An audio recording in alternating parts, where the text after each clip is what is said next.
All right.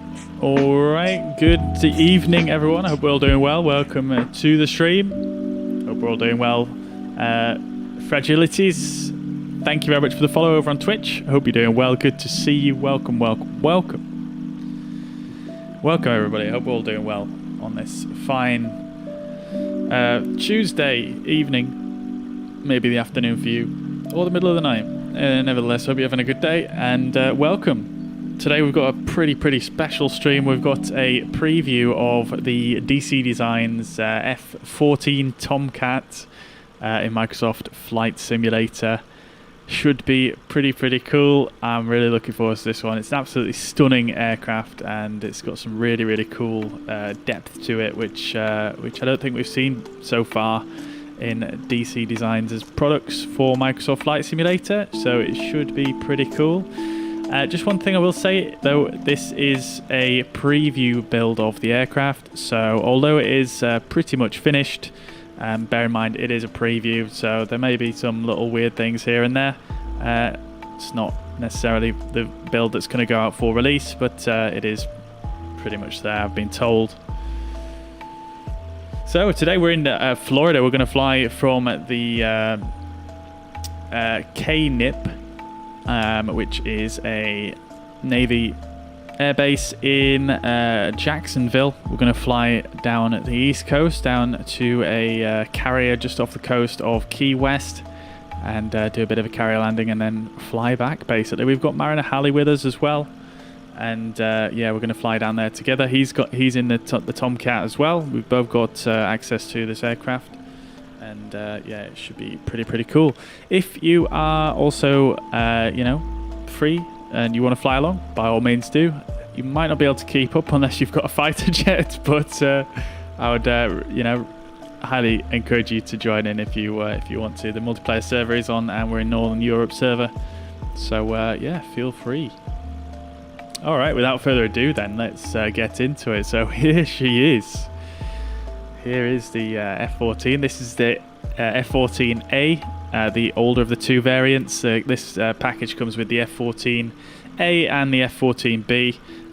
The A, like I say, being the older variant, it's a little bit less powerful and is prone to is quite prone to some compressor stalls, and it's also just a little bit more of a handful to fly than the B variant. From what I've read, anyway, I've only flown this a very limited amount so far, but I've been reading through the manual and just trying not to trip myself up too much, because there are some pretty interesting stall characteristics from what I've read on this aircraft, which we are going to try and test out later on.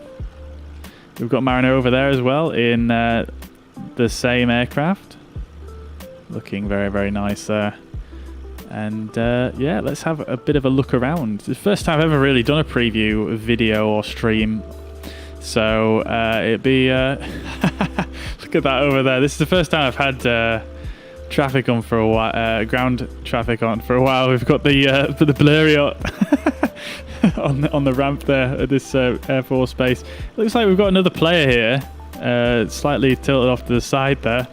It seems like his engine's running. I'll turn name tags on once we've done the look around.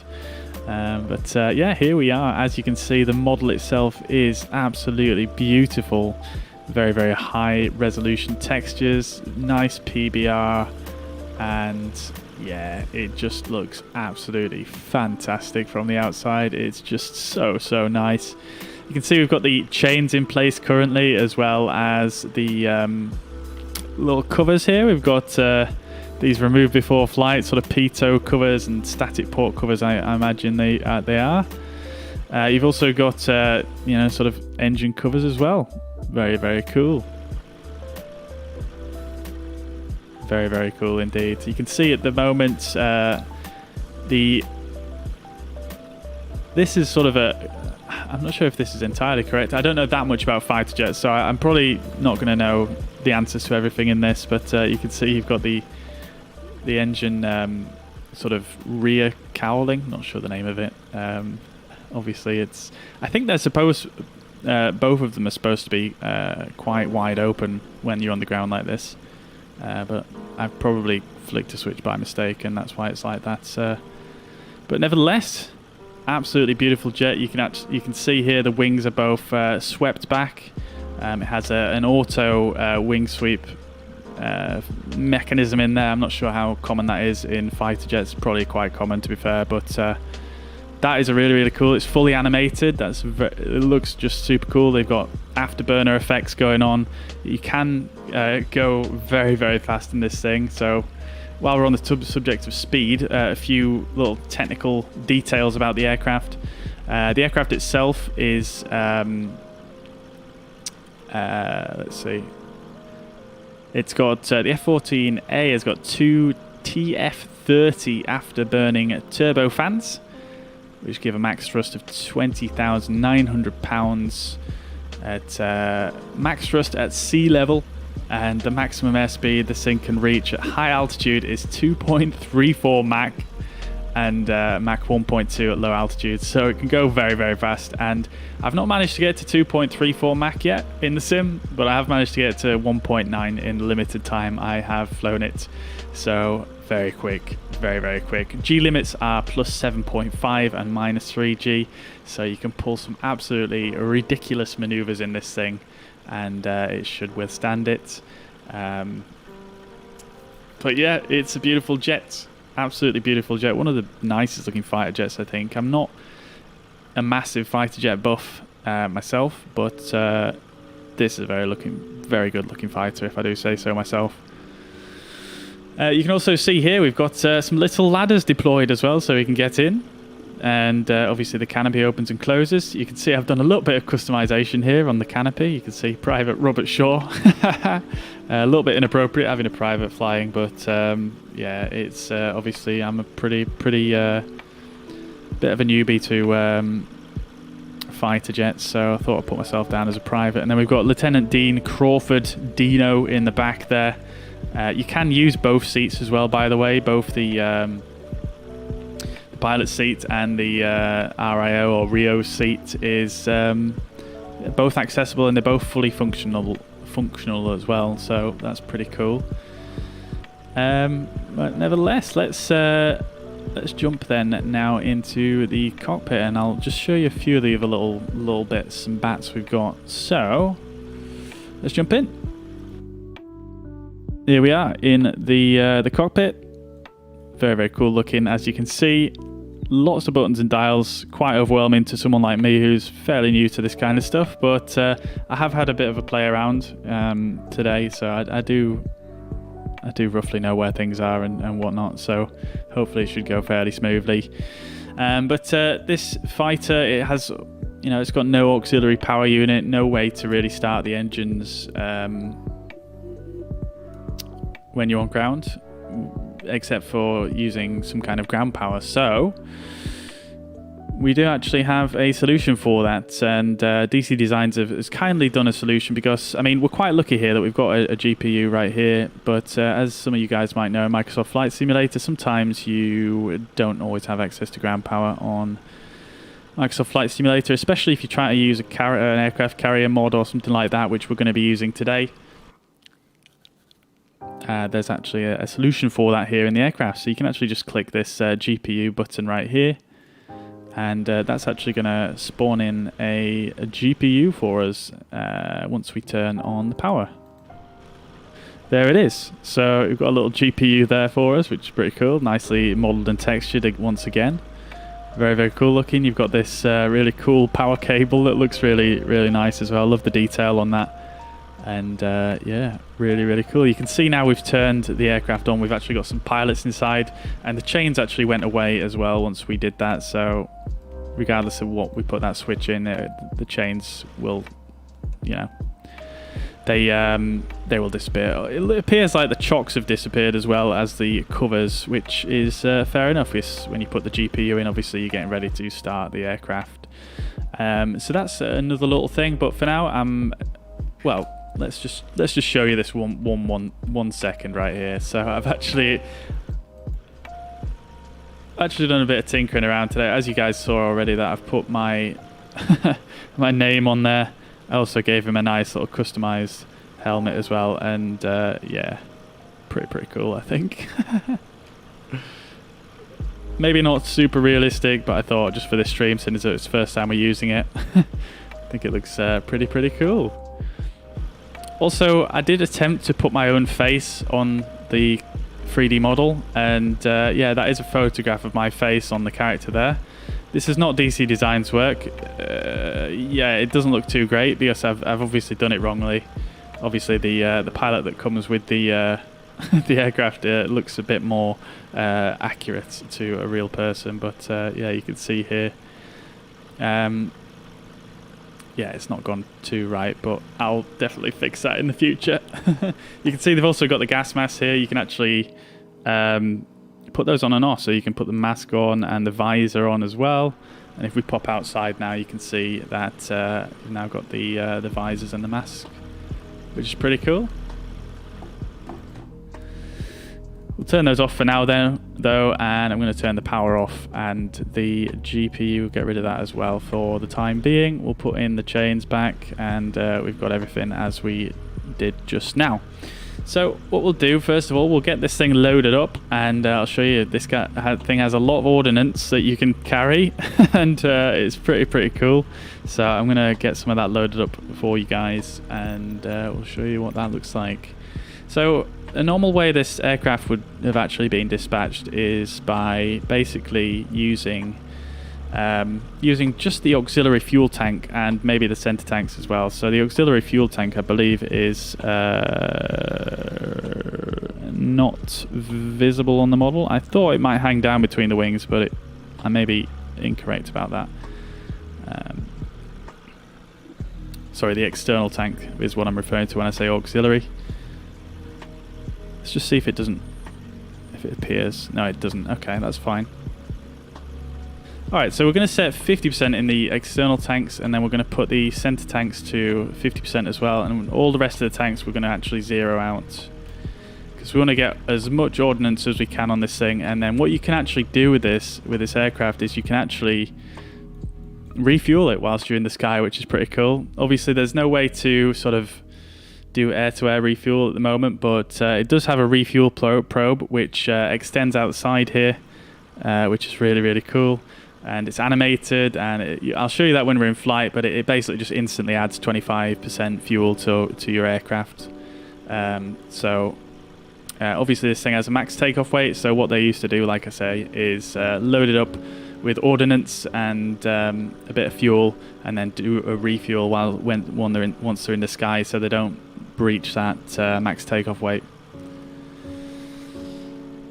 Hey Tommy, welcome to the stream. Yeah, me too. It's yeah, it's very nice. I'm enjoying it a lot so far.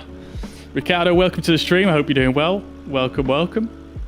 Steve, welcome to the chat. I hope you're doing well. Good to see you.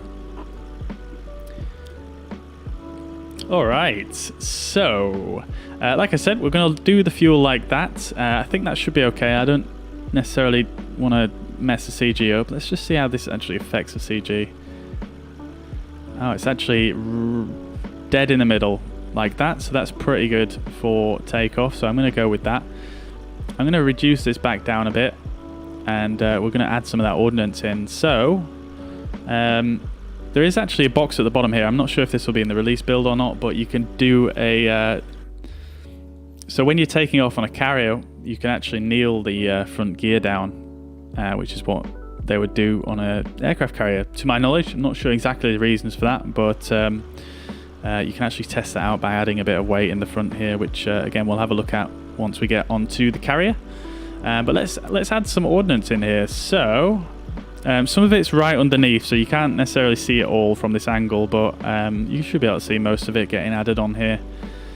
So I'm just going to, actually, I'll tell you what I'll do is I'll put the drone cam on for you guys, and it might be a bit easier to see that way. So we'll come right underneath, like we'll actually come on this side where there's less obstructions, like this, and you should be able to see it get added on. So when you add these weights on there, because obviously the ordnance does count for weight on the aircraft, you can add it in. So 510, it tells you the weights of each thing to add here. So we're going to add the AIM 54 or AIM 7. So you can add whichever one you want, basically.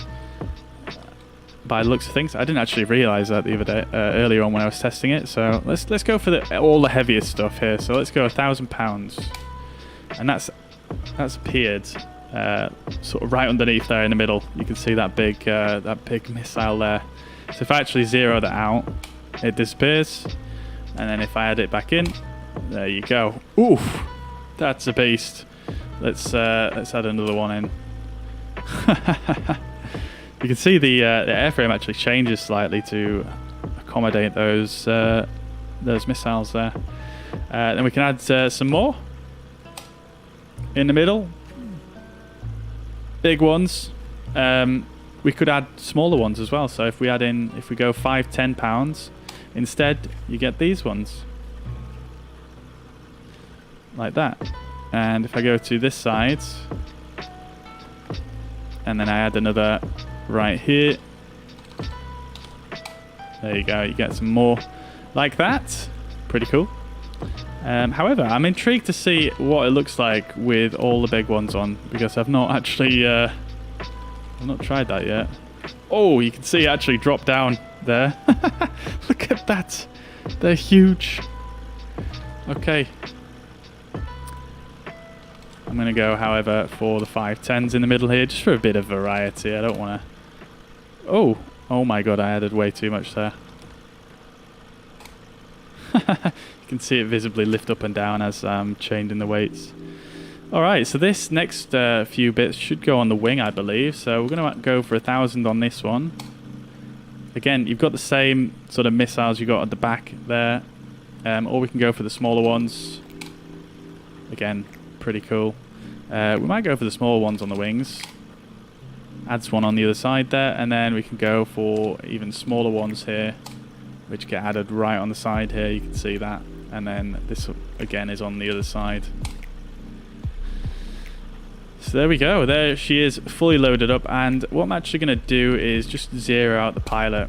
Now I know that seems a bit weird, but because of the way the camera system works, for some reason the pilot is showing up on some of my camera views, so I've zeroed that out. So that's actually put us on a max takeoff weight, on a takeoff weight of 48,218 pounds. So we can actually probably take quite a bit more fuel. So let's put some more in the center. See what our CG is looking like. And I might as well just leave it at that. We can refuel whilst we're in the air. We don't necessarily need to absolutely fill this thing crazy full. That's a pretty good load, I think. About 2/3 full. So yeah, let's go for that in weights. So there you go. There she is, fully loaded up. Ooh. It looks so cool with those two sort of smaller rockets on the side. Apologies if you're knowledgeable about this stuff. The fact I'm butchering the names of all this stuff, but it looks very cool. Very nicely modeled, nice details. You can see here. You can get right in close on the missiles and read all the text. Very impressive.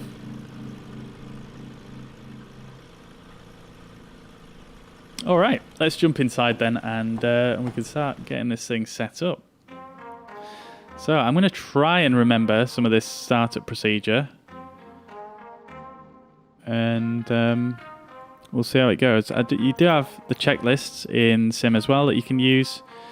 This eye, unfortunately, doesn't work. I'm not sure if that's just a bug because of the new sort of UI in Microsoft Flight Simulator or not. I haven't managed to get it to work, but nevertheless,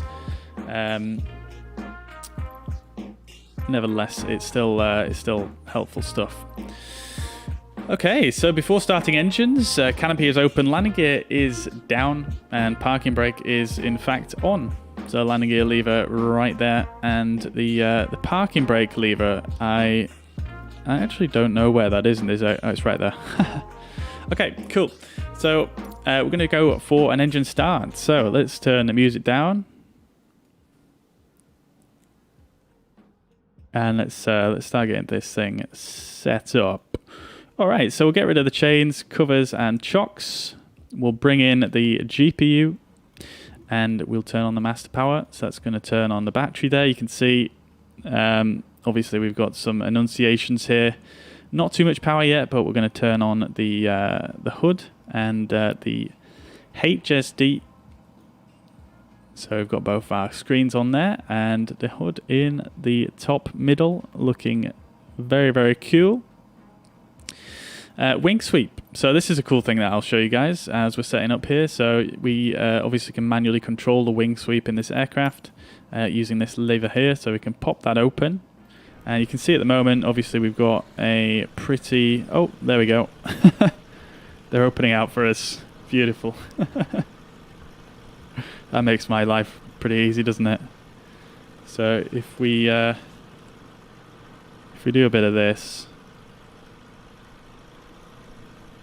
like so, I'm not sure why that opened out on its own actually, but maybe it does that. So if we jump back inside here, we can do a manual. We can sweep the wings all the way back. This is an into the oversweep position. This is what you do when you're parked, maybe on an aircraft carrier. And the wings go all the way back. They don't go all the way back like that in flights, but they do go pretty close to that because, yeah, they basically, the faster you go, the more the wings sweep back. Very, very cool. And it's all more automatic, but you can do it. I'm messing up my camera views here. There we go.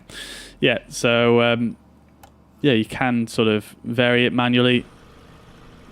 But, yeah, you can also put it all the way forward like this, and that is in basically an automatic position.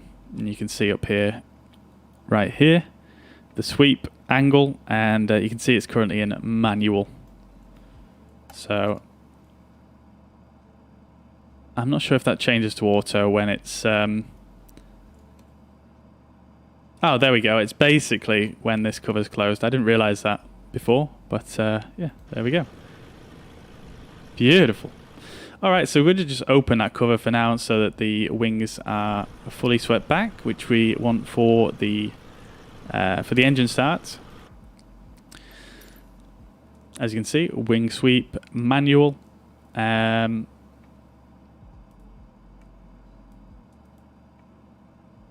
that's fine. Let's get our lights turned on. James, welcome to the chat. Hope you're doing well. Good to see you. Chris, welcome to the chat. Welcome, welcome, welcome. Yes, it looks very, very nice indeed. Yes. You'll see when we get going, mate. It is unbelievable. It's so good. All right, so let's get the canopy closed. Yeah, there's some nice sounds, and we can lock the canopy as well. And the canopy does obviously, it does actually utilize the new sound engine in Microsoft Flight Simulator, so you can hear, if I open the canopy, you can sort of hear more of the ambient sounds as well. And we'll get the ladder up as well. Where's the ladder? You can see the ladder is nicely animated as well, right here. Just look in the bottom left of the screen. Beautiful. Even these little steps here, love the details. And then you've got the canopy, obviously nicely animated, even from the outside.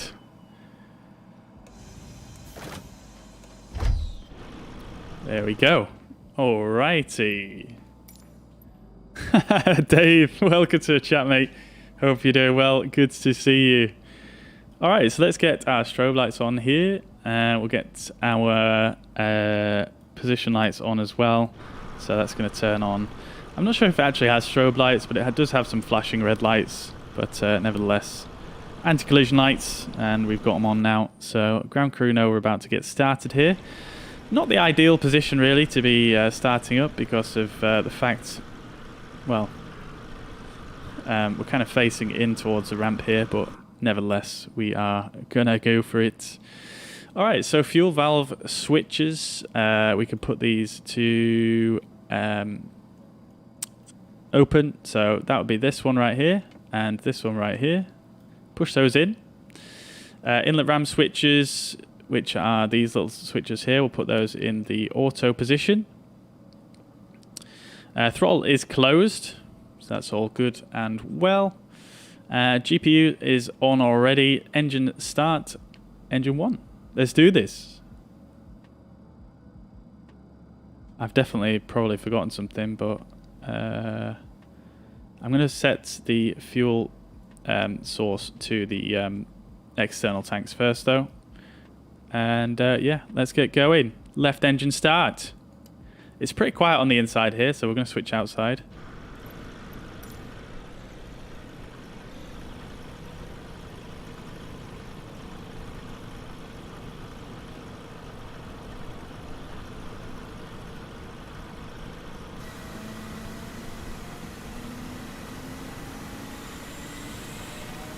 See, as the hydraulic systems come to life, all the elevator gets leveled out there. You can see the opening dilates, and here we go.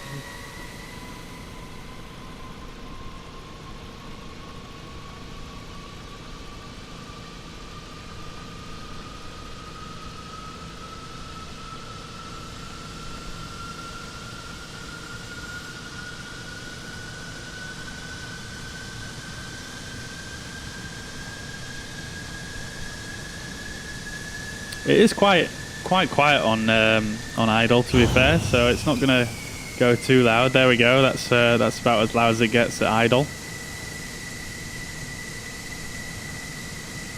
You guys are going to love how it sounds. So once we get the afterburners going, oh baby. All right, cool. So we've got our N1's well over 50% now, so we can actually turn off the GPU. So turn that off right there. So that's actually going to get rid of our little ground power unit. We've obviously got left engine running, so we're looking good.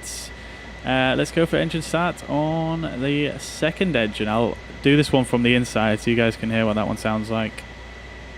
And you can see we should start to see some fuel flow on this side, and the RPMs come up here. This is basically the N2 speed of the engine.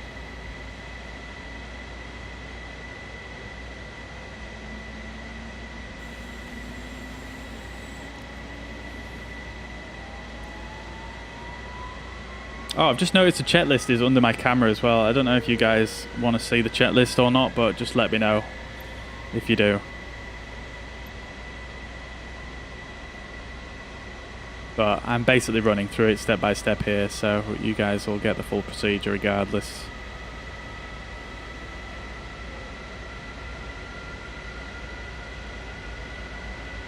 There we go. Oil pressure is rising as well. I'm assuming this is the temperature. Celsius times 10.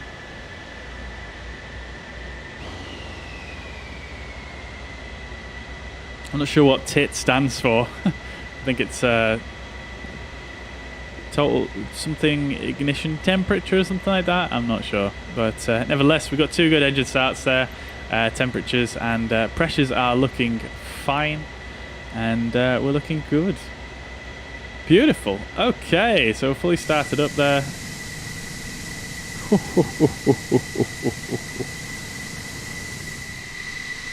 Beautiful. All right, so let's do the taxi checklist. Let's assume we've got our tax clearance, and that's a pretty simple one.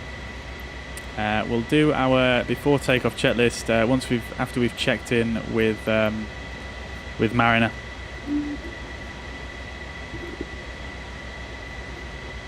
Let's just check the 80s as well whilst we're here, and see what runway is in use.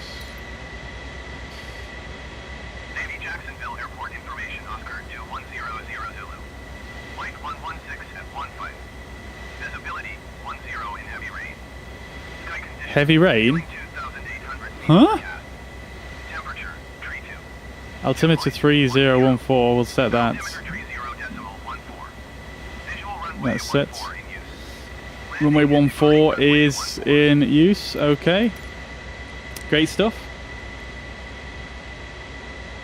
Doing great so far for a non-military jet guy. Thank you. Welcome to the chat, by the way, Dean. Welcome. I hope you're doing well, and thank you very much. Appreciate the kind words. I did spend a bit of time. Thankfully, I I was getting new internet fitted today, so I had quite a bit of time where I couldn't really use my computer for anything. And I just happened to get this through at the same time, so I was just reading through the manual on my laptop. So I was able to actually get through a good chunk of it today. So yeah, pretty cool, and very nice work with this, by the way. Very nice work. Chris, this is not available just yet, and I did put the release date down in my description for the YouTube video. I can't remember quite off the top of my head when the release date is. I believe it's the 24th. I can actually just check it for you real quick. And it's going to be available on justflight.com. There is a link also to that in the description. So feel free to go check that out. And sorry, it's the 19th of August, but it's not, like I say, available yet. This is a pre-release build. Will the Top Gun updates include supersonic flight dynamics?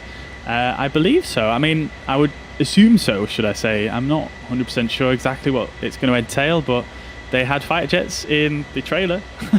So one could assume it should have some improvements to the supersonic flight dynamics. TIT is turbine inlet temperature. Awesome. Thank you very much, Teddy. Appreciate that, man. Appreciate it. I hope you're well. Welcome to the chat. And Henrik also, welcome, by the way. I hope you're doing well. Good to see you. All right, so I'm just going to check in with Mariner. He's just parked up behind us here. Can't quite tell if he's got his engine started yet, but I'll jump in with Discord with him just now, and then we'll see about getting on the way here.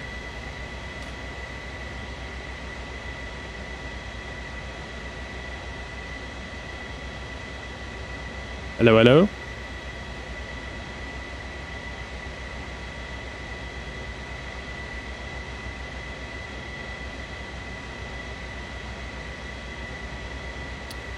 No, then, how you doing? Just starting engine 2, or right engine, should I say. Beautiful. Good timing, mate. I've literally just started mine. Nice one. Oh, it's beautiful, this, man, isn't it? Yeah, man, it's great. Brilliant, man. Yeah, very impressive. Especially, I mean, I'm just having a bit more of a look around, like the details on the texture work on the exterior and stuff like that just now.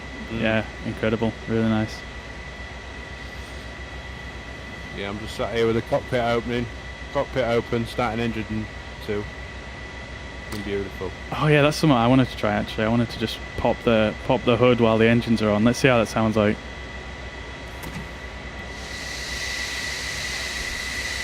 Oh yes, chat. Oh yes. Brilliant. Also, I did mention earlier on as well, the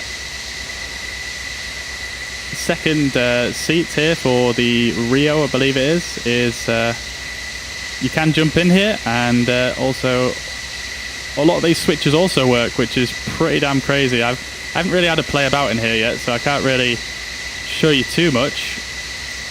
But yeah, as you can see, a lot of these switches are clickable and usable, which is just incredible, to be honest with you. If someone can pull off a shared cockpit for your controls on this is going to be a lot of fun. Even more fun, should I say. Alright, so I tell you what we'll do then is, whilst we wait for Mariner to get started up here, I will we'll just run through some of the takeoff checklist. Yes, we've only got to taxi out to what was it, runway 16, so that is going to be oh, that is a good question. It'd probably be this one, won't it? I could do with getting a chart up for this this base here. Let me just grab that real quick.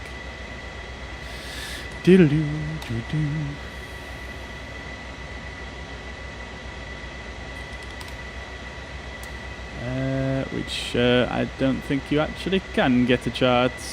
Oh no, I've just spelt the thing wrong. Okay, cool. So it's runway. It was runway 14 then. Okay, let me check the 80s one more time. Yeah, runway 14.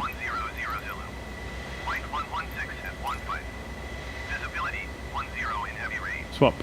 Oh, I've got the frequency on both. Okay.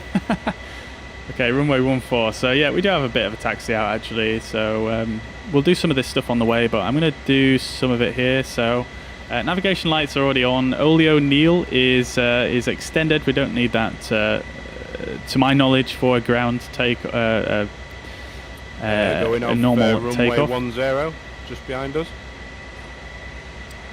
You're going runway 10. Oh yeah, I suppose we could do that one actually, couldn't we? Yeah, yeah, no worries. Yeah.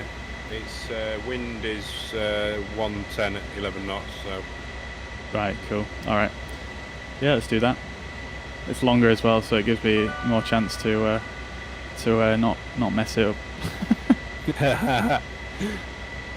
I was just looking on Navigraph. There is a VOR that we could track if you wanted to as we go out.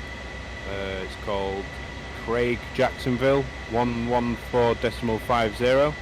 I just thought maybe we could maybe just head towards that. It's on the coast. I don't know, or if you just wanted to do it visually, we can just do it visually. Yeah, I don't mind. I was thinking just visual, but we could do either. Yeah, visual sounds good to me, man. I mean, what we could do is we could use the VOR. I think that's a Tacan. I'm not sure if that's got much of a range on it or not, but we could tune it and then do the because that comes up, an airway comes off that, doesn't it? So we could track that going 3-4-4 and just do like, we could climb up maybe a bit higher, do like a big climb and then come down. Yeah, can do. I mean, we could always drop down over where the space center is and stuff like that. Have a bit of a fly around there if you wanted to. Oh yeah, 100%. Whereabouts? Touch and go. Yeah, maybe. Yeah, cool. It's Tetersville, isn't it? I think. Just on that little bit that sticks out. Yeah, the little bit that sticks out. Yeah, Titusville. Yeah. Titusville, yeah. Landing facility. Yeah, sounds good, mate. Sounds good. All right, yeah, cool. I'm gonna run the takeoff, some of the before takeoff checklist anyway, and then I'll be ready to go, mate. No worries, man. All right. Okay, so let's just get things set up how I want it. Well, we'll do that. Yeah, we'll do that first. So, I do need to still get my head around operating these two displays here, but I think we'll get there. So,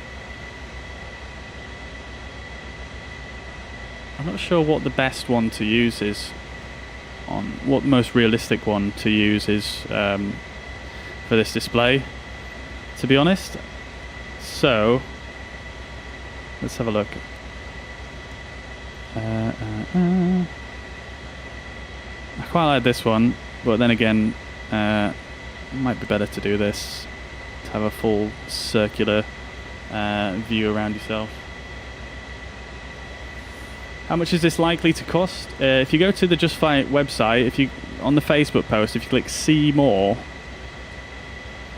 there's a link to the Just Flight page on there, and all the pricing will be on there, localized to wherever you are. But I believe in the UK, in fact, let me just find it myself. Sorry, I should have had this information ready, but yeah, in the UK it's going to be €24.99, €29.95 and $34.99. Okay, so we've got this set up, and we've got a range of 20. Let's go for 40. I'm going to turn the terrain on as well, which is one of these. I know it's not that one. I'm going to have that off. I don't think I want those showing. It's that one right there. We're going to have terrain on, and VOR we're going to tune on 114.5. Just going to loosely use it for a bit of spatial awareness. and we'll swap that and put that in nav 1. We've got 114.5. It's not identified yet, but should do once we get underway. And I think that's all we really need. On the upper display I've selected takeoff mode, which is going to give us some more indications on the roll and the pitch here, which is nice. As you can see, if you look closely here, you've got your Mach number here, your G number, which is very cool to see whilst you're in flight. Get some very, very big numbers on there. And I'm not actually sure what this A-179.7 is at the moment. And radio altimeter, and you've got these numbers up at the top as well. You can actually do a bit of autopilot action on this, and I'm actually going to set that just now. So let's set the speed, because we're going to try and do a bit of formation flying with well, not formation flying, but we're going to try and fly along with Mariner here, and see if we can get nice and synced up. So it might be quite useful to use the autopilot for that. We'll probably go for, let's say, I think 400 knots would probably be quite a good cruising speed. So I'm just going to set that in.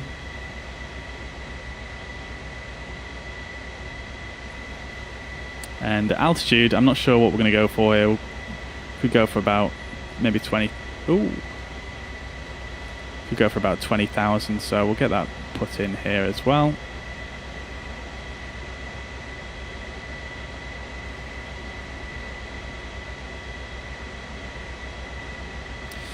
There we go. Great stuff. Okie dokie. So let's continue with this checklist then. ACFS, which is quite an interesting system actually in this aircraft. Full name for it is something I'm currently searching for in the manual. It's the Automatic Flight Control System, and it kind of reminds me a little bit of the Airbus kind of flight laws that it has, and yeah, basically limits the aircraft from doing a certain rates on the control surfaces, certain turn rates and whatnot.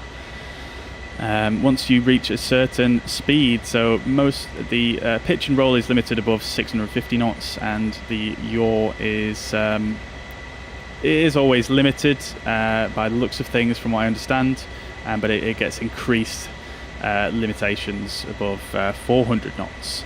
It also has an anti-G system above Mach 1 as well. Very cool. So that's these three switches here.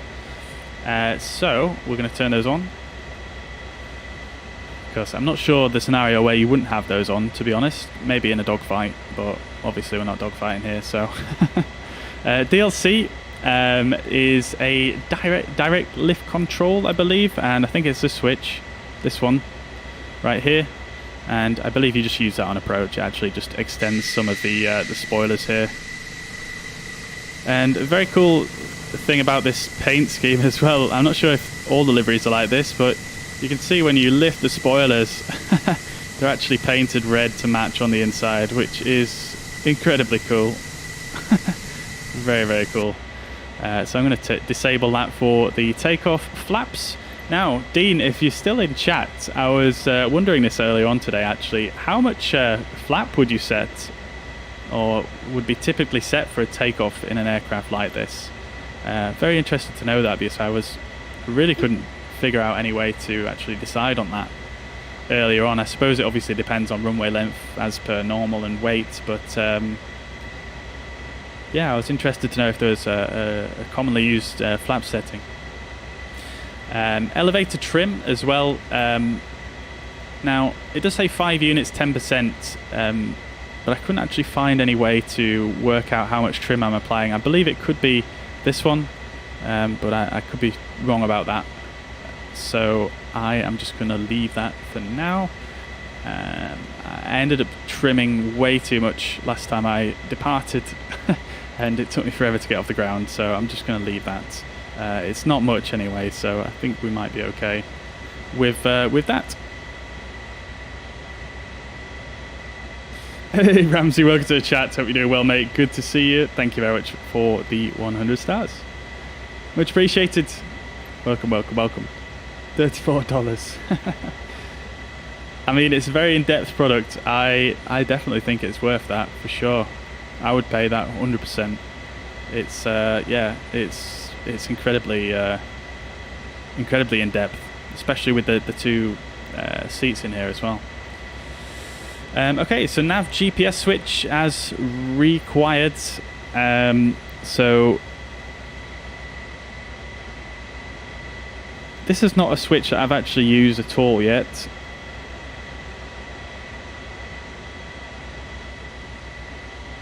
I'm not sure it's entirely needed because we're not necessarily going to be flying a flight plan, so I'm not going to worry too much about that one. Frequencies as required. We've already set our VOR. We can set our transponder to 1200 for VFR. And one thing I did want to work out is setting a course for the VOR as well. So we want to set a roughly southerly course, something like that.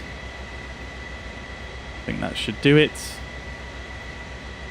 We're not flying IFR here, we're just using it for spatial awareness. Throttle as required for weight, that's going to be on takeoff. We're going to use full afterburners with this aircraft because why not? And on top of that, I don't actually know how much throttle you would apply for certain different weights in this aircraft at the moment.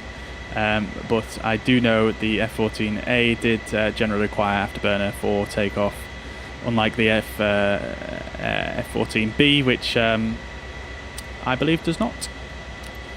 And I tell you what I'm going to do is, for flaps, I don't want to forget about it, so I'm going to just put... Oh, that doesn't want to move, does it? Maybe it's because of this being open. Probably is, actually. Okay, so that's going to put it back into auto, the wing sweep, and we're going to put the flaps back by, I think, 2 notches. Great stuff. Here he goes. Lovely stuff. Alright, so there we go. That's our takeoff checklist more or less completed.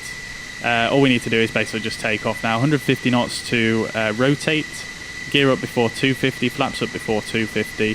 And we also need to remember about the landing lights as we approach the runway. But that is everything all done. So we're going to minimize that. And we'll just check in with Mariner and see what altitudes we're going to go for and what speeds. Alright mate, I'm good to go.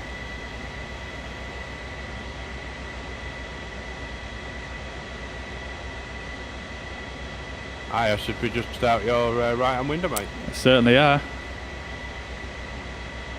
I'm giving you a wave. Let's go. Alright mate, you lead the way. What altitude do you want to go up to, by the way? I was thinking if we're going to do a bit more of a climb initially, maybe like 20,000. Yeah, sounds good to me, man. And then I put in a cruise speed of 400 knots. What do you reckon? Yeah, sounds good to me. Sweet. Alright, I'll follow you up then. No worries, man. Let's go. Let's go. Alright guys, are you ready? Let's do this thing. Oh, there he goes. Okay. I thought we were doing this runway right in front of us.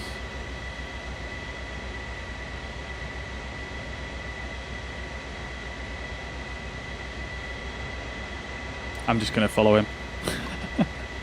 Stay in the formation. I'm going to keep the volume of the engines up quite high for now, guys, so that you guys can hear the sounds and whatnot. But if you want me to turn it down at any point, just let me know.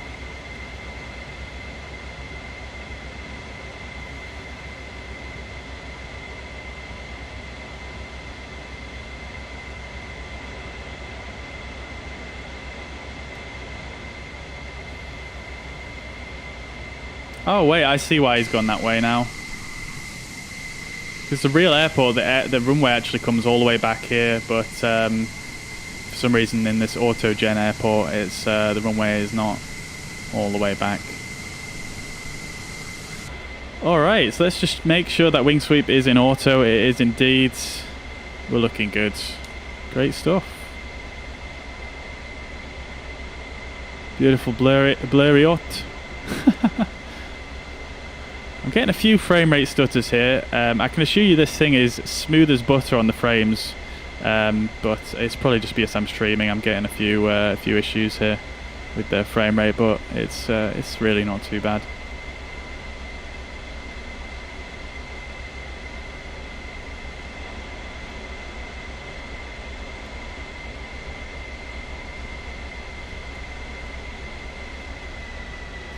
What flap setting do you have on for takeoff? Do you know? I put like two clicks down. I'm not entirely sure what the normal flap setting is, but I just give it 2 clicks down. It seems to stay at 1 click all the time, doesn't it? That makes sense. It's gone down 2 clicks for me. Have you got your wing sweep in auto? Yes. Is that fully forward? Yeah, and you need to have the cover closed as well, I found out. So yeah, I've got the cover closed, yeah. That looks good anyway. Cool. Two, 2 clicks down.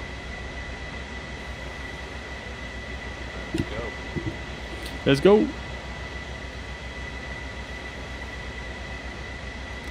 Alright, let's not forget to put those landing lights on, which are...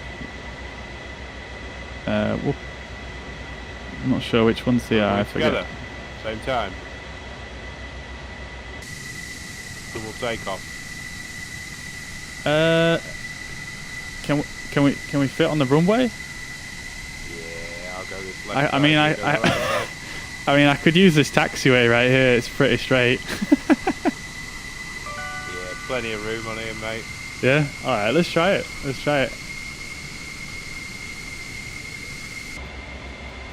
So as we go out, you're going to take a right turn, yeah? I think so. Okay. Might take a few turns.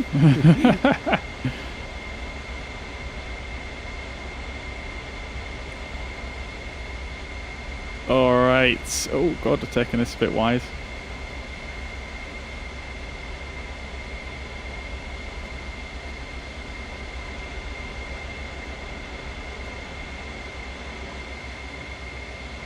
All right, I'm gonna get those formation lights on as well. Beautiful.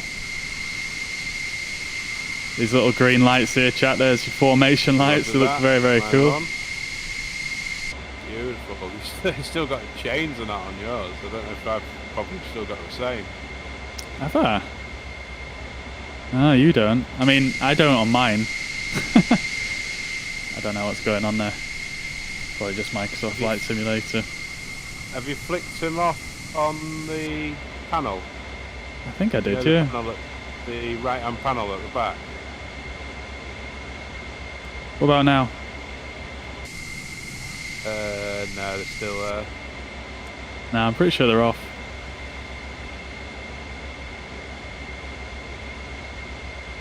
Okay. I am... Arm to the dog's danglies, me. Sorry?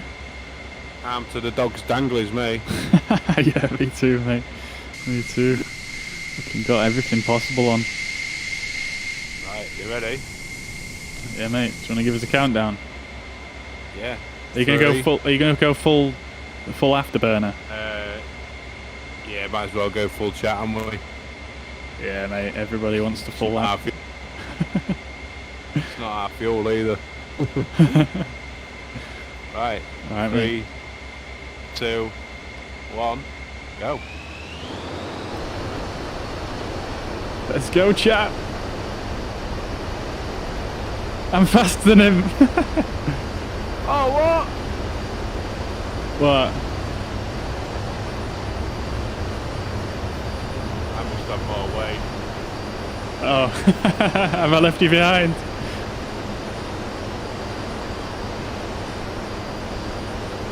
Have I left you behind? No, I'm just... Well, no, I'm just behind you. Alright, fair play. Beautiful. Check this out, chat.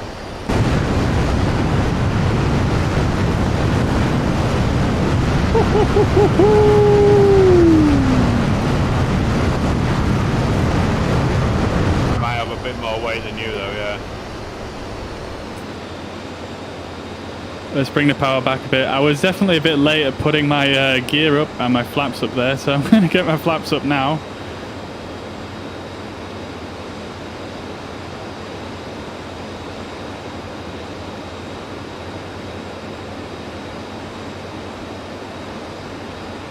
Alright, let's see if we can see him behind us. We don't.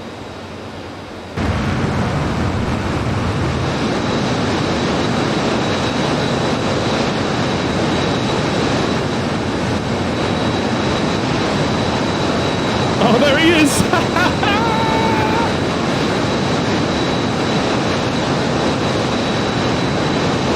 I think he's going to catch us up. The sound is incredibly loud. There he is.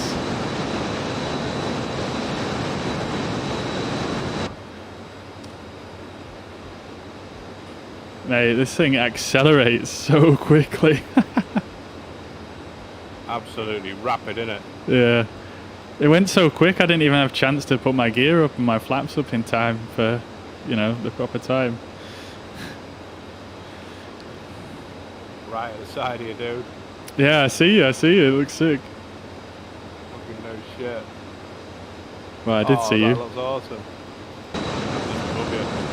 Oh, you're above? Oh, yes, mate.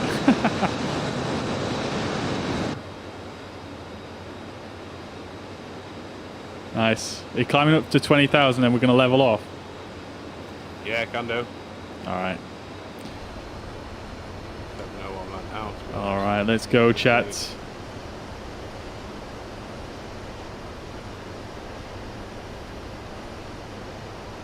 Just doing about 400 knots. Let's do a big pull up here. See how the wings have now swept back? Because of the speed we're going.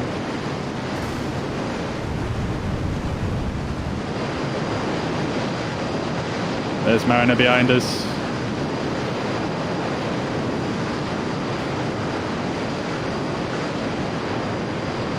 It's very disorienting trying to fly from the outside like this.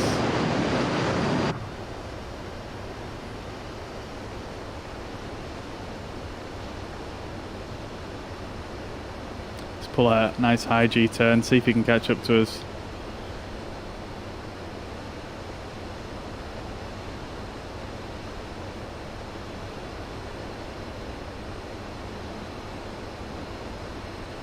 Nice 4Gs there.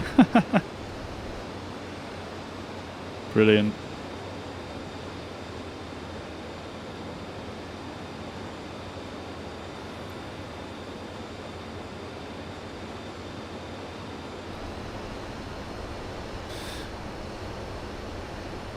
Oh, baby. Oh, my God. You guys probably already noticed, but we've definitely gone a little bit past our intended cruising altitude.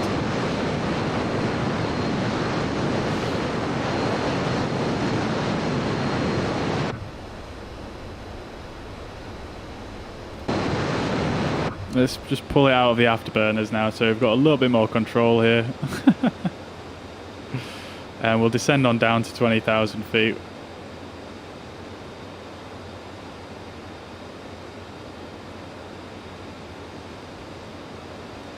I definitely busted way past 20,000 feet there. I was getting carried away.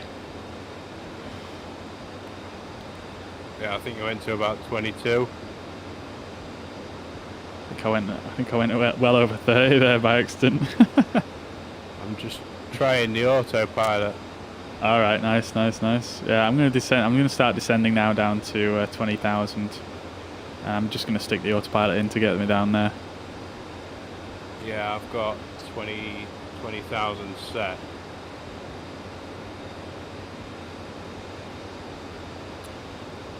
Yeah, I've got it all set. I just need to get there.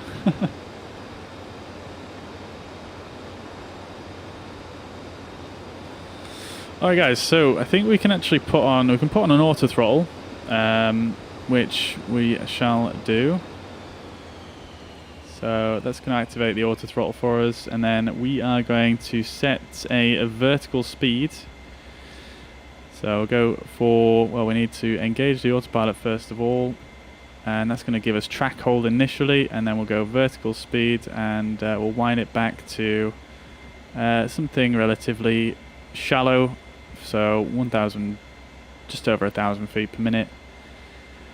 And that should then, once we get down to 20,000 feet, you can see you've got your normal annunciators here. Once we get down to 20,000 feet, that should level us off and set us up on a nice cruise of 400 knots. Get us up there, Bert.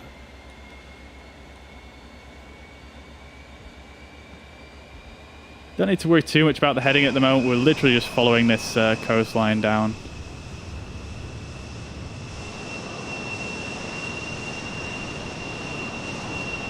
I've lost you.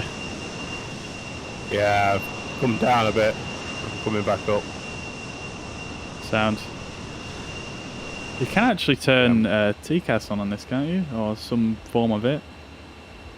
Yeah, there's a traffic thing. I just thought that was for maybe for that sim though. I don't know. I think they made it work with a lot of, with. Actually, I don't know. Actually, I have no idea. I've got traffic on anyway. Right, so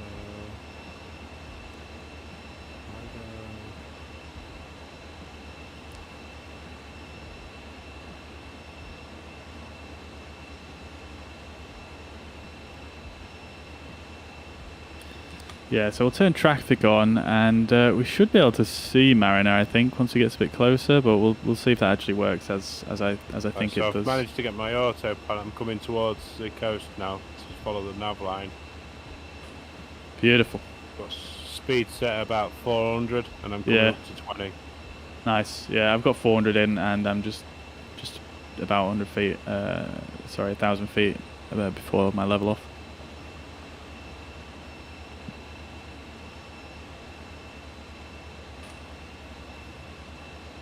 Joey, welcome to the chat. Hope you're doing well. Good to see you. Welcome, welcome, welcome. Yeah, I'm really enjoying it, actually. It's such a beautiful, beautiful jet. Very, very cool. Absolutely love the thing, yeah. A lot of fun. And as you can see now, the wings have slightly, they've gone sort of to a sort of a medium sweep as we've slowed our speed down a bit here. We're definitely going to try do some extremely high speed flying in the stream today, but for now we want to see if we can get some formation flight up with Mariner. I'm also interested to see how the heading select mode works. So heading select right there. Now it's turning for us. Can we center it? Yes, we can. Beautiful. Okay, there we go. Don't think that one does anything in the back there. Beautiful stuff.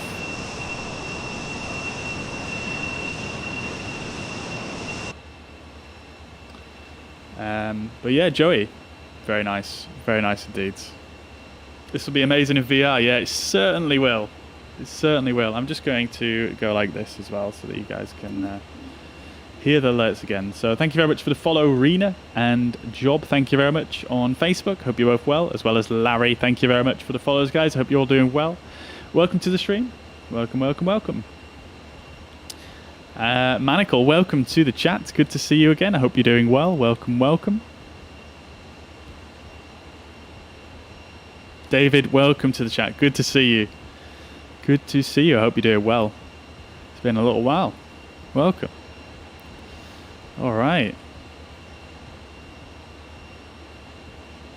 Let's see if we can spot Mariner then. Not sure if he's going to be in front or behind us at the moment.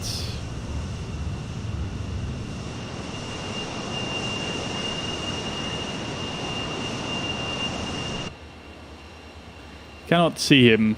There we go. So we've got altitude capture, heading select, speed selected. And we're chilling. Brilliant. Okay. Great stuff.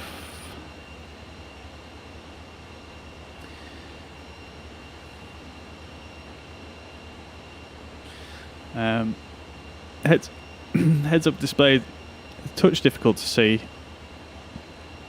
in the sky, but I don't think that's any fault of the developer. I think it's more of a Microsoft Flight Simulator thing. We've got a bingo light on. Now, I'm not actually sure what a bingo light is. I actually see that written down here. Oh, I think, is it possibly when you're hitting a certain fuel quantity, it's going to light up and tell you it's starting to run low? Potentially. Someone might be able to tell me in the chat, but that leaves us a good opportunity, really, to show you the fuel refueling in flight. So, I mentioned this to you earlier, guys. Let's see. Let's get the drone camera, actually. And we're going to come down like this. And if we zoom right in here, hopefully I've got it in the right place. I think the probe pops out somewhere around here. But if I actually jump back in the cockpit now, like so, and we hit the refuel probe, this is going to add 25% to our total fuel. But if I do that and then pop outside, you can see it pops out like that, and looks very, very cool indeed. You can see it's even got a light on there that's all fully lit up at night. It looks very, very cool. There you go. Beautiful. All right. Busy decorating. Ah, fun times, David. Fun times. Hope you're not having too much of a stress with it. I know it can be a bit of a crazy experience. Manacles asking basic or advanced avionics in this plane. So, I mean, there is, in terms of avionics, I mean, it's quite an old fighter, to be fair. So, I'm not sure how advanced the actual real thing is, to be honest with you. And I'm not really sure how you're dropping down for the launch pads. For the oh yeah, the space station. Yeah, it's right below me. Oh, bollocks. Oh yeah, I think it's right below me as well. Yeah, I forgot about that. Yeah, let's drop down. Yeah. Can you see me? I can, yes. You're at my sort of 11 o'clock. I'm behind you, I think. I don't see you. Maybe just temporarily disappeared. I'll have to turn name tags on.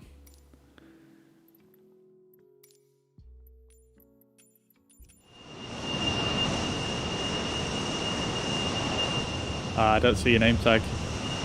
I'm sure you'll reappear at some point, but yeah, I'm going to drop down and then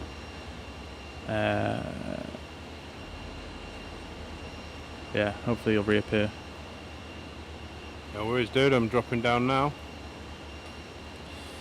Basically, so yeah, in terms of the avionics, so you've got obviously these two screens here. They've got a lot of functions. You know, you can mess around with it, but it looks to me like these are based on the default avionics, and they're basically using a lot of different gauges from said avionics. So the way that it's actually been done and implemented in this aircraft is actually extremely good, and I'm a big fan, to be honest. But I think it's using some of the default stuff, but there may be some custom stuff in there. I'm not 100% sure. But as you can see, you know, obviously completely custom font and colouring, and yeah, it's just got a lot of the nice little details that you would expect to see, I suppose. You know, you've got your Mach number, which is always visible here. You've got your G load factor there as well, and you know, it just looks very believable to me. And Chris, yeah, there was a stick. You probably saw me unhide it for a second there, but I generally have it hidden because you can't really see this bottom display otherwise. Bingo fuel means military slang for the minimum fuel required for a comfortable according to the safe and return base. Yep, got you. I thought it might be something like that. Beautiful. Ian, welcome to the chat. Yes, it is extremely cool, isn't it? I'm actually going to peel off now and drop back down. I can see Mariner's drop back down there, so let's follow him. I'm going to knock the autopilot off there, and let's have a bit of a mooch over here. Might as well do a pretty wild turn while we're at it.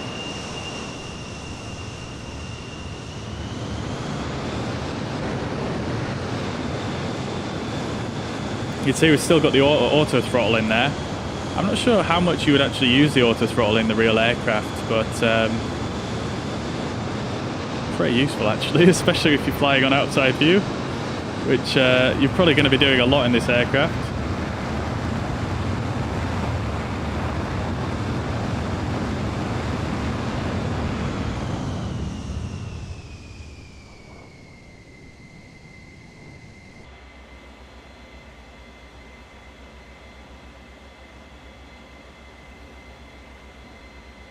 There is actually a runway right there. That's so tempting to try and land on it.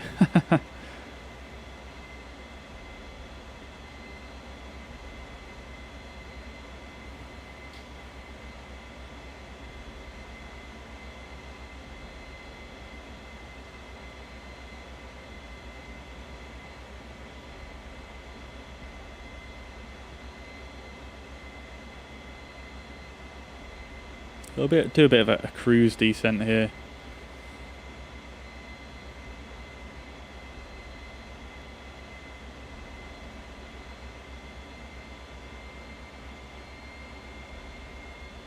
And we've got this Kennedy Space Center down here, so I thought it'd be quite cool to just come down here and have a bit of a look. Bit of a look-see. As you can hear, it's actually really quite quiet when you're on idle power. Descending down.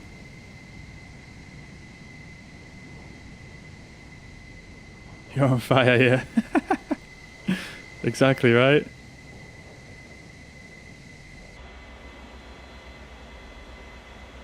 There we go, we've got Mariner over there. As you can see in Sim, on your name tag, it shows up Tomcat. Very, very cool. I love it.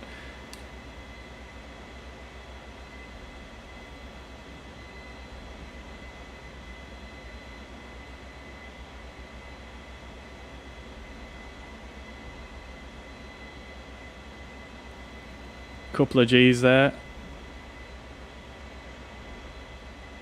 Like, even when you pull the stick just a small amount, I don't see you now, I don't see anybody. It's still giving, look at that, 1.6, 1.8, 1.92 G. Oh, right, I see you now. I'm not seeing any rockets or anything like that, though, are you? I don't think I've quite reached the space center yet. I'm not sure. Is it over by where you just were?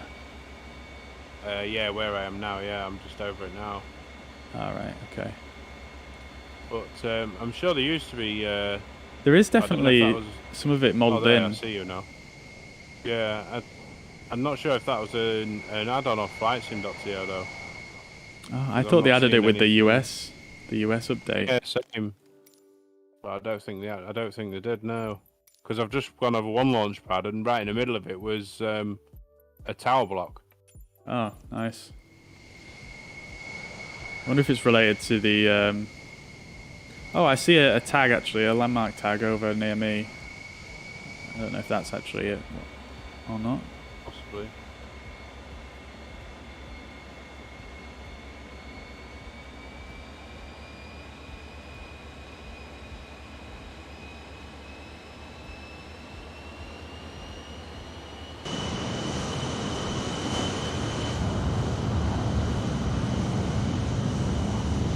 Oh yeah, it is, yeah.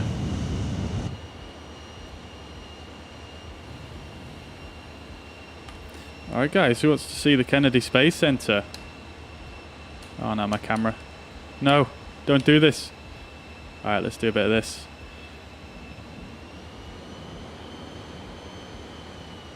This could go horribly wrong. It has.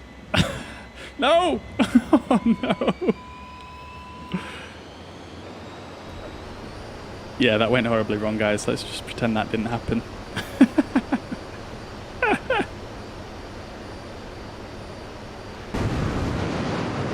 Nothing happened here. Don't worry about it.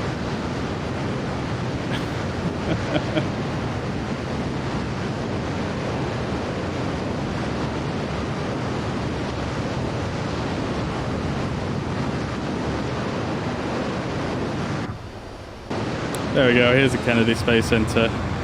Obviously going ridiculously fast, so it's kind of difficult to see, but there you go.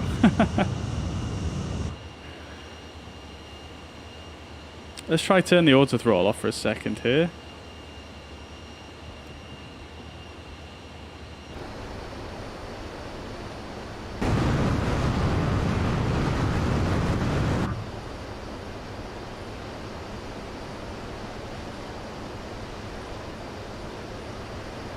Whew.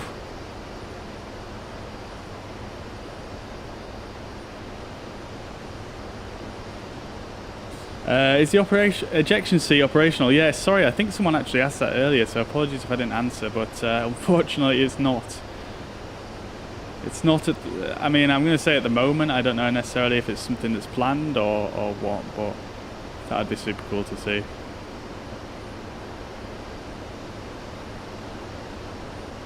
Finish the stream with a flat spin and an eject. I'm definitely going to try and pull some compressor stalls towards the end of the stream for sure. So we might end up with some flat spins there maybe. So we'll have to see. There we go. That's better. There's the Kennedy Space Center, guys.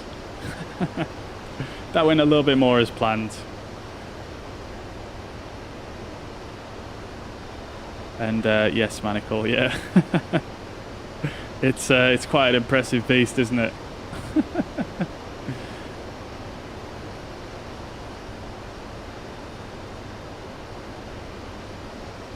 Getting some serious speed here with those afterburners on.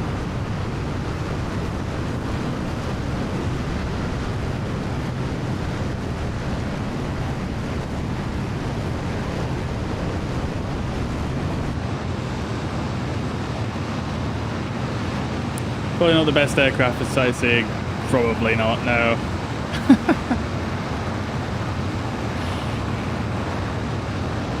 Oh, Mariner's just disappeared. It does this sometimes. I don't know if any of you guys ever get that. But, yeah, sometimes on Microsoft Flight Sim, it just tends to... players just disappear. I'm not sure why that is. They just disappear. It's like... it happens especially when I'm playing with Mariner, to be honest.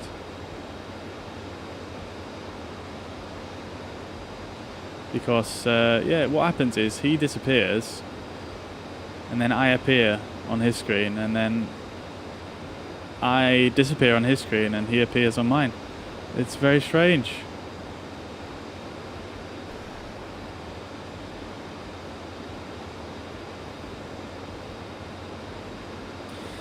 Dave, yeah, no worries. Take it easy, dude. I'll catch you again soon, mate.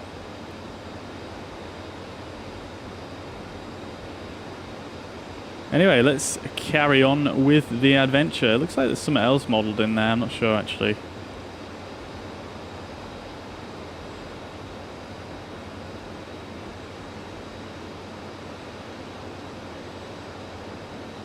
Alrighty then. Let's get that. I'm going to stick the auto throttle back in because I quite enjoyed that, actually. Quite convenient.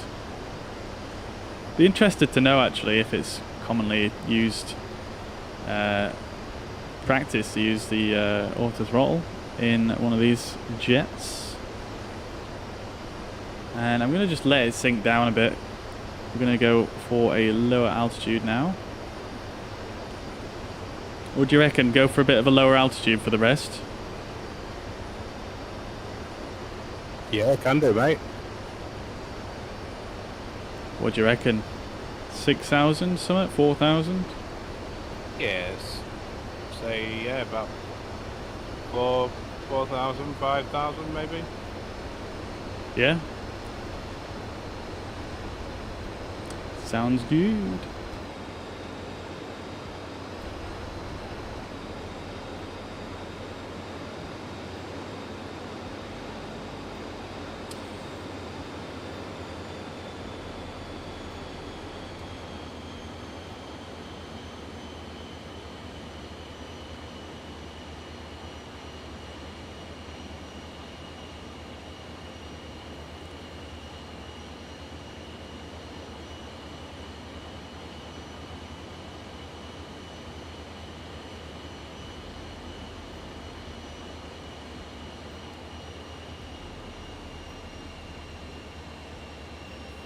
Alright chat, I'm just getting a vertical speed set here. For some reason you can't see it while you're on cruise, which is, to be fair, completely understandable.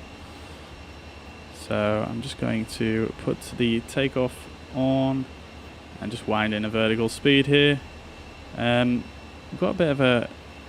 There we go, we're just going to sync the heading bug as well to get us carrying on down the coast here. And yeah, I'm just going to set that up and we're going to sort of descend on down to a lower altitude, and yeah, I'm gonna have a look at chat here.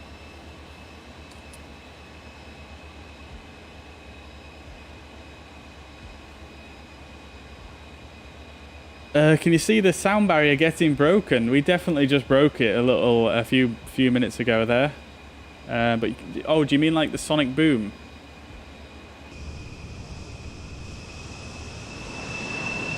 Oh, there he is. Beautiful.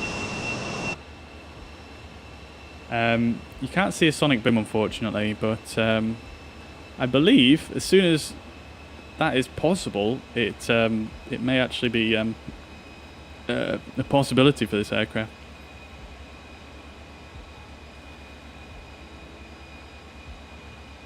Time to go vertical, yeah. Yeah, we're definitely going to be trying some stuff. Once we've done this leg here, yeah, we're going to attempt to land on an aircraft carrier. This could be quite interesting. I've only ever landed this thing once, so it might not work out that great, but we will certainly find out. Look at the altimeter sim rate times 100 or what? Yeah, I know, right? It's absolutely mental the climb rates this thing can do. Like with full afterburners on takeoff, you could easily get up to like 10,000, 15,000 feet per minute. About 5,000 feet. Sounds good, mate. Sounds good. I've wound my speed back a little bit so that you can catch me up. And I am descending down to. Did you say 4,000? I'm at 5,000 at the minute. Alright, cool. Down to 5,000. You're going to level off at 5? Yeah, I'll level off at 5, yeah. Nice. Alright, sounds good, yeah. I'll level off at 5. But I'm going a bit slower than you, so hopefully you should be able to just catch me up nice and easy. No worries, dude. Beautiful. Yeah, I love it, mate. It's so enjoyable. Mate, it's a beautiful aircraft. Also, I tried to do this like, I don't know, cool move going over the Kennedy Space Center. So I tried to go inverted and look at the Kennedy Space Center from above, and I definitely just like bounced off the ground back into the air.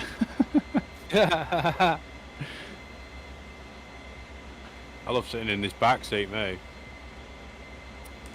I've not really done that yet. I need to take this guy out so that I can see a bit better here. I can see inside his head.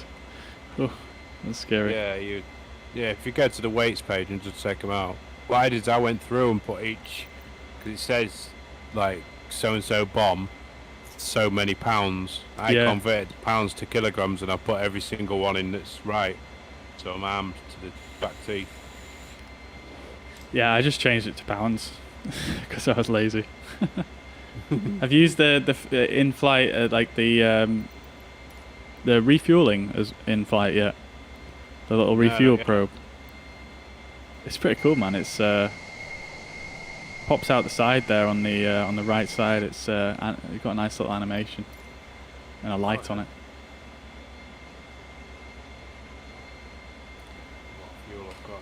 So yeah, chat. I'm gonna take this. I'm gonna take the Rio pilot out.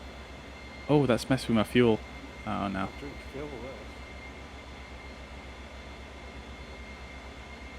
Oh no. Okay, we're just gonna have to go with that. We're just gonna have to go with that because I want to see inside the back here, really. Let's have a look at what this looks like, because there is a lot of this stuff modelled back here as well, which is really, really cool. So again, you've got a similar sort of display as we have in the front, Let's see, is this all independent as well? So if this is on range 160, that's on range 160, so maybe it's linked up, I'm not sure. Let's see. Range 140. So oh yeah, it looks like it's linked to the pilots then. This, at least the ND. I'm not sure the. We've got some beeping. I'm not sure what that beeping is. I've heard that one before. I'm not honestly sure what it is. Our speed looks good. We are descending, and we're looking fine. I think. I'm not sure what that was. Maybe it was an outer marker or something for an ILS we flew near. I don't know. Anyway, let's see what else we've got in here. We've got a destination button. I'm not going to lie, I don't know what a lot of this stuff is. I haven't had too much of a look through what all these controls are back here, but as you can see, there are a lot of buttons here that are perfectly operational. You've got station safe. I assume this is for all the ordnance.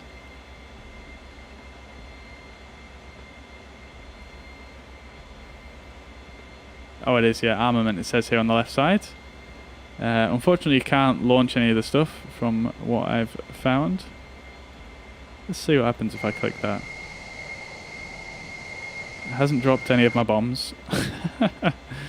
Okay, and then on this side, yeah, you've still got quite a few things. ECM, M4, data link, all sorts. Absolutely brilliant. You've got interior light controls back here as well, and I imagine these would be the circuit breakers all back here as well.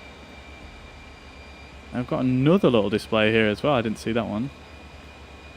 Very cool. So lots of detail here. Very, very cool indeed.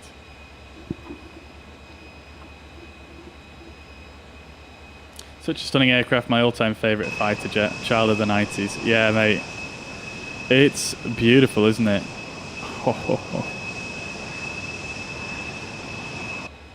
Brilliant. I don't think Mariner's able to catch us here. He seems to be not gaining too much on us. I'll slow down a bit more.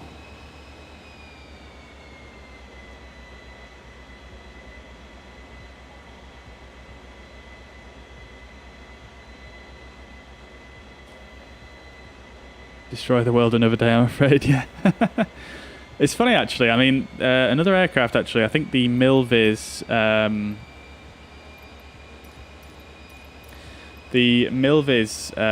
Corsair. I believe you can actually shoot the guns in that now and drop the ordnance and stuff. Pretty crazy. How you doing? Are you catching me?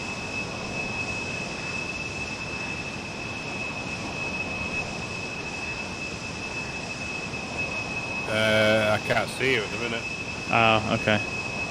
I see your number. I see your nameplate, but I just don't actually see your model, so I'm not sure how close you are. Yeah, I don't. What are you at? 5,000 feet? Yeah, 5,000. Yeah, I don't see you, mate. Going at 300 knots at the moment, but I see you behind me, so you should see me pop up in front of you in a minute, I reckon. It's weird. It seems to be like whenever you disappear on my screen, I reappear on yours. It's very weird. Yeah.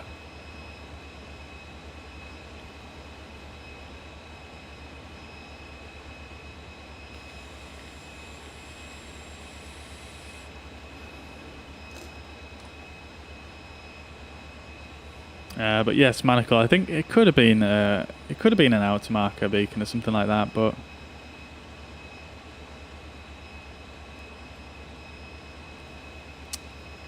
yeah, couldn't tell you.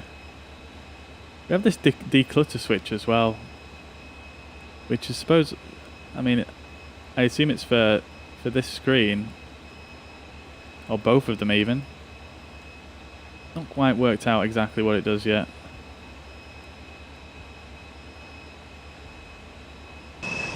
Nevertheless, we're cruising on down here. Nice slow cruise. Very, very cool. We're basically just going to follow the coast along here. I'll show you on the VFR map. Yeah, we're basically just going to follow the coast down, follow the this sort of group of islands down here, and we're going to follow it all the way out to Key West, which is right here. We're not going to land at Key West, however. We've got a aircraft carrier. See this Car 1 right here? There's an aircraft carrier parked just off the coast there. So we're going to basically just fly on down here and attempt to land on the carrier. I've got a mod. Yeah, I see you again now. Beautiful. I can't see you now. It's so strange. Yeah, I don't really get that. You just disappeared as soon as, yeah, I don't know.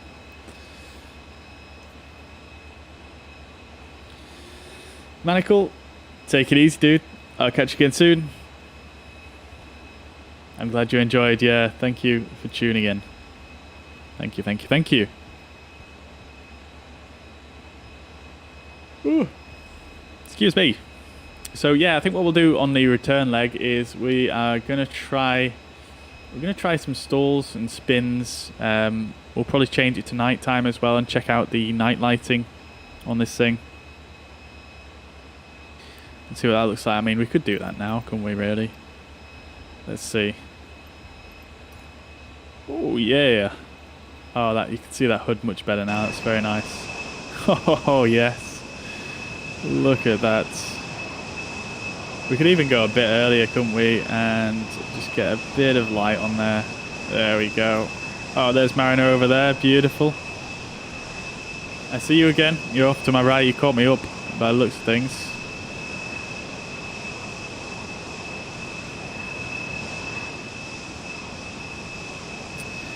But yeah, we've got the nice lighting. No, I don't see you. Ah, balls. I don't understand it. You can actually get some lighting in here as well, so we can get these dimmers turned. I wonder if it'd work if we went into a group again. Yeah, we could try it. Right, so pause now. Let's get the... Oh, that one's not worked.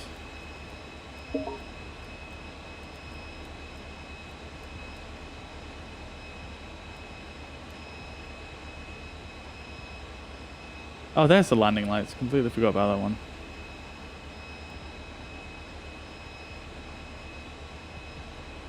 Hook bypass. We can turn that actually on. We're going to land on a carrier.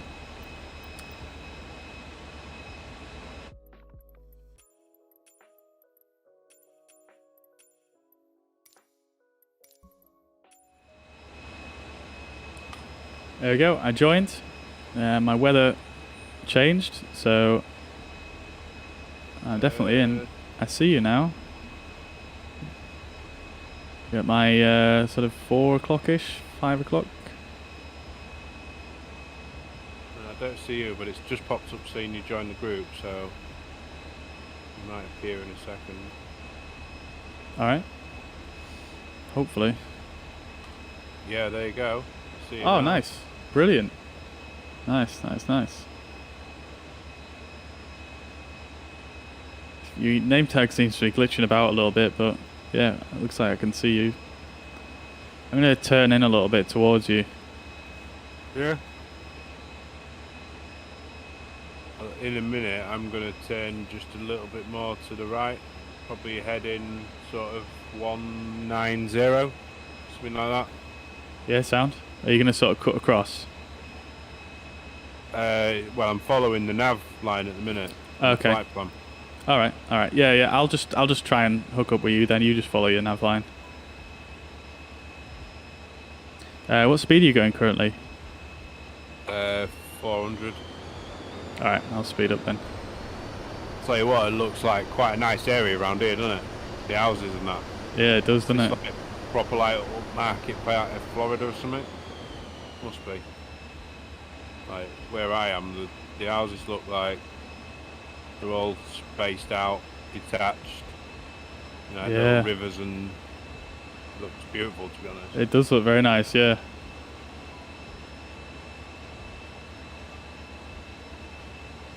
Yeah, you're glitching about a bit currently. You're playing, but you're moving forwards. Yeah. Yeah, it's a bit strange actually. Might be because of how fast we're going. Yeah, maybe. Yeah, I can see you coming around the back of me.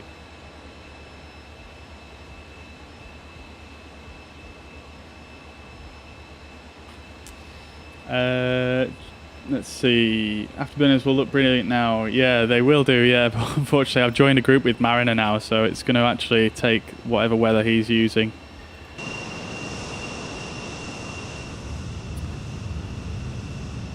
Panel light on the right by the avionics. Oh, it's right here, isn't it? Beautiful. Thank you very much, sir. Thank you, thank you, thank you. Great stuff. I'm not sure why the floodlights weren't working in here. I was probably doing something wrong there as well. Let's see where Mariner is. He's just there. I think I'm going a little bit slower than him now, so I'm going to speed up, see if I can get alongside him.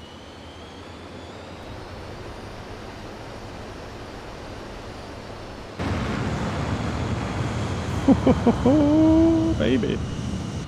Many hours in the DCS F14. I'm very interested to fly in Microsoft Flight Simulator, but you're worried about quality. Just going over Palm Beach. That's where we're just going over now. Ah, okay. Very nice, very nice. Looking beautiful, man. Certainly is. Certainly is.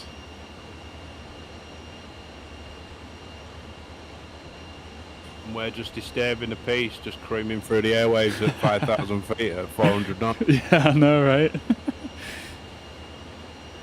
Very considerate. Oh, shit. So you're concerned about quality. Well, I mean, I can't really comment on DCS, but obviously DCS... Well, isn't it, for 10 past 6? Obviously DCS is a, you know, it's a combat flight sim. You know, I wouldn't necessarily expect the same level Nice clear skies as well. in DCS as what you would in Microsoft Flight Sim. Obviously it's primarily a civilian aviation simulator, so I mean, I don't know necessarily how well the two are going to compare, if at all. Obviously you can't, you know, shoot stuff in this, for example, and you know, there's a number of other limitations in the sim currently that are unfortunately outside of some of the developers' controls, which I assume will be fixed at some point in the future, but at this very moment in time there's not too much that can be done about certain aspects. So oh, look at this, beautiful. Yes. Oh, he's coming up close. Oh no. His aircraft seems to just be floating horizontally. What's going on there? Yes, a bit of formation going on. Yes, mate, we've done it. Your aircraft seems to be just drifting to the left and the right, though. Is that you turning, or is that just weird lag or something? That must be weird lag. I've got autopilot on. Haha, we got it though. Oh shit. Nice. I'm going to turn in a little bit towards you, see if we get a bit closer. Yeah, let me just put some weight on so I've got pilots. I get a screenshot, it looks more realistic. Oh yeah, we got it synced up now, good. Yes! Just wish I'd have turned fucking nameplates off. What heading have you got, by the way? Currently heading 191. 191, right. But then there's coming up, there is the American Airlines Arena. I don't know if we can see that. I think that'd be quite big. Potentially. I'm gonna turn there. Okay. Very slightly, just very slightly to the right hand side, probably going about 200, heading 200. Okay, cool, cool, cool. I'll try and turn in formation.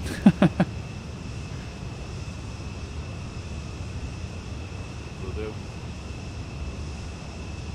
Let's see. Caesar asks, what is the AWL/PCD Navigraph charts button near VEC? Oh, going up to Fort Lauderdale Air Base. Just about to fly over that. oh, I see it. Yeah,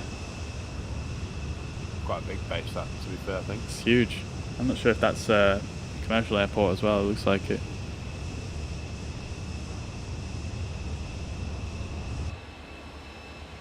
We're just creaming over it. See ya!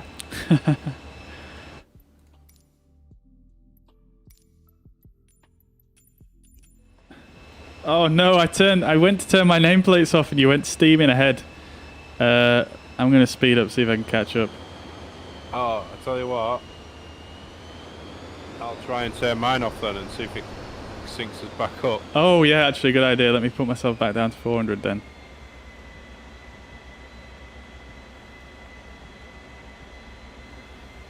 What is it? Traffic, innit? Traffic, yep. General traffic. Yep, yep. Right. I am gonna go now. Here you come. Oh, we disappeared completely. Back.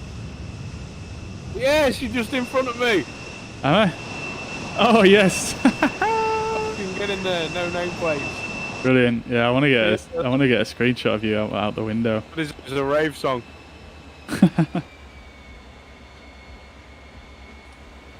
Let's see. AWL PCD button near VEC. That's a good question, to be honest. This one, heading track button. So on here, it will switch if you come the track out to the for left, a heading. I'm just coming up your left-hand side now. So it's basically like track FPA mode in the Airbus, if you are familiar. Amazing that. Fucking ace. Yeah, man. Did you say you turned? Sorry, I was just talking. No, I haven't turned yet. I was just saying if you turn to the left a little bit, you'd come a bit closer. Oh yeah, there you are. I lost you for a second. Just coming up your left-hand side now. Yes, man. Yes, mate. Oh, I love it. Brilliant. Of course, combat and switch are not included. It does look beautiful from the exterior. Yeah, thank you very much for the nice, kind words there, Slow my speed Chico. down. Oh, no, I need to get rid of my pilot. I can do that while it's still moving now. But yeah, it is a fantastic model. It just looks absolutely stunning. Absolutely.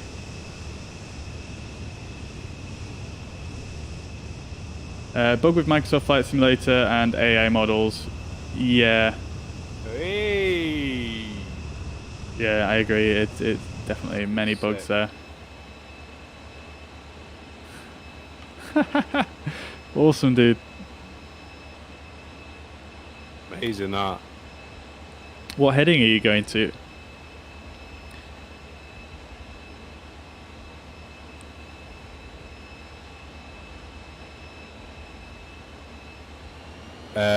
Going 208.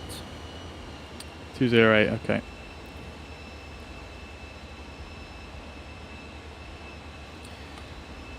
Okay then, so question for Chico. I mean, if you'd caught the stream, you may have caught the fact that I'm pretty new to fighter aircraft, to be honest. I'm really not that experienced at all. So a lot of this stuff is pretty new to me. So my question for you is, if you're very experienced with this aircraft, is what's the general procedure when you're sort of cruising? Would you normally, is auto throttle commonly used? I was also wondering about the flaps as well for takeoff. I couldn't find anything in the manual about that, so just left me wondering on the usual procedures on those, really. Look at that. Boom! Imagine that.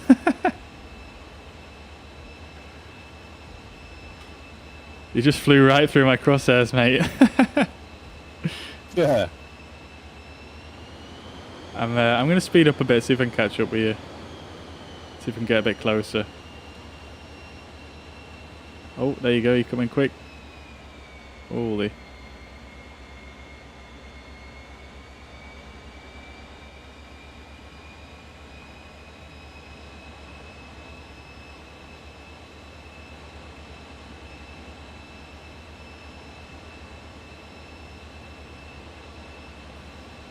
Oh, look at this water. Blue. Oh, the water looks fucking beautiful here, doesn't it?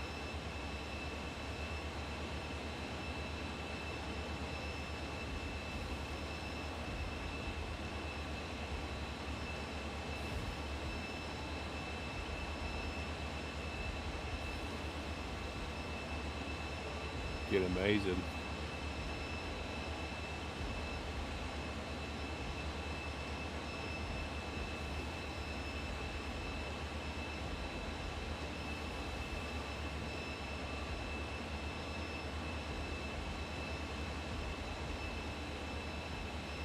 Just trying to get a bit close to you to get a good screenshot.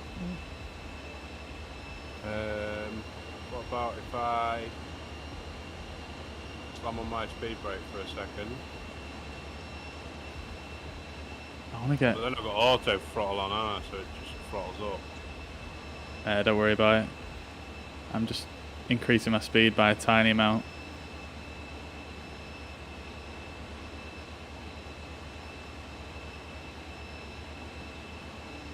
It's probably easy just to manually fly at this point, to be honest, but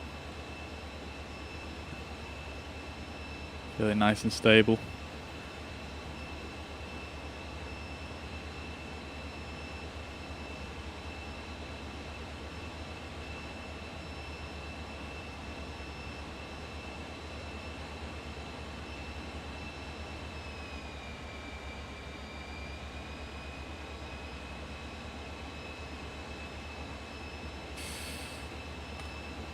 Okay, auto throttle is normally used for carrier landing. Slight flaps used for takeoff when loaded, but they will break if you XA 225. Yeah, makes sense. I think I've got 250 in the manual here.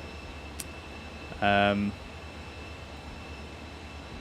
yeah, it makes a lot of sense. Yeah, thank you very much, dude. Appreciate that. I was unaware auto throttle was used for carrier landing, so that's pretty cool. That's definitely going to make things a lot easier. Just doing a normal landing in this thing is pretty taxing.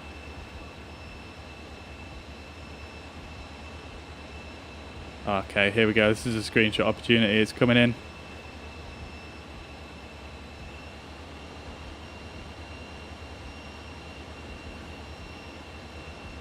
Come on. I swear he's going quicker than me. Here we go.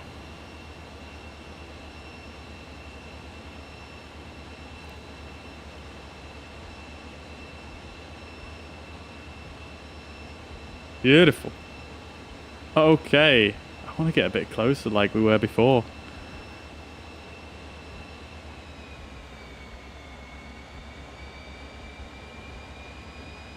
I keep overturning, I think.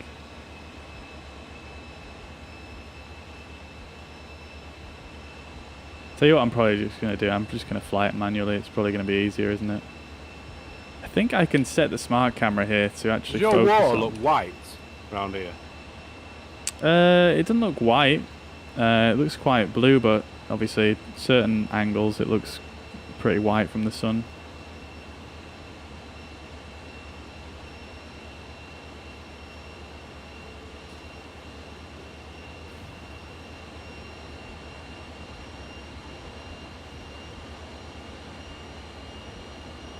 Oh, sorry, I was muted. It doesn't really know. It looks quite blue, but yeah, obviously some angles it can look a bit white with the sun. Yeah, that might have been what it was. It just looked like I've got a big white patch, but then it's gone blue now. It looks amazing now. But yeah, I think what I'm doing is I'm just following this strip of, there's like a road, I think, as well.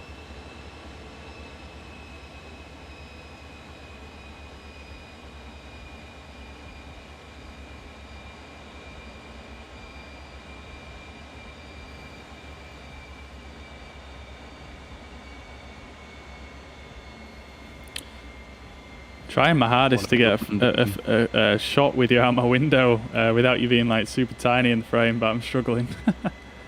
Yeah. Landing, you want to be landing easterly direction as well. Okay, cool. Might have to go past the carrier and then come back on it. Yeah, that works. Probably makes things a bit easier, to be fair.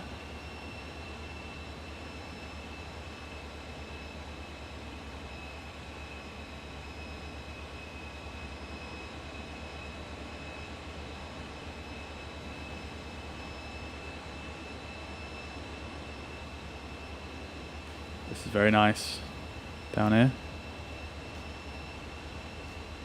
Yeah, dead nice. Sea. Sea's like proper blue. Yeah, man.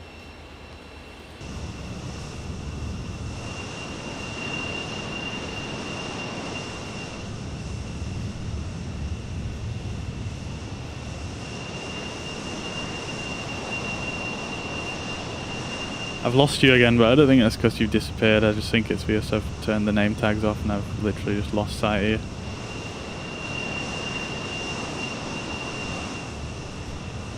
I'm not sure. I can't see you. Yeah, maybe that's happened again. To be honest, I can't see anybody. But then I've got I ain't got nameplates on it. Yeah. I can't see anybody who's not very far away. No, I can't see you again now.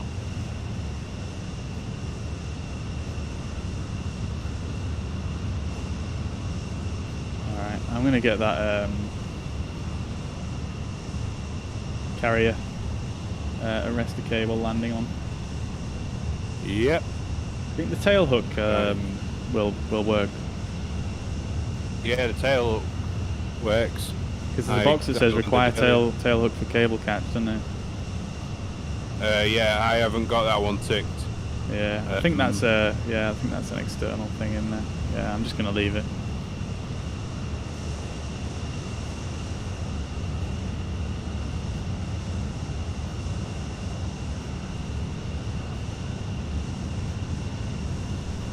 I've got only trigger when landing on cables though, so I'm gonna have to do an okay landing.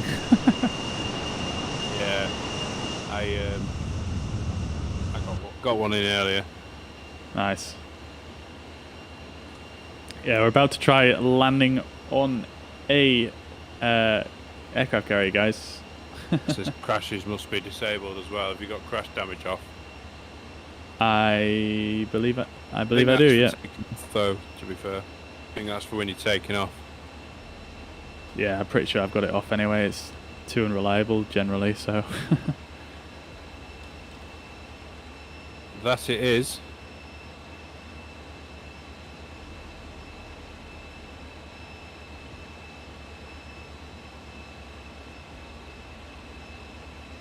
Pass on the right side at 300 knots with a tail hook on the F14 modelled. Yeah, so it is modelled, yes, I see that. But yeah, like you say, not sure if it actually works properly with Microsoft Flight Sim yet. So what I'm using for the carrier is it's basically this payware scenery and a little side application here as well. And this just enables arrestor cable landings. It does have a box here for the tail hook. If I move it over here, you guys can see it a bit better. And it says require tail hook for cable catch, but it also has this lower tail hook button. So I'm not sure if that's actually going to work properly with this aircraft or not, because this is a native aircraft to Microsoft Flight Sim, and this is referring to FSX imports. So I'm not going to bother with that, and we're just going to have to pretend the tail hook is working. So that's how it's going to work. Hopefully we get some sort of more native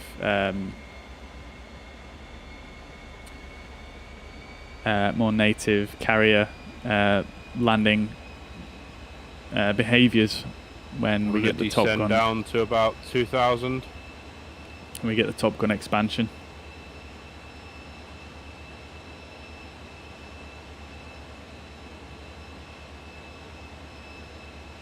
Pass carrier on right side at 300 knots. Fly past, turn steep. Lowering Steep my turn speed left as well. to slow down.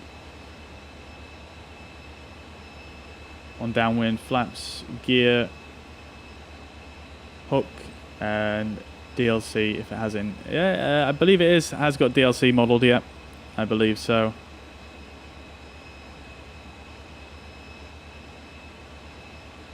That would be this button right here, I believe. This one.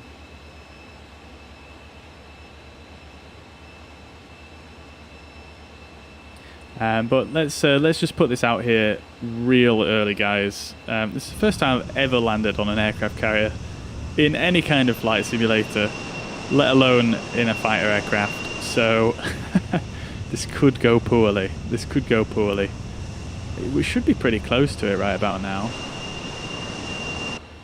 Mind you, I don't have a GPS flight plan in, so we could have already flown past it. So let's just have a bit of a zoom out here and see where we're at.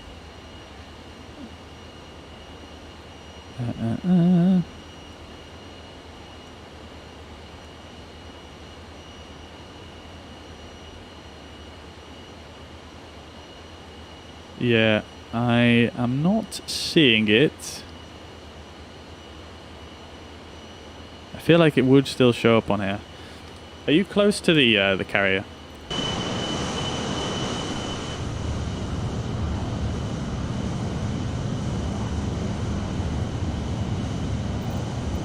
I suppose I could just bring up this map here and cheat, couldn't I?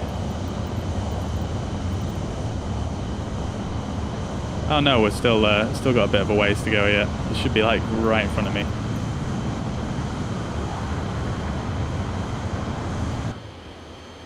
And I'm climbing because I'm not paying attention here. It'll be rough, yeah. We shall see. We shall see. Spend time on DCS rather than this arcade game. Yeah, Peter, I mean, DCS is not really ever something I've gotten into too much. I'm not a huge, fighter jet sort of guy. I'm not a big fighter jet buff, to be honest. So, yeah, I mean, just to dip my toe in the water, I feel like this is pretty great, to be honest. I'm really enjoying it. Sorry, I think I was muted then. All yeah, good, I'm all not good. too far away now. I've dropped down to 2,000 feet though, and dropped to 220 knots. Right, sound. I'm not too far away either.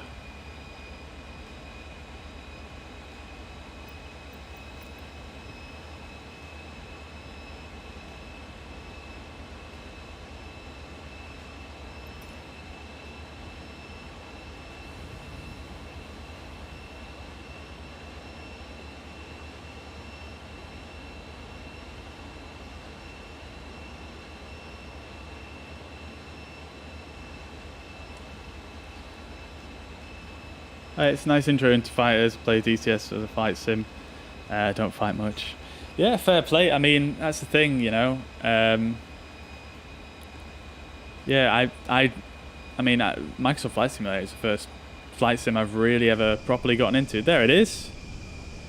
Beautiful. I'm definitely way too high here, so let's do some loops around to get down to about 3,000.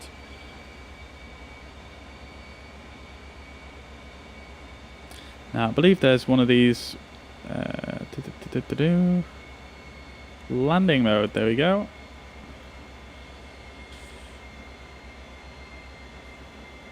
Don't want to dip down too quickly here. Likewise, I'm basically right above it. Are you right above the carrier? Pretty much.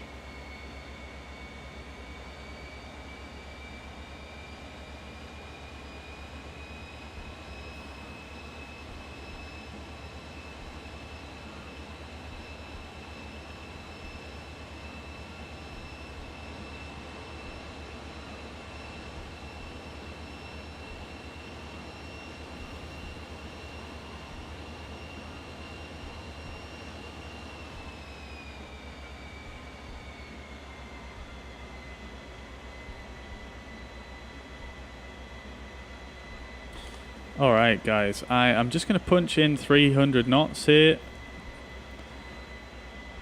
We're going to see if we can do that sort of brake maneuver to slow us down. Not sure how well that's going to work out for me, but let's give it a good try here. And let's see if we can actually see the carrier again. Oh dear. Where has it gone? That's it over there, isn't it? Okay, beautiful stuff. Okay then, I am I am climbing again here. I think that I definitely need to get used to the trimming on this a little bit better, because I keep over trimming it. That's why I keep getting this sort of pitch up, pitch down, and it's a little bit unstable. But yeah, I guess it's just something to get used to, that's all. So what I'm going to do here is, seeing as though I'm kind of perpendicular to the carrier now, I'm just going to sort of fly straight towards it, and then we're going to do that 90-degree turn away, and then sort of go upwind from there. I'm just thinking, are the cables on both sides, or are they only on one side? That's a good question. I'm not sure. I've never landed on this carrier before. I'll do a quick pass over and see if I can see. They're only on one side, aren't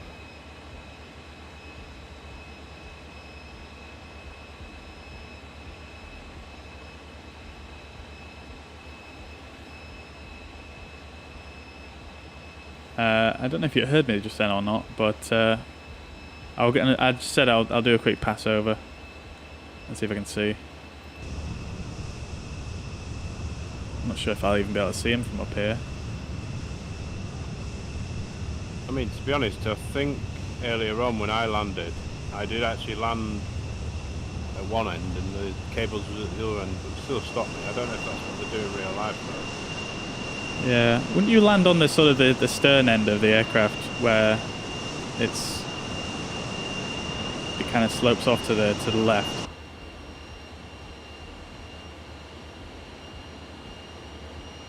Yeah, I've got a guy in my chat who's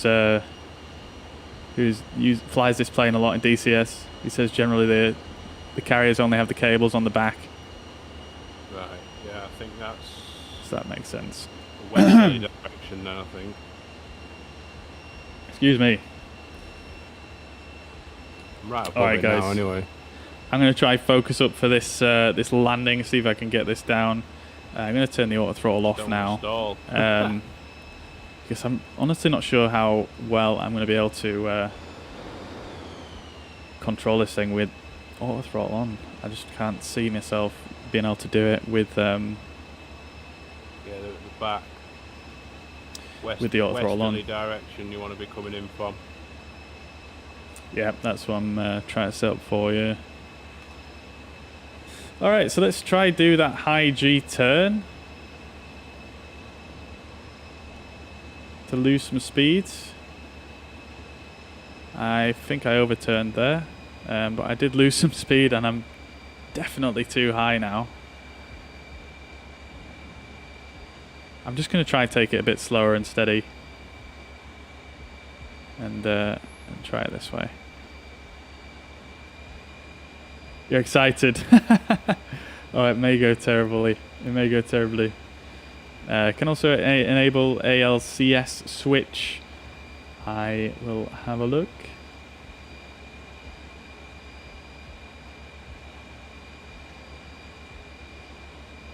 Yeah, I don't think the cable simulation is super well done in this sim. Do you still read me? I do. I do.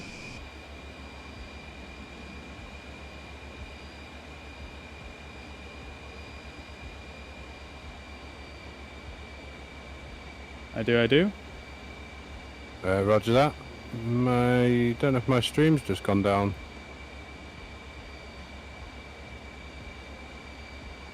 Maybe not.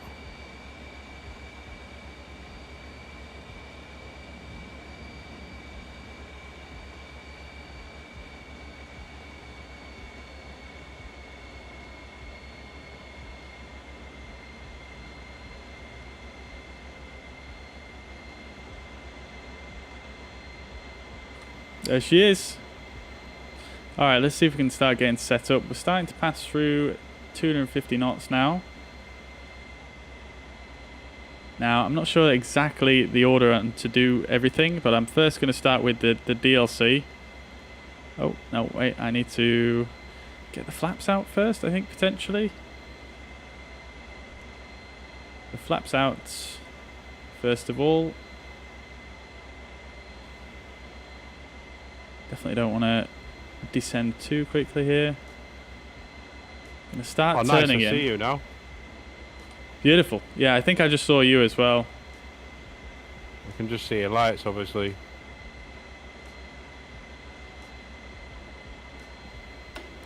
Get the gear down, we'll get the hook down as well. Synchronized landing as well.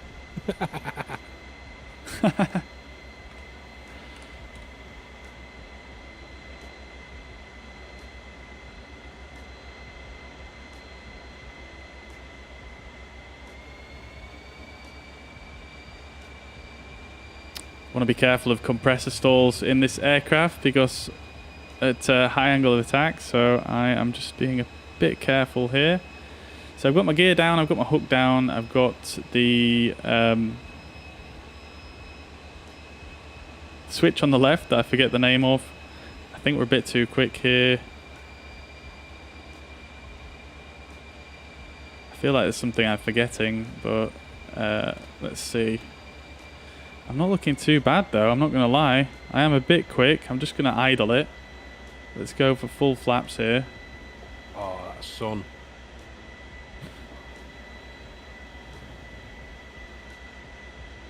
Sun's a killer. Yeah, it was a bit too high, a bit too quick there, so I'm going to go around. Just going to do a nice, slow, gentle go around here. Get a couple of stages of flaps back up.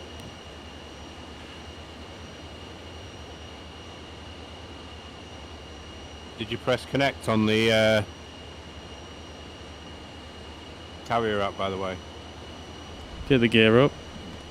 I did, yes, I did, yeah. So I was just about to try and land in without it. I've just done a little go around there, but it wasn't a terrible approach for the first ever time. No! Disaster struck. Oh no, what's happened? Mariner's swimming. Oh no. No, man, I bounced.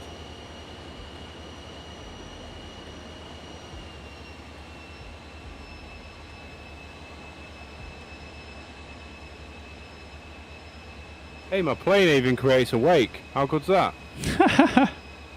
Amazing.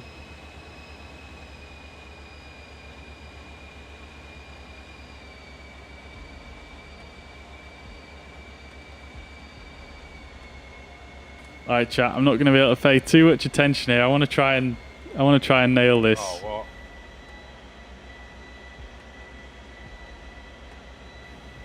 This is it's not the easiest plane to fly when you're getting into landing configuration, this aircraft.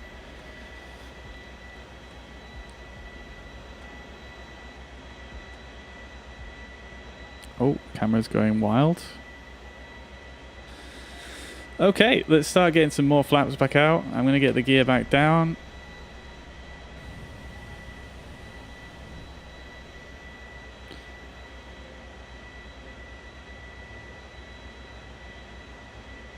Take two. Take two.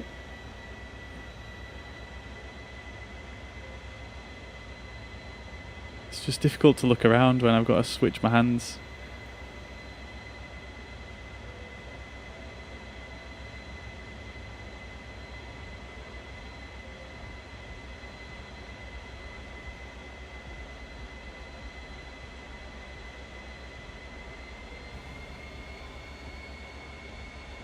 I always find it hard descending over water though, because it looks deceiving.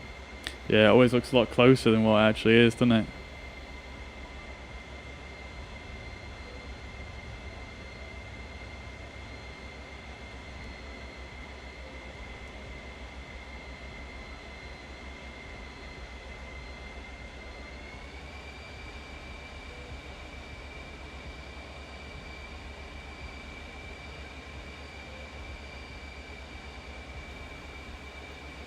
This is not looking too bad.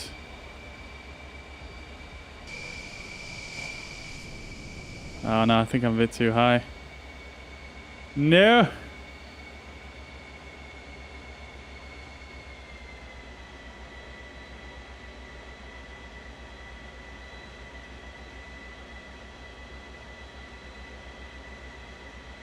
Too high again.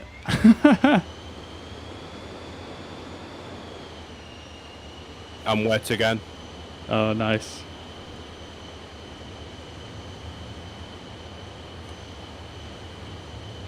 Oh, God, what happened there?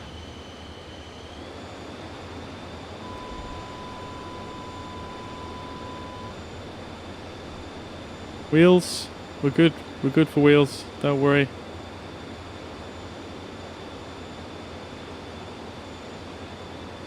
That was much closer, wasn't it? Yeah, that was much better.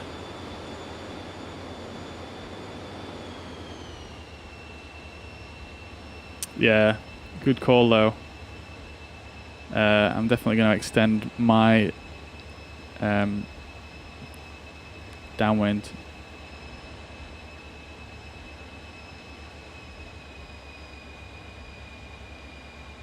Yellow means on speed. If you're at the right altitude, then you'll be good. Okay, I will bear that in mind. Thank you, thank you, thank you. Sorry if I'm not able to reply to all the chat at the moment. I'm just trying to nail this really. It's not easy, especially when the cameras are a little bit funky. There we go. I think that one's a bit better, a bit wider.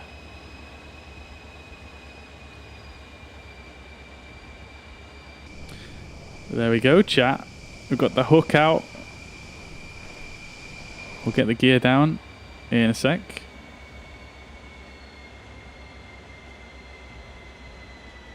Probably a bit too high here, to be fair.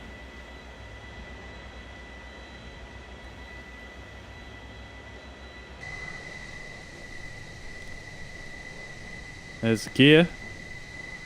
Beautiful. Alright, we'll get the flaps out as well. Or at least one stage. We should be able to enable the DLC now as well. That gives us a little bit of these spoilers. Not exactly sure the purpose, but nevertheless, we got them. Alright, let's try this again.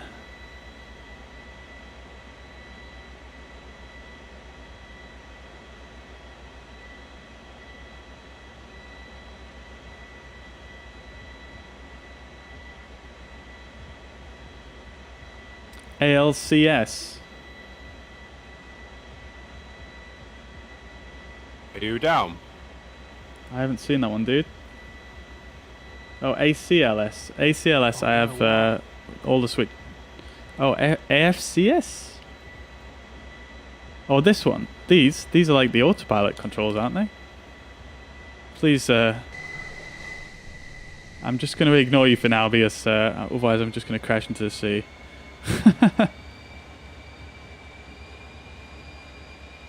I am not down, no, not yet. I just took a very extended downwind leg so that I could come in and line up for a bit longer.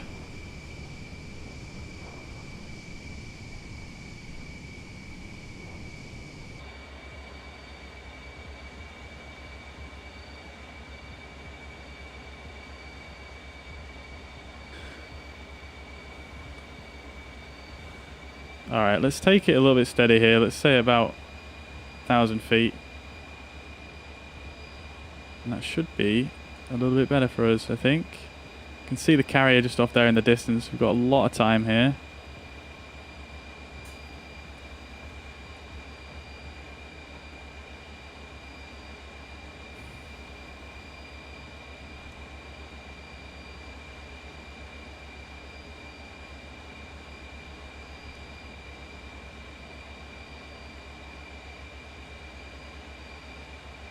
A lot of trimming required to correct for full flaps there. So with full flaps now, we are gear down, got the hook out. We're looking a bit better, I think. Bit high. Yeah, I agree. 300 foot would be better. Yeah, I agree.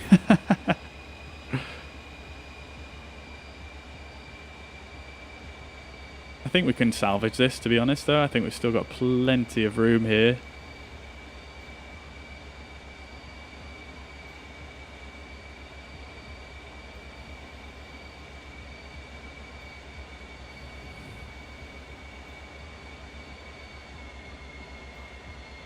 Find the yellow circle.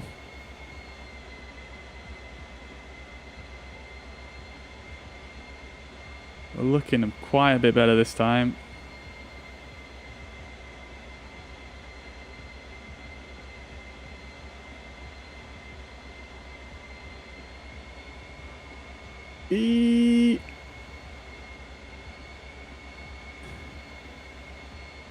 Woo!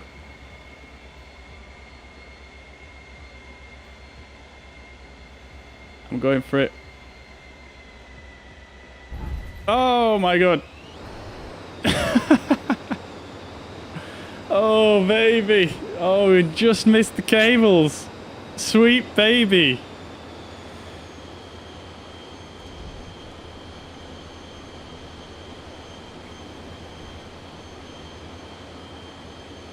That was so close. That was so close.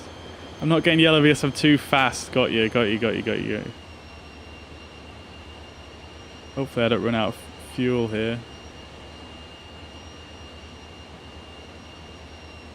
I'm gonna not climb up as high this time, and I am going to try and keep the speed down so that I don't have to make quite a long downwind.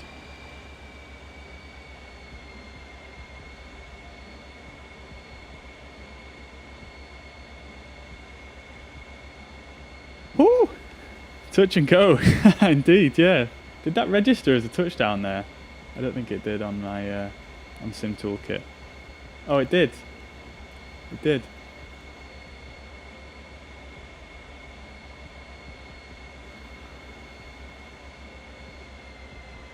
Okay, let's start getting configured nice and early here before we actually turn in, and then all I have to focus on is my speed and AOE when I turn in.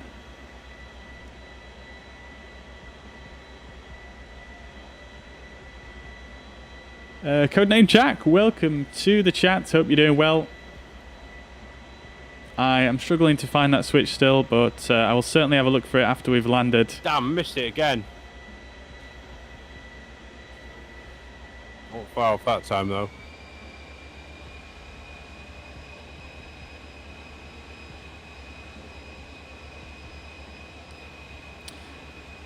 Yellow circle, good AOE. Yep, yep, I've got that, yeah.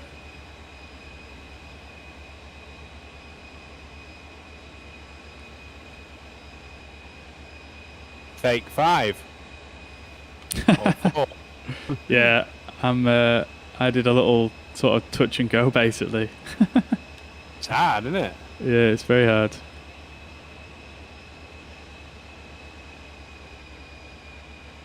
It's hard to keep that speed down, like have yourself coming down, but then you don't really need to be coming down.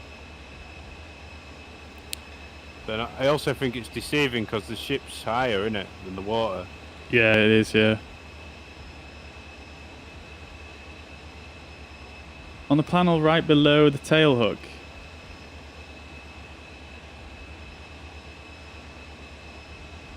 ACLS switch. Am I blind? I can't see that anyway. This one?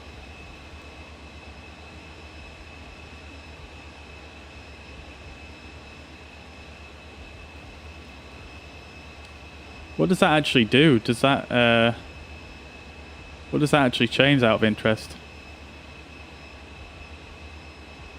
I thought all those switches there were more or less just to do with, just the screens.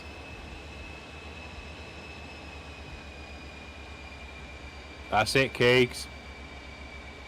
Just showcasing this F14 as well.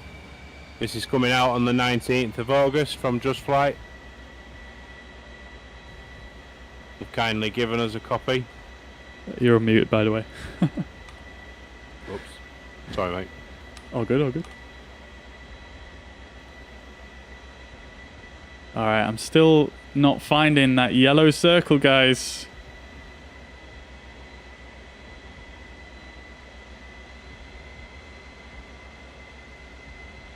Come on. I'm definitely going almost too slow this time, surely.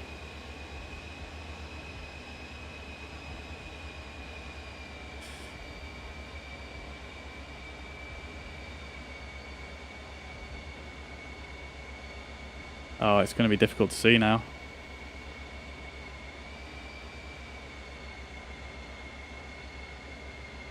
Oh, come on, this is the one. This is the one. This is the one.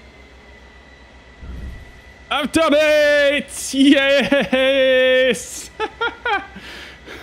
I'm not sure if that arrestor landing is... Haven't done it, Annie. Oh, let's go! Let's go! I fucking done it, mate! I know, it was literally right in front of me when you did it. Amazing. It stops you like instantaneously when you hit those cables.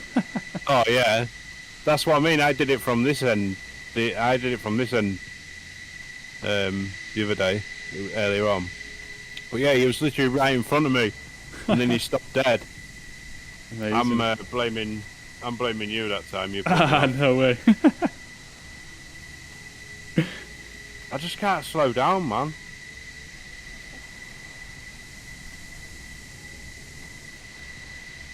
Yeah, it's difficult to get the balance, I think, to get the right sort of angle of attack. And flaps as well. My chat are telling me look for the yellow circle on the angle of attack indicator is what you want to aim for when you're on the final approach. Alright, I'm in outside view though, to be fair. I better get out of the way anyway. 1 sec, I'll be back with you. No worries, mate. How about that instant stop though, guys? That was like ridiculous. Oh, we did it though, we did it. Eyeballs would have carried on, yeah mate. I mean, fucking hell, yeah.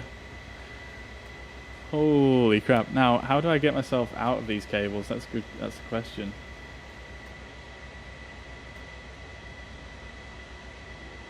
Let me just have a quick look here.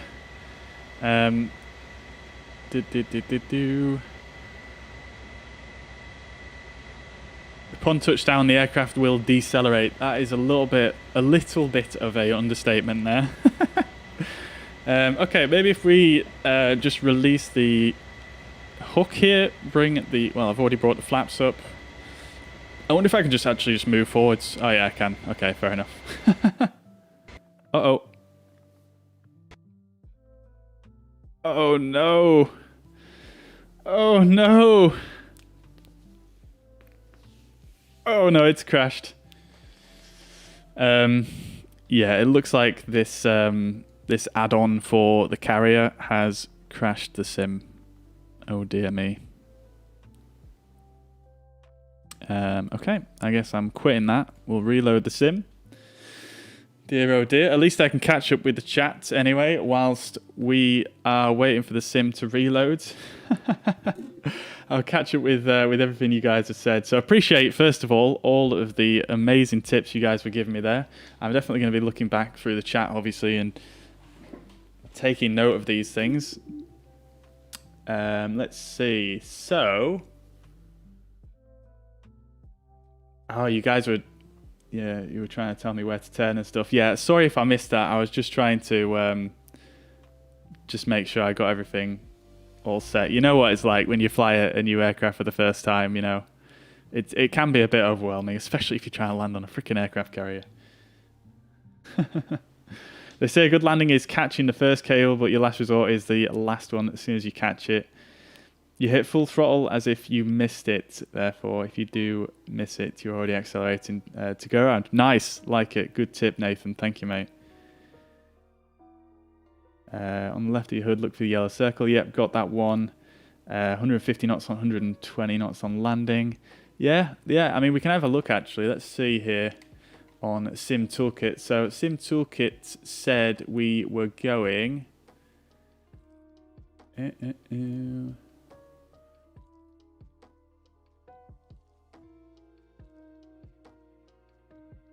119 knots, so we were doing pretty good on speed, I think, that time.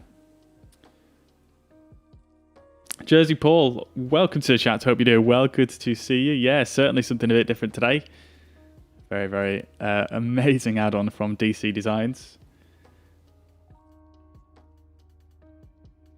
Let's see.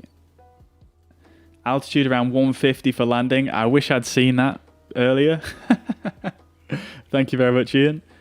ACLS switch will help. We'll configure you for carrier landing. Ah, okay, yeah. So I asked what the ACLS does now. We're so close then. Nice, dude. It crashed me when I tried to taxi away from the cables. Is that what happened to you earlier? Yeah.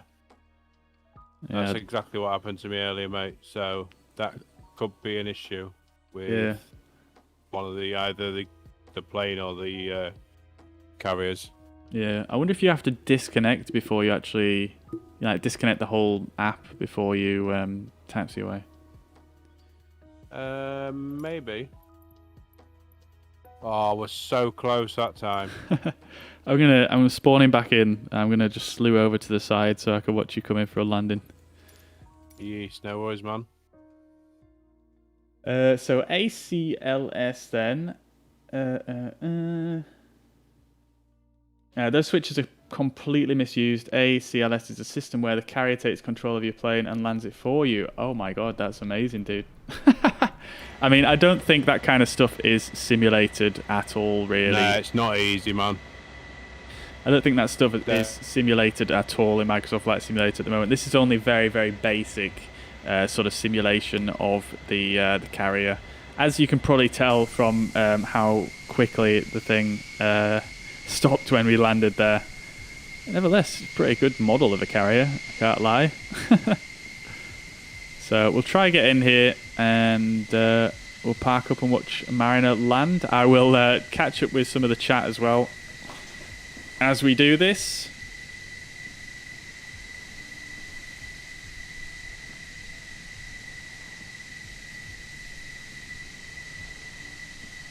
I'm not gonna taxi off the edge, don't worry. We're just gonna get someone to push us back here into the spot.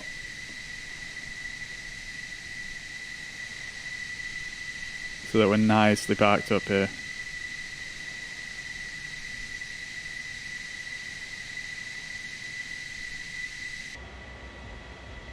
We should probably just shut down the engines, really, shouldn't we? That would probably be a smart thing to do. Wing sweep going in there. We'll get it overswept all the way to the back for parking here on this carrier.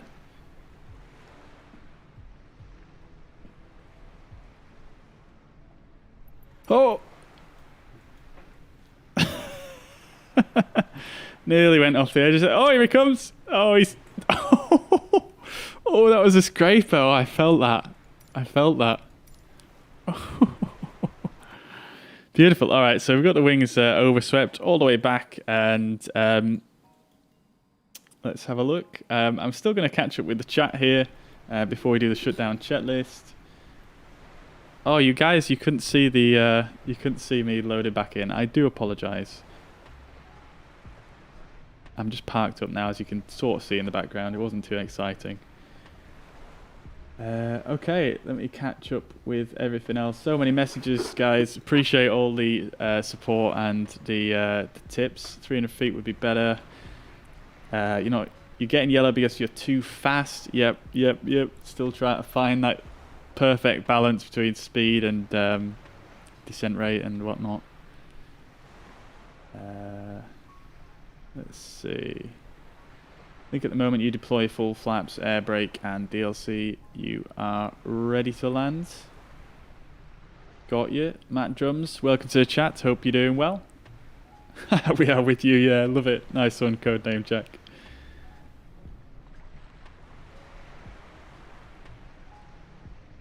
I'm glad you're enjoying it, Chico, even though it may not be up to your standards.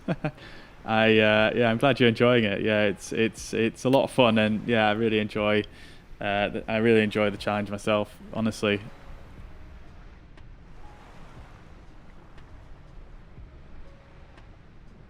Definitely more challenging than a Cessna, yeah.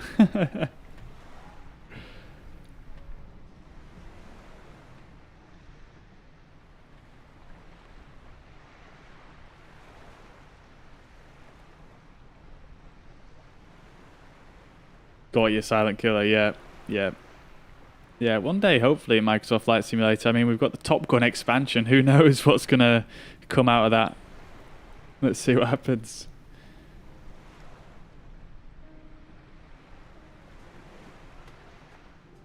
Tell you, mate, it's probably diving too steeply. I certainly will.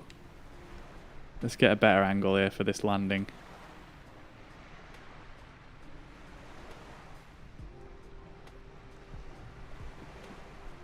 There we go, that's kind of nice.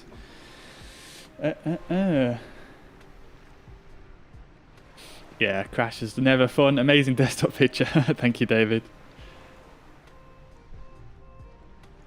I'm glad you're enjoying Codename Jack. Yeah, we're not finished yet. We're not going to finish yet. We're going to do a takeoff of the carrier. We're going to try that mod again. Hopefully it doesn't crash us, and do a takeoff using the... I forget the name for it now. Is it the... let's see. Yeah, just using a catapult launch.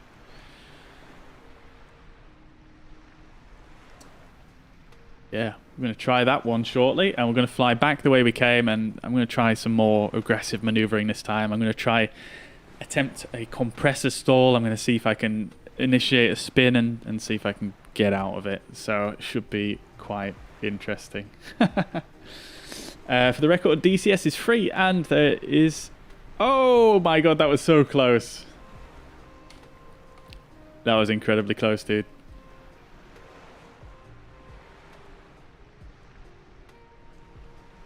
Yeah, no shit. I've been like that on like the last 2 or 3 goes. My chat say you might be diving too steeply, maybe. They've given me lots of really useful tips. They told me to tell you. Yeah, I need them at this moment in time. Yeah, if you guys... 7. Are you streaming on YouTube right now? Yeah, YouTube and Facebook. Yeah, so right now, guys, the other... well, Mariner, who I'm flying with at the moment, is also streaming on YouTube and Facebook. Feel free to go flood his chat with some tips. It could be because I'm trying it in the outside view. Oh yeah, possibly, yeah. I feel like it's a bit more... It's difficult to judge from the outside, I think. Yeah, let me get... I think it's better to get lined up in the outside view, though. Yeah, I suppose. Yeah, it definitely can be helpful, yeah. Let's see. So, yeah, DCS is free, and there's free fly for the various planes right now. Nothing stopping you. Oh, yeah, dude. Nothing stopping me at all, yeah. I spend, I've got so much time spent doing other things and this as well. I've just not got around to DCS yet. And generally when I go in and do something new, I go pretty deep on it. So I could just imagine if I get into DCS, it's just going to change everything for me. So I don't know. Yeah, maybe I'll... Oh my god, so Oh no! I was even closer that time. Mate, you were inches away from that last cable. I reckon it's broken.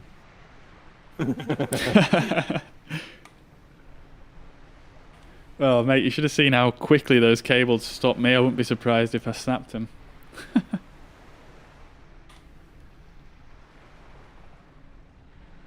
But yeah, DCS, I'm certainly going to check it out. I appreciate the recommendations. Is the F14 in DCS?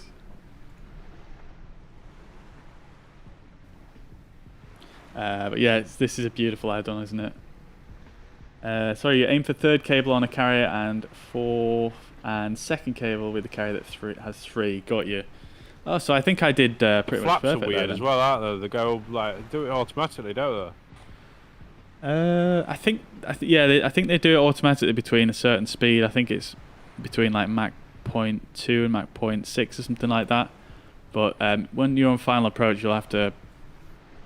I think once it drops below that speed, it will retract them. So you'll need to start putting them back out again once you get onto once you get to approach speeds.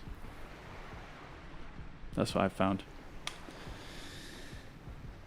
Okay, let's see what else. But the world is freedom in Microsoft Flight Simulator. Yes, very, very true. Very, very true. And you can obviously go around intercepting airliners. I'm going to go to the... evening, Nige. Hope you're doing well, mate. Good to see you. Let me just make sure I'm not getting told off by my partner for talking loudly. But yes, I am doing a bit more of a late one tonight.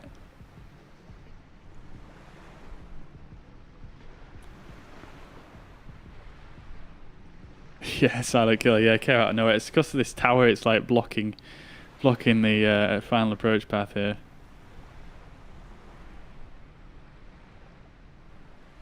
I've lost him. I'm sure I saw him go past this way just a bit ago.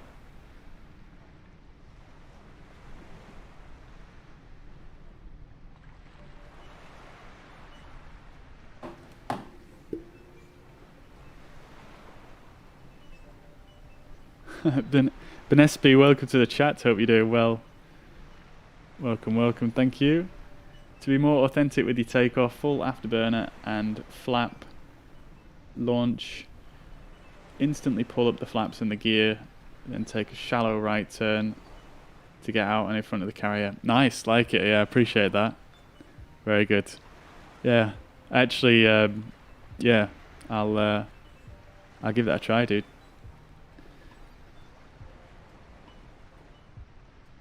What's his address? You could save Goose. Who's Goose? Oh, here he comes. Who's Goose? I'm confused. What's his address? He is Mariner Halley over on Mariner Halley. I typed it in the chat there. If you just search for that, you should find him. DCS so deep. Never actually read the actual naval flight manual for the planes. That's amazing, dude. Yeah, I mean, I do always try and read the manuals for the add-on aircraft that I get. 100%. Yeah, it's all part of the package, really, isn't it? Really, I love, you know, really getting to grips with a deep, complex aircraft. Need a supercomputer to run DCS. Mine took off before I did. I mean, I can certainly give it a try. I've got an okay computer, so F14, AMD, F18, 1650, etc. Amazing, awesome, awesome. Looking a bit better this time. What's Top Gun?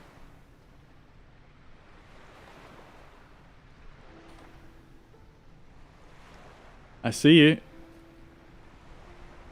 Oh, come on. Come on, dude. You got it. Oh, has he rescued it? Oh, oh, oh, he's done it. He's done it. Oh, down to desktop straight away. Yeah. Oh. God damn it. God damn it. Oh, we can still have a party though. Yeah, mine did the same. I think it's because you started rolling forwards. Nicely done, dude. I mean, you landed. That's what matters, really. Yeah. I think it's that. That is the main thing. I think it's that carrier control module that needs updating or something. Yeah, it possibly might be. I'll let's come up with a thingy. Watch Top Gun. It's what the DLC content is based around. Highly recommend. Yeah, I've seen the original Top Gun. Is the new one out yet? I assume it's not out yet.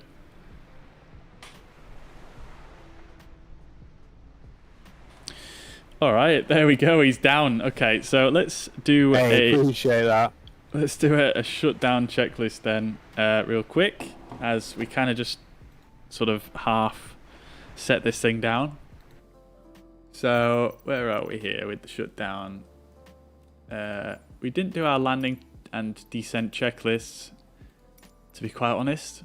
That might have actually helped me, because some of the stuff that you guys were saying is actually on there, but you live and you learn. So landing airspeed 140 knots, it's asking for the approach speed, and then finals 120 to 150 knots, depending on weight. I assume that says it does. Touchdown rear wheels first. Roll, aerodynamic braking, spoilers, and toe brakes. Yeah, makes sense. All right, so after landing, securing the aircraft, so parking brake is on, landing lights we can turn off as well. Navigation lights we can turn off. Flaps are already up. Inlet ramps, we can put them now in the stowed position. Fuel valve switches are already off. Strobe lights we can turn off here. Avionics we could turn off as well. I'm surprised this battery's not actually ran out completely. Wings overswept, we already did that. Ladder, we can stick that one down. Let's go like this, and like this, and like this. And chocks, covers, and chains. Let's get those on. Beautiful. Okay, then. There we go, guys. Just as the sun's setting. I love it. Amazing. Amazing. What a landing, yeah, guys. It was brilliant. Yeah, it's so satisfying, that, though. I'm definitely going to be practicing that more. Yeah, right. I tell you what, guys. I am just going to go and grab a drink. We're going to get loaded up again here, and we're going to make our way back out to, yeah, basically do the reverse. And we're going to do a little bit more testing here and see if we can do some fun maneuvers, do a bit more... see if we can get up to those higher max speeds. We're kind of cruising for this flight, really. We'll see if we can get some higher speeds this time around. So I'm going to just grab a drink real quick, and I'll be back in just a second.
All right, we're back.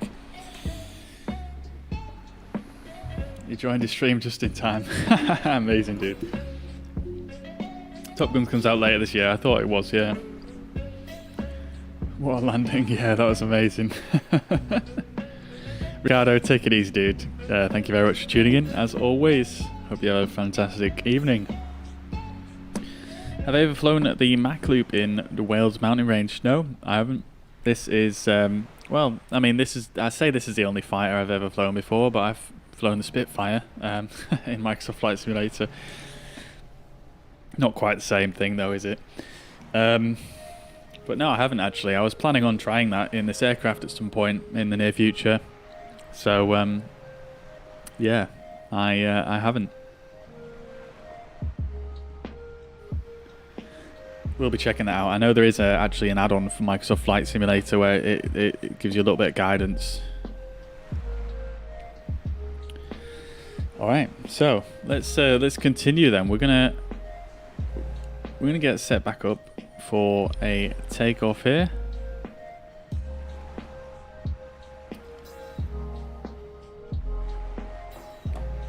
And yeah, we'll take it from there. Let's see what Mariner's saying.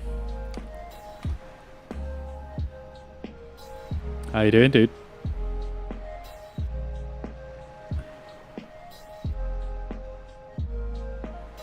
All good, man. Found. Are you spawning back in on the carrier? And are we going back, or are you going to end it there? I'm not sure. I was just going to spawn in at Honolulu because there's a couple of carriers around here. I think they're the other ones, though. You know, the ones off flightsim.to. So I'm thinking maybe try using the add-on with maybe them and see if it crashes the desktop, or even just go round and have a look. Yeah, I see what you mean. Here, aren't you? Yeah, I don't have that one installed though at the moment. Oh, do you? No. Well, we could just go for a snoot round Pearl Harbor and that if you want. Yeah. Are you still alive? I am, yeah. Unless you want to do something else, I'm easy, man. Did you? Well, maybe try another one of these carriers. You know, a different one. The ones that we've got. I think there's one New York. If you wanted to try that one. Yeah, yeah. I just wanted to try a carrier takeoff. To be honest, doesn't have to be this one. Yeah, go for car 3. Car 3. New York. Yeah. Yeah. Let's do it. And then we'll do a takeoff and that there, and just see, maybe do a landing. I might try a landing there now. I know how to do it. Yeah. And we can see if it crashes to desktop again. Yeah. Yeah, yeah.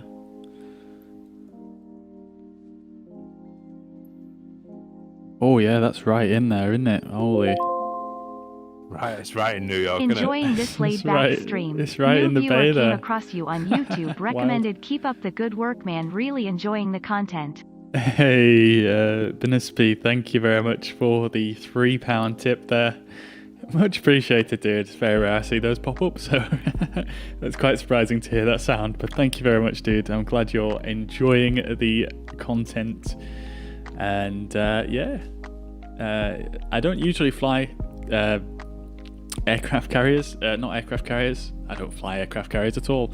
I don't usually fly fighter jets to let you know, but yeah, we tend to do a lot of airliner stuff, quite a bit of GA stuff recently actually as well on Microsoft Flight Simulator. It's very, very enjoyable, but it's generally the same sort of vibe. Do quite a lot of VATSIM stuff as well on when we're in the airliners. But I'm glad you're enjoying. Anyway, yeah, maybe there might be more stuff like this in the future, to be honest. Really enjoying it, actually. It's quite different to the usual. And what I'll also say as well about... I've completely lost my train of thought. That notification's totally thrown me. Oh, the weather doesn't look good here in New York, is it? Oh, dear. Yeah, that's completely thrown my train of thought. It'll come back to me. But thank you, Leveless, for the £3. Oh, yeah, that's what I was going to say. Yeah, so if you're watching this, if you missed the start of the stream, I will be putting together basically a short video that essentially is like a highlights, I suppose, of this stream. Obviously, this stream is, so far 3 hours long, so I'm going to cut it down a little bit for the kind of best bits, if you like, because this is a preview of a brand new aircraft. It's not going to be out yet for another week or so. Well, a week. And yeah, I'm going to put together a bit of a sort of a condensed version for people who don't want to watch the full stream, and obviously just showcasing the best bits of the aircraft, really, and the other little bits that we've tested out today. So yeah, if you didn't manage to catch the start of it, stay tuned for that. That'll be on my YouTube channel, and if you are watching on YouTube and you're enjoying the content, do hit the thumbs up button. It's not something I ask quite a lot, but it actually really does help on YouTube.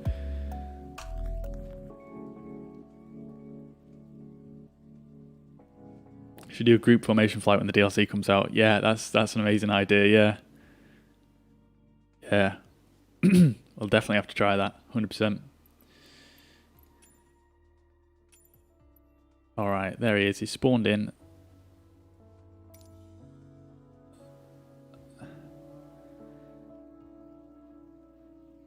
So what I'm going to do, I think, is I'll basically it'll spawn in and we'll be completely shut down. Sorry, we'll be started up ready for takeoff. So I'm just going to slew us out to where we were before, basically. And I'm just going to shut us down. And we'll do the full startup procedure. What's happened? Oh dear. Oh, look at this aircraft carrier. That looks pretty damn dope. Not sure what happened there. Oh. What's going on here?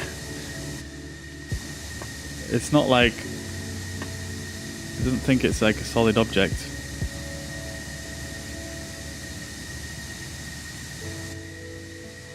Oh dear. This is not good. Okay, I'm just going to have to restart and just taxi. Oh, actually, I'll tell you what it could be.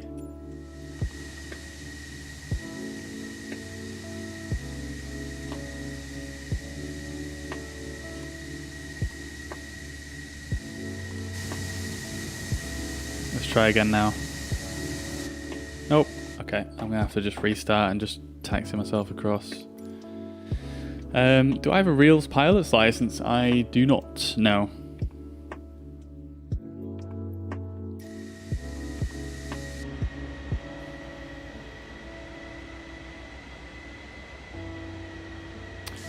Or what do you guys reckon? Do you guys want to see the startup procedure from Cold and Dark, or you're not bothered about that? Because if you guys just want to see take off and fly, then that I'm happy doing that also. Let me know what you think.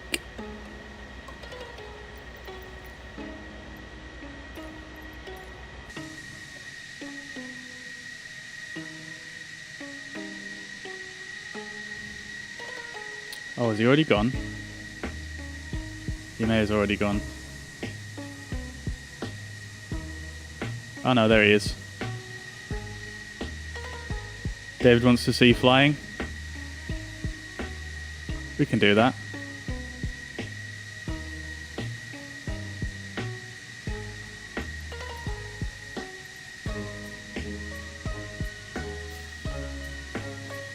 Alright, let's just stop there then. And yeah, so we'll just leave it in this state then. I won't go through the whole startup procedure.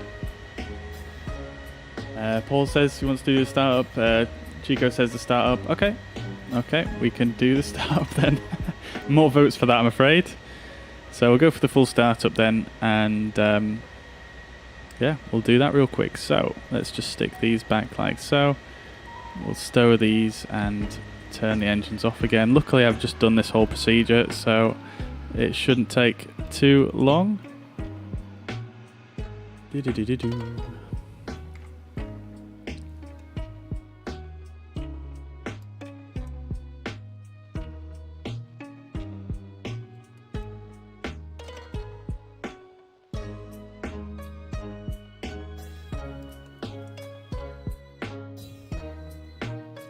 Okay, I think that's everything shut down. Great stuff. Beautiful. Look how cool it looks with the overswept wings there.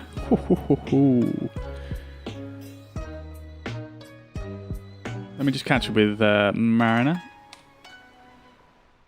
I'm just going to do the startup again, and then I'll be good to go, mate. We can do it we can both take off simultaneously on this, can't we? Because there's like 4 catapults there, isn't there? Yeah. You don't actually have to be on the cables either to do the.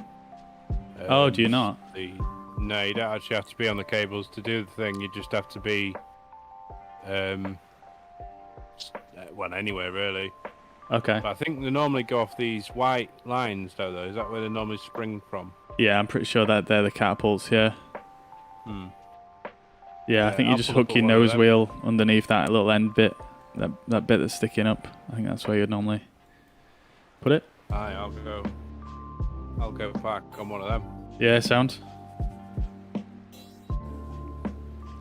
I'll be with you momentarily. Alright guys, let's do this. So, we didn't just teleport in here, so let's get the canopy open and the ladder down. Look at that, beautiful. This ladder, guys, as well, if you didn't see this, has such a cool little animation. It's got the little 2 steps that come out as well. Gotta love it. Gotta love it. Okay, let me turn down the music.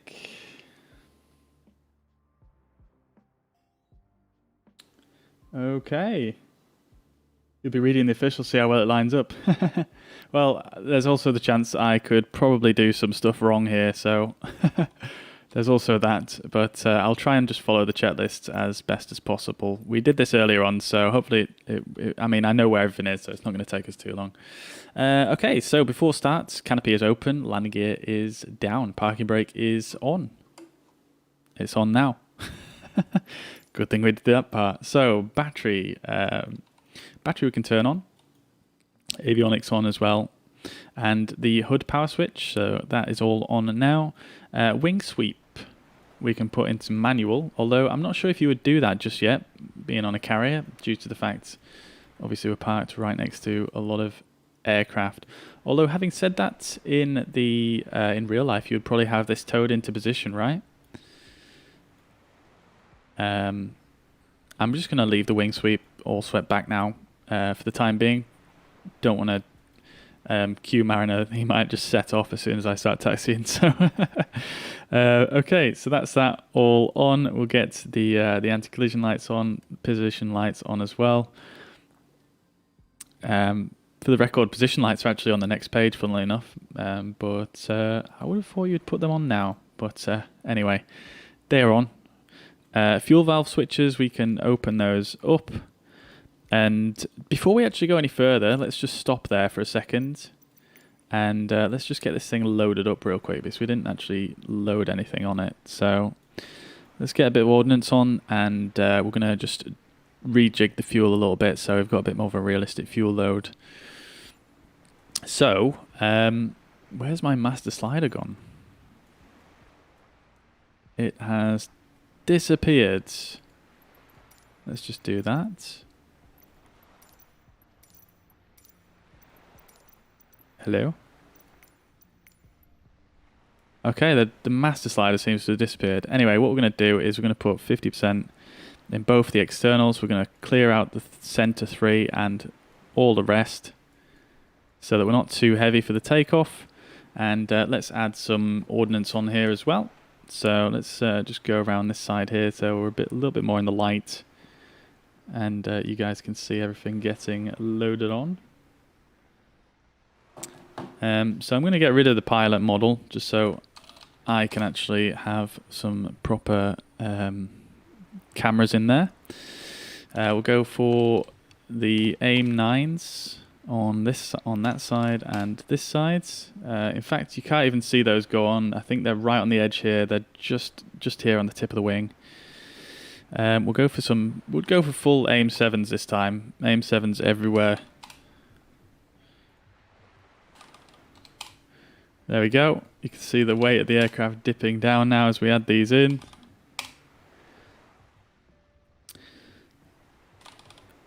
In fact, for the back two, we'll put the AIM-7s on, not the AIM-54s.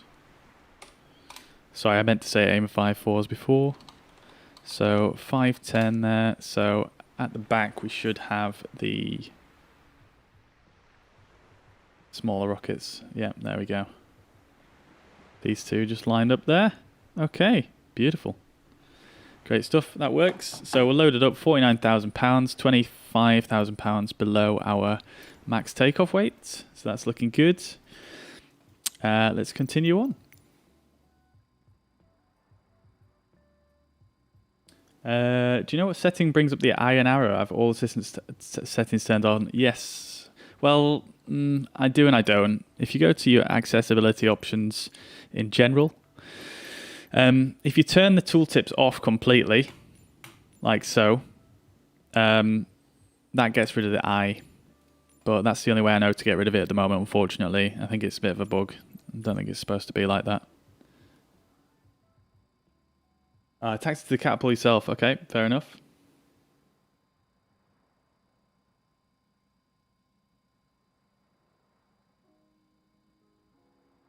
Fuel valve switches. Yeah, so they're called fuel valve switches in the checklist. Don't know necessarily if that's the actual name for them, but I'm pretty sure it's talking about these fuel shut-off switches right here. So inlet ramps, we can put them to auto. Throttle is closed. And we can also then go ahead and... Obviously, we don't have a ground power unit here on the aircraft carrier, so we just flick the switch here, and there we go. We've got a GPU for the startup.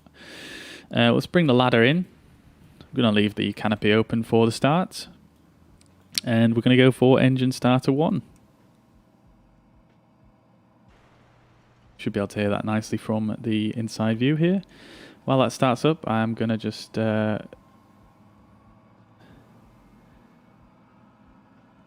fix up my display here. I'm going to get it on takeoff mode.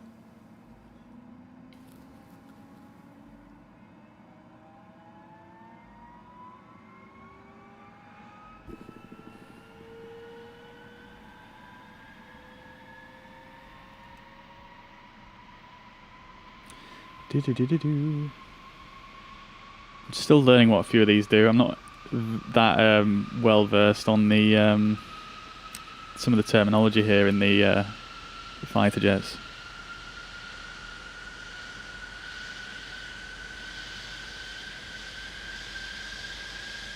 There we go. I should have really brought the camera back around here so you guys could see the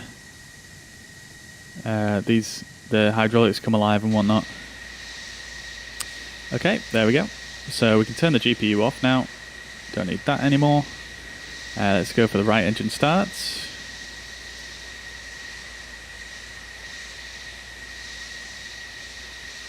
Temperatures and pressures are looking good.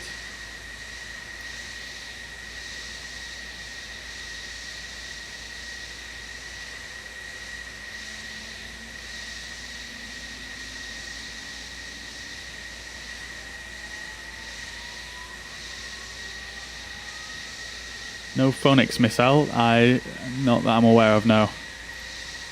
Well, no there isn't, I didn't see those listed. Ordnance is very limited at the moment, let's say, in Microsoft Flight Simulator. Alright, I think the sweep has gone back to auto, so I'm just going to flick that open there. Oh yeah, they came out. Oh no, poor, that jet just got a little boop from us, I think.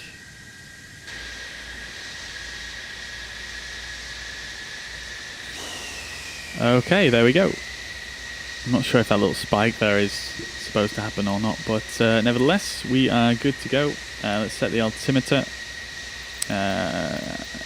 Altimeter is already actually good. Let's just see what my weather settings are. Oh, it's just based on Mariners. Okay, cool. Alright, that's good. Let's say we've already obtained taxi clearance. That's fine. Parking brake is... well, we can release that in a moment. I'm going to just run through some of these items like I did last time. We've only got a short taxi here. So we'll turn the tail lights on as well as the formation lights. Why not? And then landing lights can come on as well. I'm going to get that floodlight on because it might get a bit dark in here shortly. Let's turn the Oleo Neil to Neil. I'm not sure if that's really going to have too much of an effect with this kind of payload, but let's see. Wing sweep we can set to auto as we start moving out. ACFS we can engage here. DLC is disengaged flaps. I believe, Chico, you said full flaps, right, for a carrier takeoff?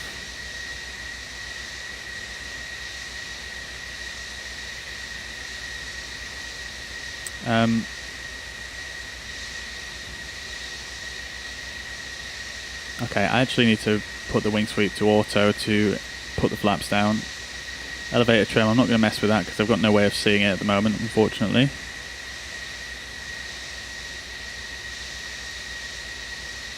Okay, we are good to go, I think.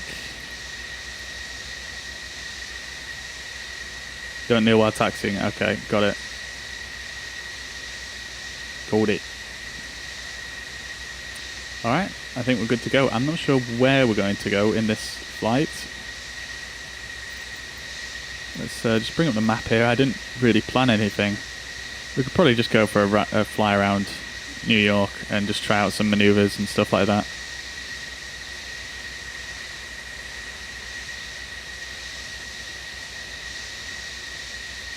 Full flaps it is. Let's release the parking brake and start taxiing out. Let's close this canopy and lock it.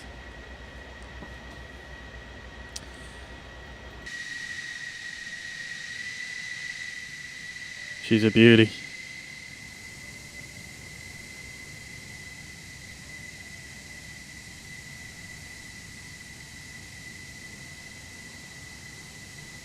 Hopefully the cables aren't going to cook me here. Okay, we're good. Alright, let's get that wing sweep to auto. Get the flaps to full.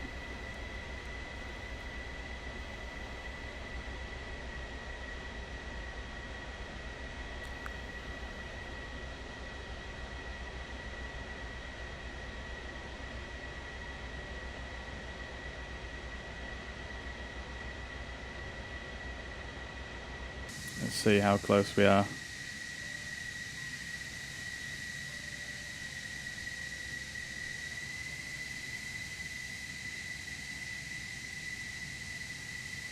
Craig, how long did it take me to learn the controls? It depends on the aircraft, really. Some take a lot more work than others.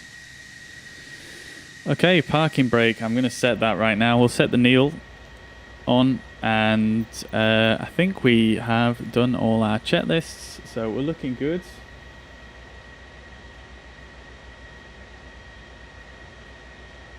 We're going to set the mod to do 150 knots launch.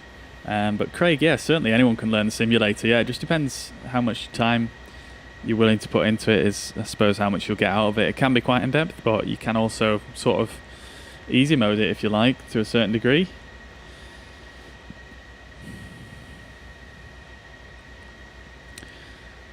Alright, I think we are good to go. So we're currently facing to the southwest, so we're going to take a right turn up over the city. I'm just going to review Chico's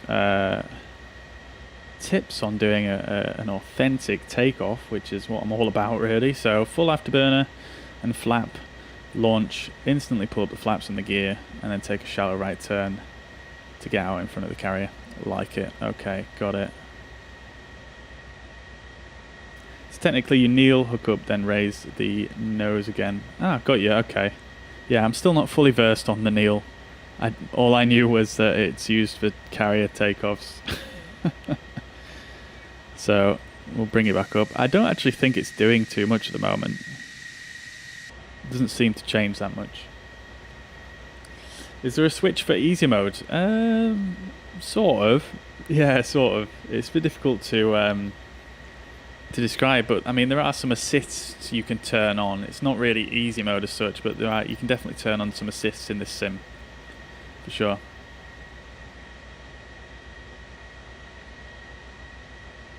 Stay around 500 feet. I can't guarantee that. This thing is pretty wild. Well, I mean, as I'm sure you're aware. We'll see how it goes anyway. Yeah, I could try to keep 500 feet, yeah. Yo, I'm good to go, mate. I am just loading back in. I literally just crashed the desktop. Oh, no. So I'm just loading back in. Well, I'm just loading back up now. Should be back with you in a couple of seconds.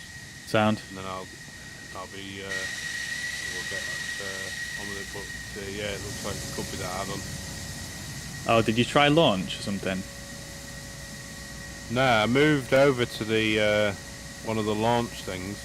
Yeah. And then I see the two simultaneous ones, and I thought, and then I see you going for them, so I started to come over towards that one, and then it put me to desktop.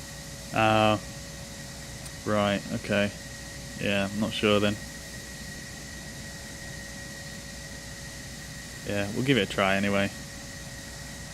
Hopefully it'll work this time.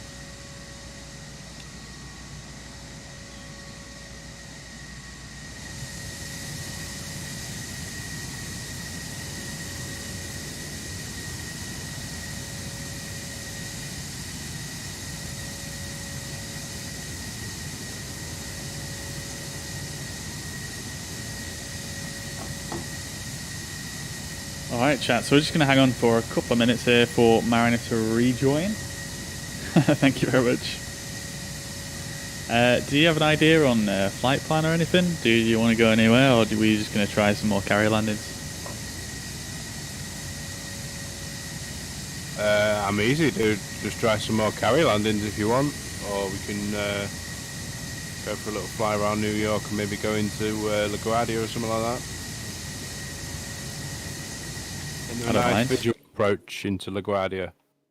I don't mind. One of the highway approach, I think they call it, something like that. Oh right, yeah, Parkway visual or something.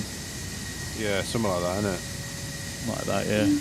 I mean, I was just thinking of doing some manoeuvres. I don't really mind where we land, but I was just going to fly around, see if I can get some serious speed and try and do some stalls and spins and stuff.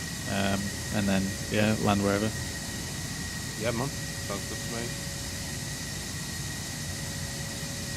We could try a carrier landing. See how it goes. 7. Look beautiful, that sun coming down as well. Yeah, mate. Looks brilliant.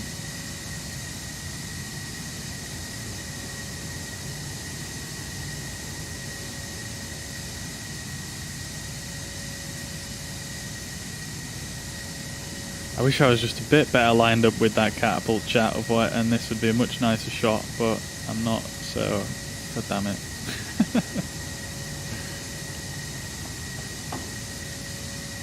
We're just waiting for Mariner to rejoin, guys, and then we'll get underway. Yeah, we'll try to do it like a simultaneous takeoff. What's the cost of the simulator and the provider? It is Microsoft, or Microsoft Flight Simulator is a simulator, and you can get it from Steam or the Microsoft Store. You can actually get it on Xbox now as well, so take your pick, really. Just sent you an invite to a group. The cost of the simulator varies depending on which package you get, but I believe it starts at around £60, I believe, if I remember correctly. It's been a while since I've looked at it. How's it compared to DCS for F14? I don't know. I have not tried DCS, but there is someone in my YouTube chat who is very well versed with the DCS F14. Maybe he can answer you. Cliff, yo, welcome to the chat, brother. Hope you're doing well. Good to see you. Good to see you. How am I playing? What do you mean by that? Careful when attempting stalls and spins. Make sure you're high enough to recover, else you'll enter a flat spin. Yeah, well aware of that one. Yeah, I've read all about it in the manual. Yeah, it's gonna be interesting. I might just crash and burn. We'll see. Craig, if you're on PC, then I'd recommend looking at getting it from either Steam or the Microsoft Store. Microsoft Store might be better. I've personally had quite a good experience with that, but I think it just varies depending. Oh, here he is. Beautiful. Yeah, I think it varies from person to person, but I personally have had a pretty good experience with the Microsoft Store. Entirely up to you. What's roughly the downloading gigabytes? It's quite large. I think it's about 80 gigabytes to begin with. Maybe a little bit less than that, but it's pretty large to begin with. And it gets a bit larger once it's fully installed. Anybody else having problems loading up the game? I've had a few people... that sun's looking beautiful, man. Yeah, mate, you can say that again. I've got a right shot on here. It looks brilliant. But yeah, so... yeah, I've had a few viewers who've had issues loading the sim, but as of late, it seems to be okay for most people, I think. I'm not sure. I mean, I've had the sim launched. Well, no, we actually relaunched just about 20 minutes ago, so I've not had any issues really. Another thing about when coming into land, you want to make sure that you're as steady as possible. Nothing worse than being wobbly on final and clipping the start of the runway and drowning. Yeah, 100%. Yeah, I mean, I suppose that goes without saying for pretty much any aircraft really. But yeah, I suppose the margin of error is much smaller on an aircraft carrier. Yeah, flat spin simulated, that's very nice. I'm not sure, Cairo. We're about to find out. Not as bad as Warzone then, 96 and 24 hours. Yeah, it's definitely not quite as bad as Warzone, but it's in the same ballpark. Sims have completely different functionality and focus on different things. DCS is the king of military combat simulation. MSFS is a bit more casual. Yeah, 100%. Yeah, I mean, when it comes to military simulation, 100%.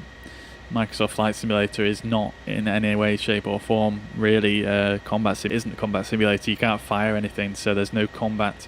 Yeah, 100% agree with that statement. Digital DCS, you know, digital combat simulator. It's called that for a reason.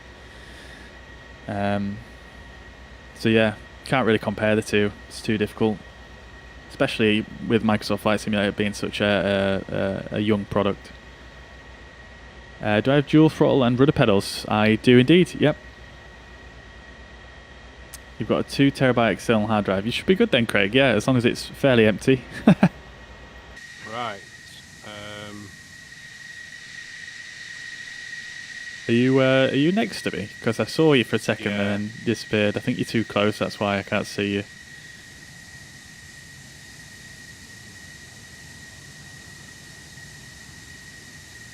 I don't think I can sweep my wings back, can I? While I'm on the ground. Should be able to, yeah.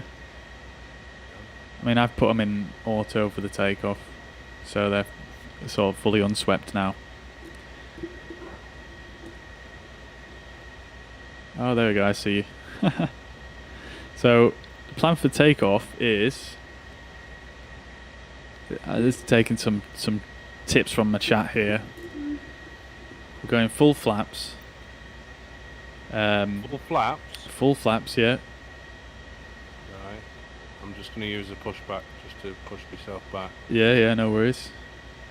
Full flaps. I've set the launch speed on the carrier control module to 150 knots, which is the normal rotate speed.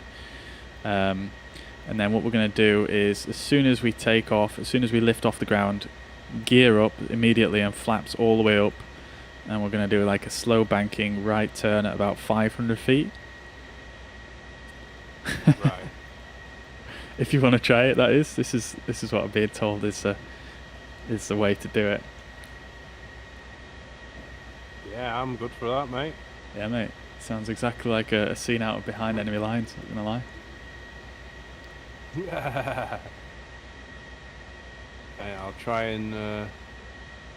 Actually, chat, that reminds me, that calls for this. That calls for this. Are you ready, guys? Are you ready for it? Are you ready for it, guys?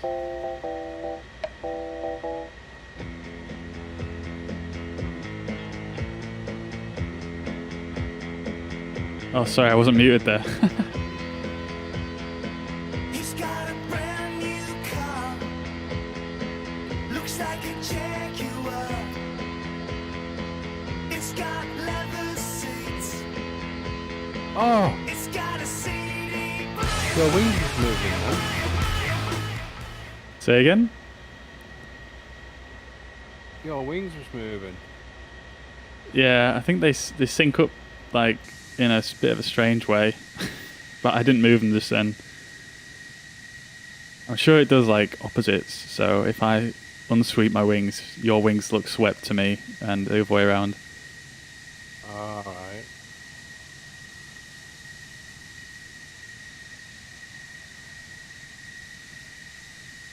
Have you got yours swept, you say? No, they're unswept at the moment. I've just got it in automatic.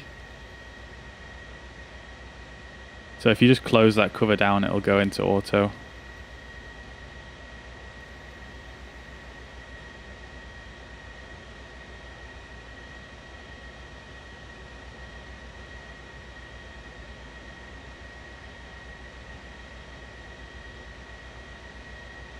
Maybe I can recover from a flat spin. Maybe. We'll see. I'll catch up with the chat momentarily, guys. We're just... come back anymore, you're going to disappear. We're going to get ready to go. Shot and a half like that. I can't see you, unfortunately. That's a bit weird, but it's all good. I'm good to. I don't think it matters how much space you have in front of you, does it, to do this launch? I think it's just going to catapult you into the sky immediately.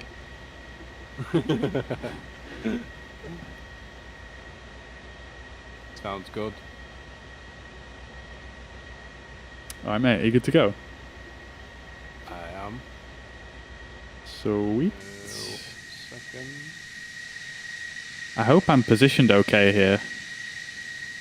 Because it does say on the app you have to be on a catapult, don't you?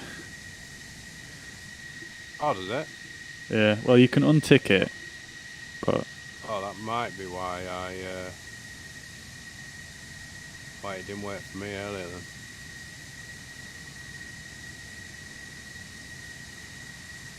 Yeah, I'm ready to go, dude. All right, mate. So, I think it's just have parking brake on full chat.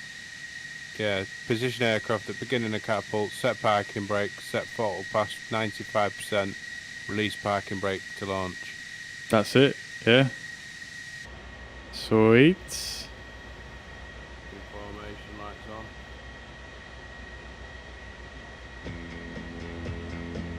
on. All right, I'm ready when you are, mate. Just do call out. I'm getting my throttles forward.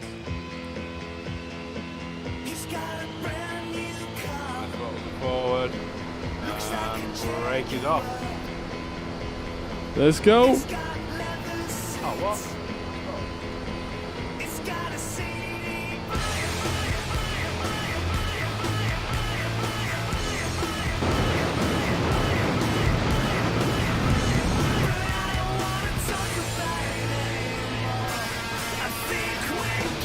Yes, chat. Yes.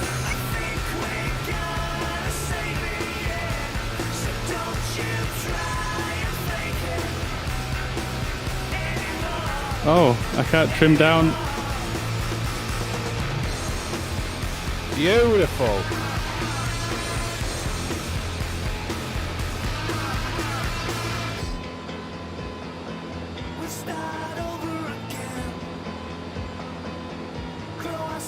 How did that go? Did it work okay? I stopped halfway through. Oh, weird. Careful. But yeah, once I got off it was fine, mate. Nice.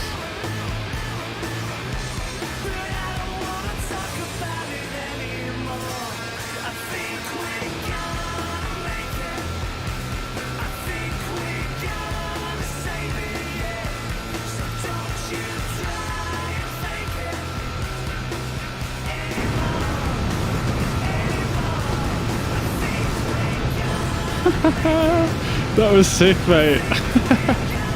Yeah. I've got feeder on here as well. It's like, oh, it's amazing, mate.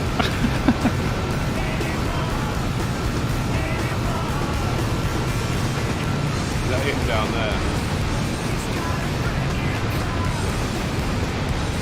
Might start escorting people on multiplayer. A couple of people could see below me. I might go down there. One of them shoot her. Yeah, that's you there.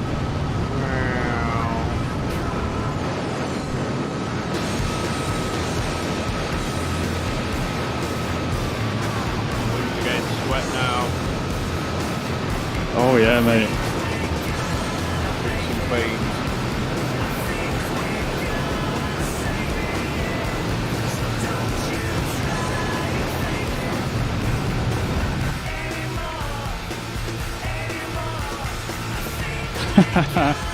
Oh, sorry guys, I'm just enjoying myself here. That was far too hype.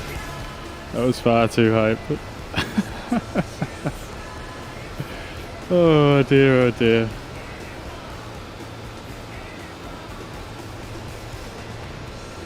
Yeah, I've got the throttle back a little bit.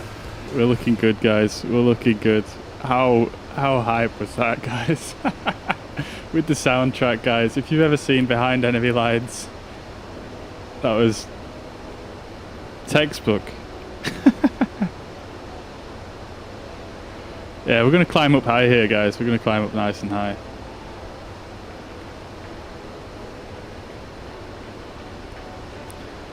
Let's just power back a little bit. Let's get those afterburners off. For some reason my trim doesn't seem to be working.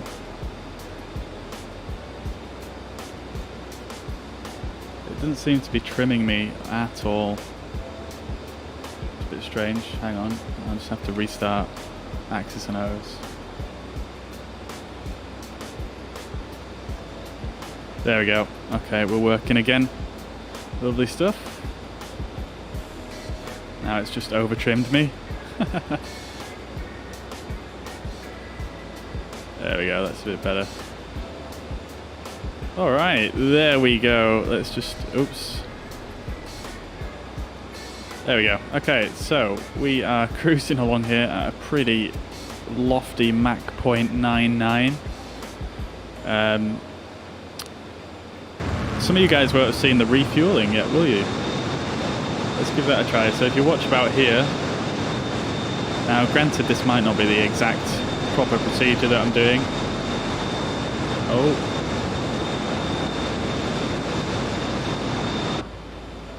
It wants to climb. Bear with me. Sometimes it feels a bit delayed when the power change affects the trim. So I'm just still working on that here. Now, this may not be the proper procedure here, guys, but this is just a cool little feature. So if I hit this refuel probe, boom. Very cool. Nice little light. Gives me a little 25% extra fuel there. You can even see out of the window. So cool.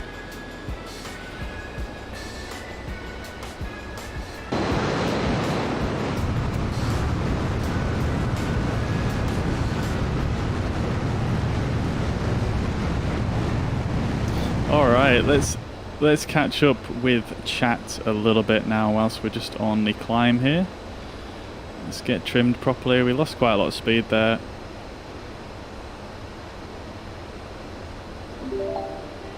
So there's two little detents for the afterburners. There's there, oh no, that's full forwards, and then there's like there. So I'm going to leave it about there.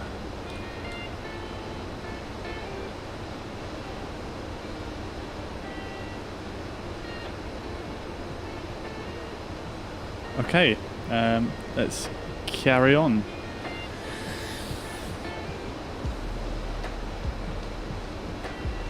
Imagine being told by ATC you have a Tomcat on your tail locking. Yeah, amen, dude. That'd be crazy. I did get one guy on VatSim once who tried to pretend he was a NATO pilot, and he was intercepting me when I was just flying around. I think I annoyed him by, well, I mean, he did some pretty bad calls, to be fair, on the radios, and as a result I ended up taking off.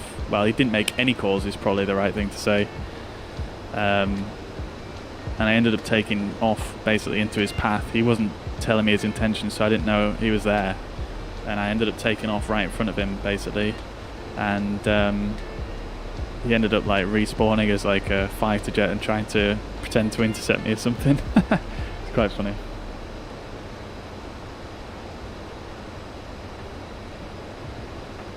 Flaps will immediately have to take off, or the flaps will be jammed.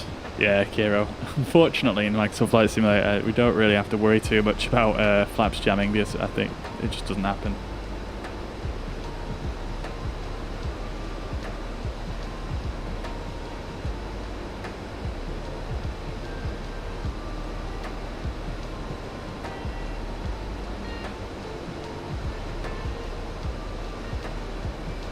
Can you launch the missiles? You can't, unfortunately. No, you can't, unfortunately.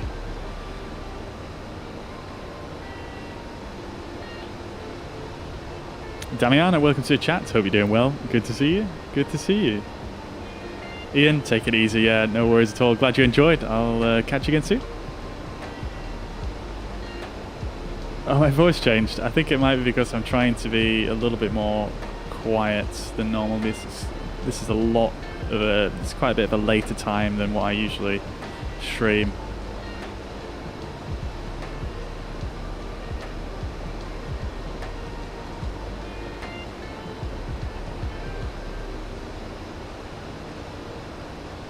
Time to recreate the cockpit scene from Top Gun with Mariner. Yeah, 100%, dude. A full scoop. That's cute. You're talking about the wings.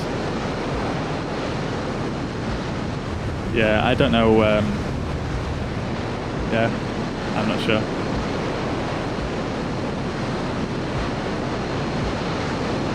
Look at that though. That looks amazing. Look at that light coming out. That's brilliant. Oh, make sure to play Danger Zone. Oh, I missed that. Yeah. I'll look out for it, dude.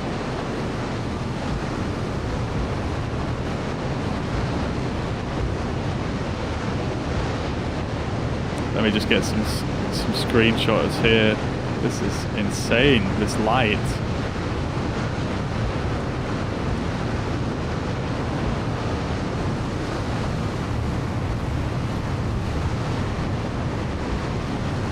How insane does that look, guys?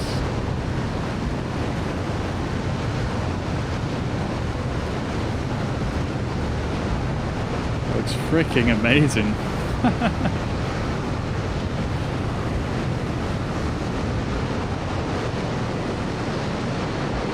Oh, the refueling probe. Yeah. I mean, because obviously Microsoft Flight Simulator doesn't support the it doesn't support any kind of air-to-air refueling at the moment, so he kind of just simulated a kind of mechanic that could roughly emulate that, if you know what I mean. Not to be taken too seriously, I don't think.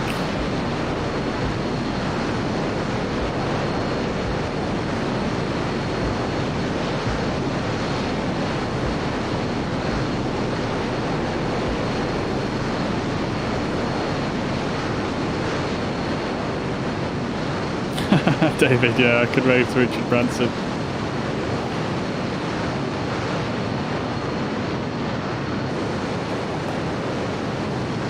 Alright, we should be reaching a fairly good altitude to try and start messing around. 50,000 feet? Yeah, sounds about right. How fast are we going? Mach 1.5? Anybody? Mach 1.5? Alright, quick question for you, Chico. I couldn't find this in the manual actually. What's the service ceiling for this aircraft? Is it like 75,000 feet or something like that, or is it lower?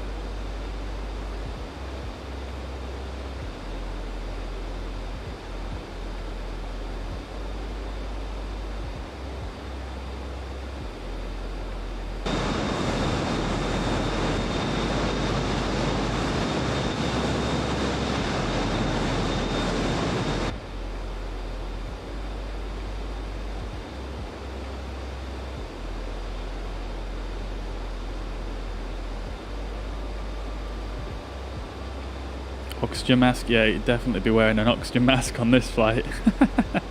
100%. Alright, let's turn around and head back over New York now, and I'm going to slow down a bit and try and start trying to get this thing into a compressor stall. See if we can get that to happen.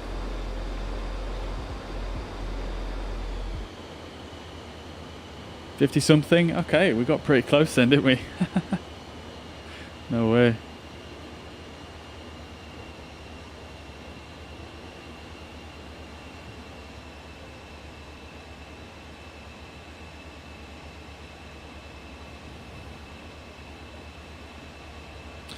Alright, let's see then if we can do this.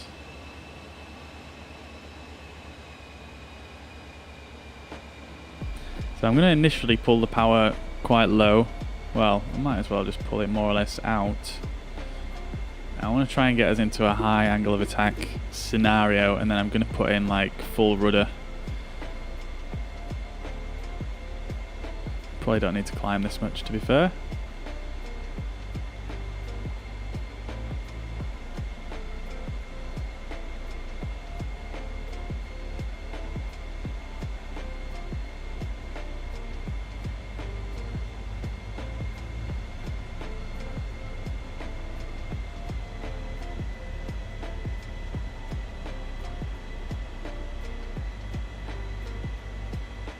Whereabouts are you, dude? I am currently at 50,000 feet. Somewhere over New York. I'm sort of heading back towards where we took off, I think. I just went blasting off into the sky, mate. I was too hyped. I think I'm heading back towards the carrier roughly, but I'm going to try and do some stalls and stuff.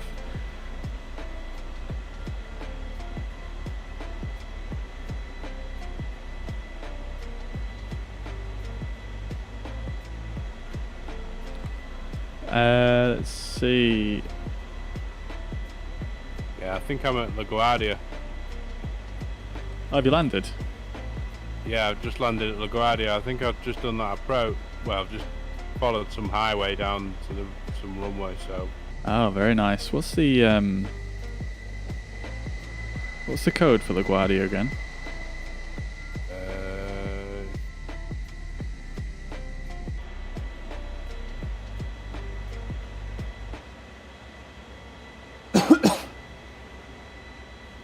KLGA, I think. Got you. All right. Oh no, I'm not at LaGuardia. I'm at. Is it Newark? Okay. Yeah. I can check it. It's all good. But yeah, KLGA is LaGuardia. I'm at KEWR. Okay. Got you. I'm just going to try and put this thing into a bit of a stall.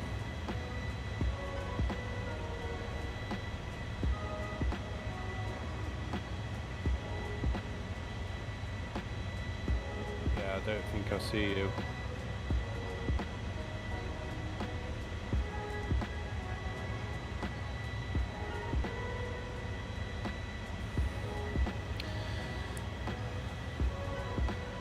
Alright guys,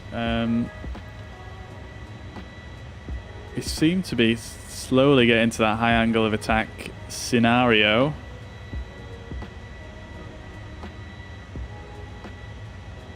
There we go, there's a stall. There we go, there's a compressor stall.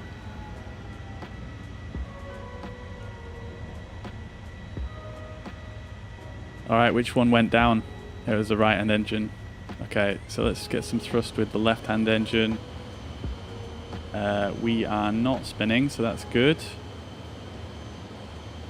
Let's just try and get ourselves leveled. There we go. Looks like we're recovering very well from that. Okay, this thing flies like a dream on one engine. That's fine. Pretty cool though. That was a bit of a bang right there. I'm just gonna have to try and see what the procedure is to recover from a compressor stall. So open fuel valve for dead engine, which would have shut off automatically. I need to get a bit more lighting in here as well. I'm not sure which one of these actually does the lighting.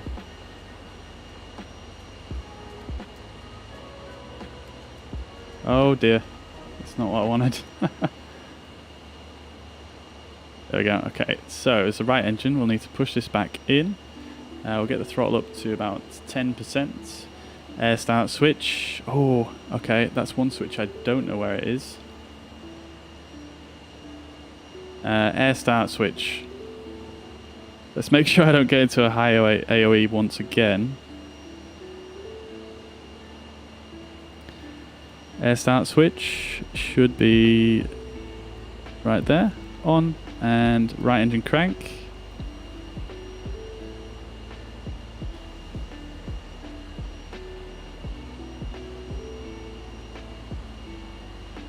Let's see if it starts back up. I can hear something. Yeah, it looks like the RPMs are increasing.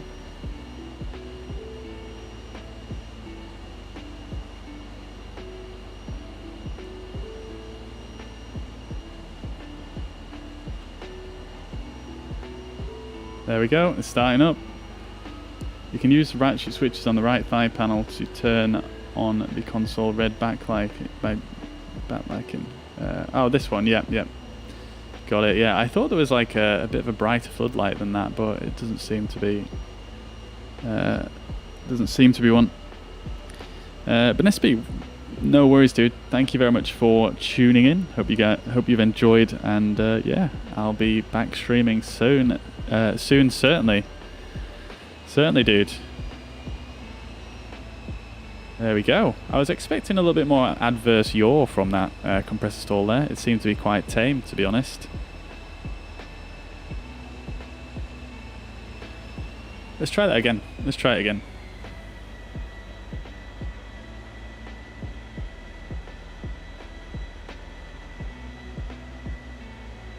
Craig, take it easy, dude. Take it easy.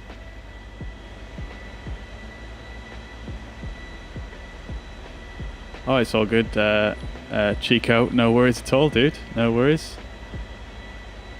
I've got to find it someday. Alright, let's see if we can try it again.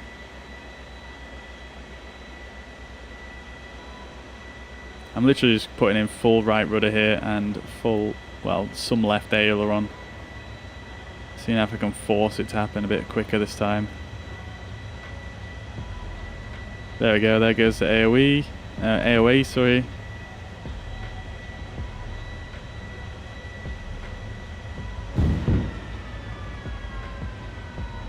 There we go. Right engine again. Well, I had right rudder in, so that's fine.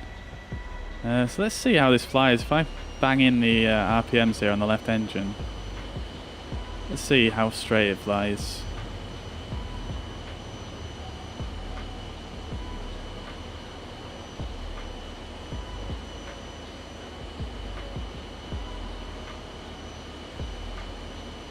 Pretty straight. Let's give it a bit more. Yeah, it seems to be flying pretty straight there. Fair enough. Okay. Air start on, and the engine crank for the right engine. Although it is definitely rolling more to the right. Oh, did that just push itself in on its own? I forgot to press that, and it seemed to have just pushed itself in. Interesting.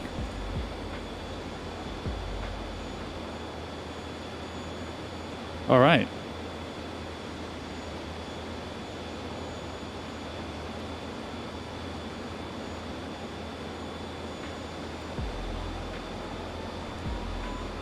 Yeah, it's not giving me too much adverse. I'm not really correcting with the rudder at all. You can see obviously the ball is definitely not centered here, so there definitely is some adverse yaw.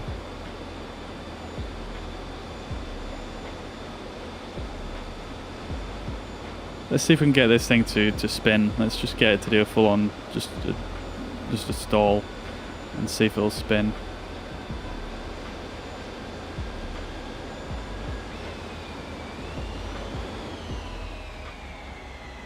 Hopefully I'm high enough. Hopefully I'm high enough here. I'm just going to pull all the way back here.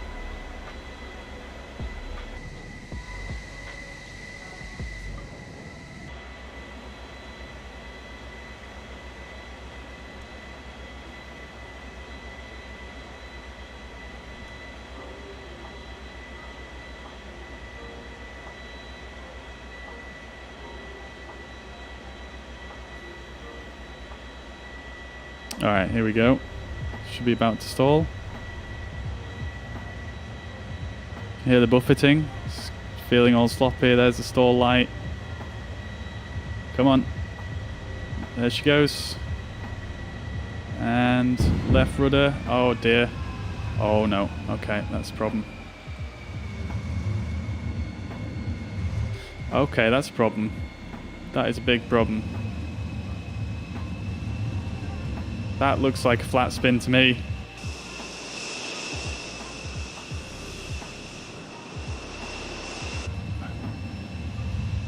Oh baby, that camera movement is nasty.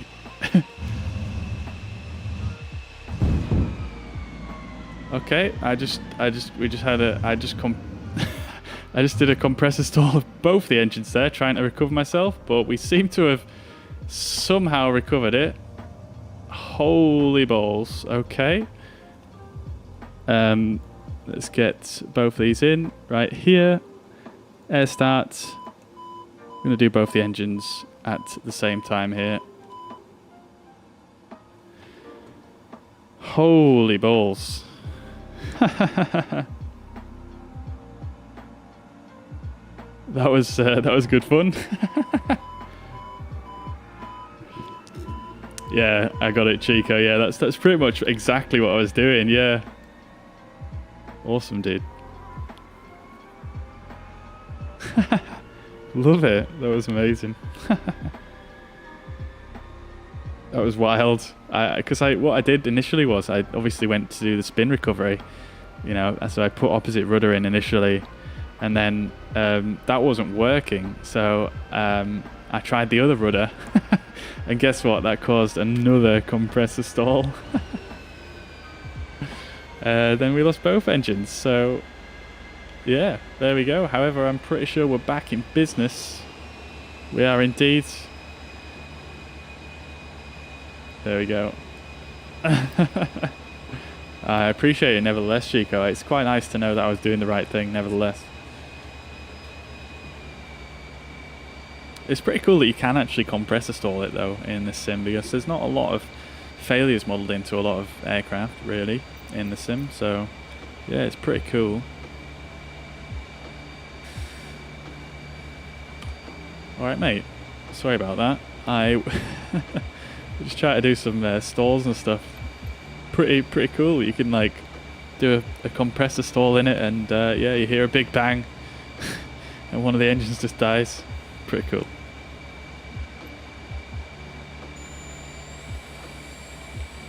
That's crazy. Hey, I'll have to try it, mate.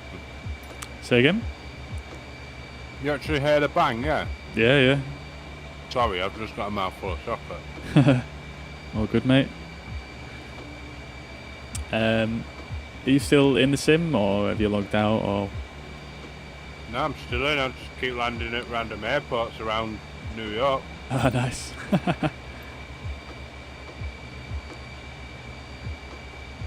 Do you know if those carriers, do you know if they have night lighting? I think some of them do, yeah. But I won't quote me on that. I'll go and have a look, 'cause I'm here, I think. Oh yeah, nice. I think I'm going to head back down there I might try and attempt one or two. Yeah, I'm heading back that way now. Nice. Nice. Let's see where I am. I've just not been paying attention to any navigation at all whilst I've been doing that. Hey Raven, welcome to the chat, brother. Hope you're doing well. Good to see you, mate. Good to see you. What's mine are eating? Have a guess, mate. Have a guess.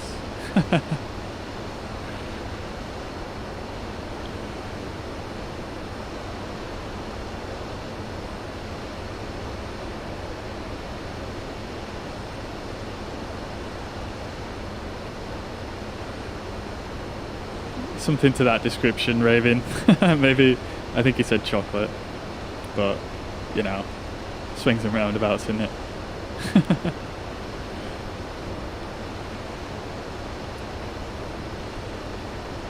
Alright guys, let's start heading back over to the carrier anyway. We'll have a look, see if we've got any night lighting there. Might attempt a landing, if not we'll head into say JFK and do a nice landing there instead. Chico, yeah, no worries at all, dude. Thank you very much for tuning in. Appreciate all your tips, man. Very, very insightful. I've learned a lot today, so yeah, thank you very much for that. And yeah, sleep well, dude. I'll catch you again soon for sure.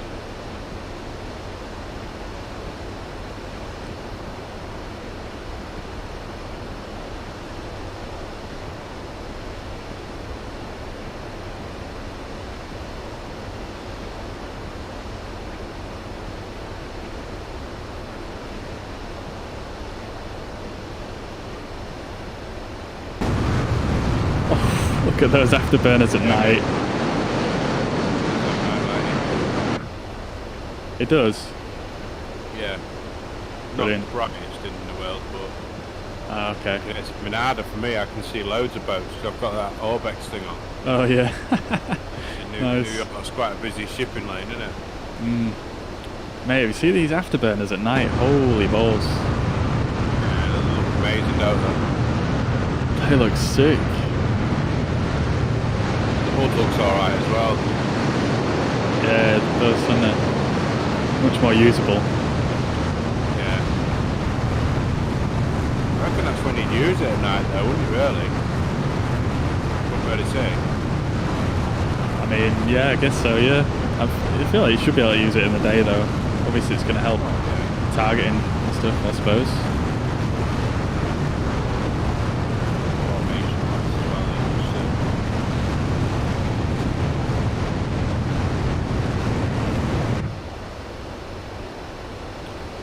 Yeah, I'm heading back over to the carrier now. I'm going to fly directly over New York, I think, see if we can get a nice shot with these afterburners. Annoy all the residents of New York with fucking flying over at Mach 1.2.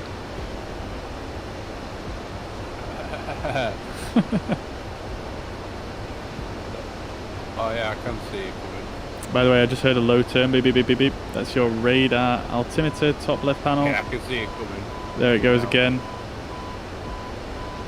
Good luck on the night carrier landings. I can't do them. Fair play.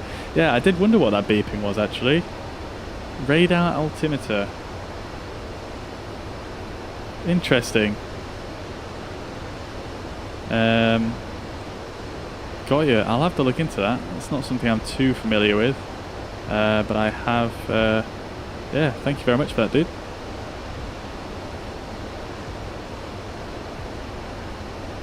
Top left panel. I feel a lot more confident doing it now though.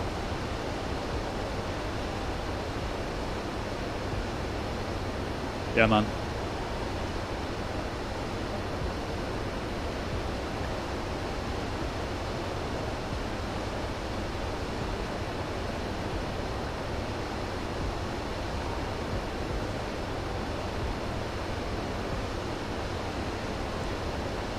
Just realised you're still alive? Yeah, I am indeed, dude. Yeah, we're just going to come in for a landing and then that's probably me done for the stream.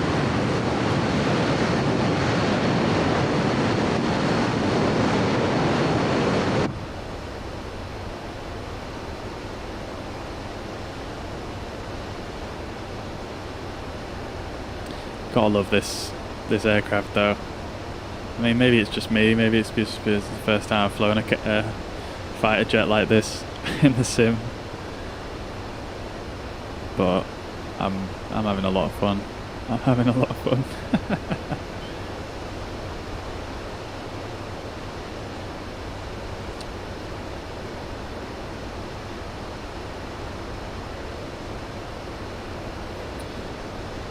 Left of your altimeter. Oh, this one right here.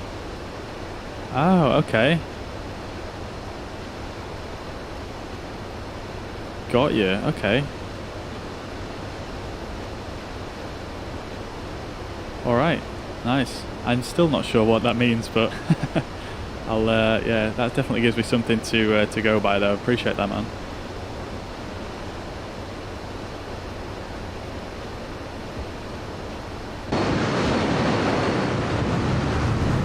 Here we come, New York City. And then the carrier's just round about here.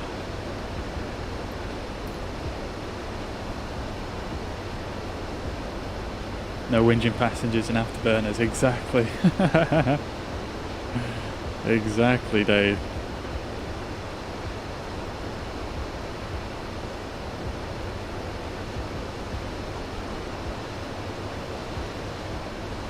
Gives us a chance to have a look at the new lighting as well in Microsoft Flight Simulator, because in the last patch they recently completely overhauled sort of the render distance of the lighting. It looks pretty good. I suppose from lower altitudes you don't really get the full effect, but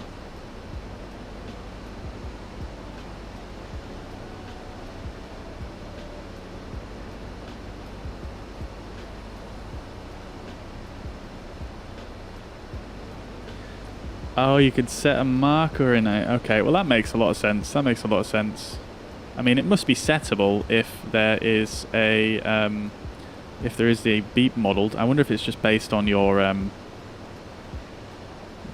the selected altitude in the autopilot. I'll give it a try. Let's see if I set. I mean, I had it set to 0 before, so I'm not sure exactly why it was going off then, but I'll set it to 10 now, which we're about to go under. And we'll see. But yeah, thank you very much, dude. Take it easy, man. Yeah, I appreciate all the tips, man. I'll catch you again soon.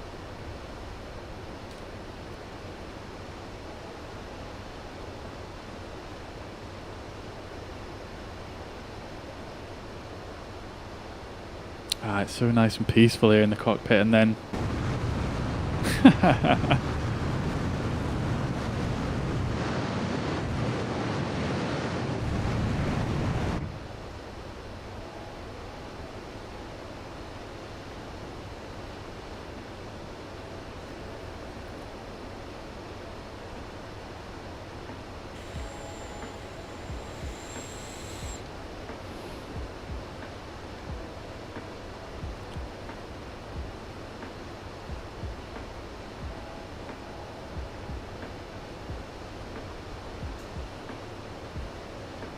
hey up, look at that, we've picked up an ILS.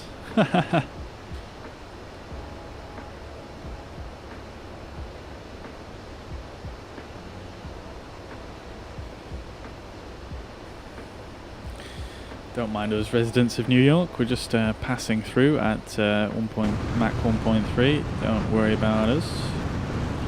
The carrier should be down here, I believe, if I am that... oh my god, I am that close already. Okay, let's start slowing down a bit then.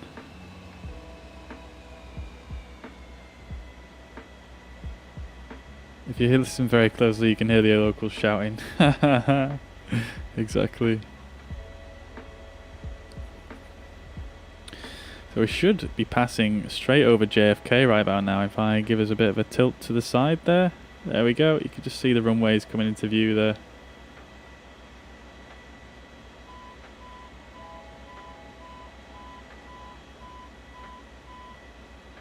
There we go, pass through 10,000. I guess the radar altitude is based on the selected altitude, I guess.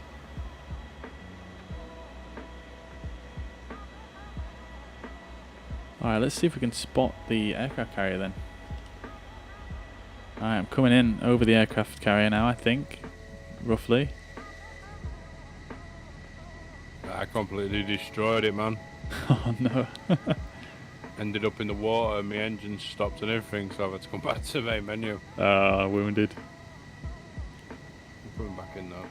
I think I see it. I see a little light on it. It's got 2 dark abouts at either side of it. Whoa. It's daytime again. Oh, that might be because I've just spawned back in 1 second. Probably is, yeah, it's alright. Change it back now.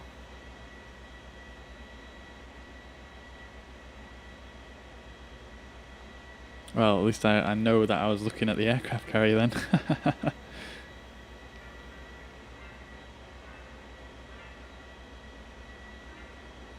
Oh, ho, ho.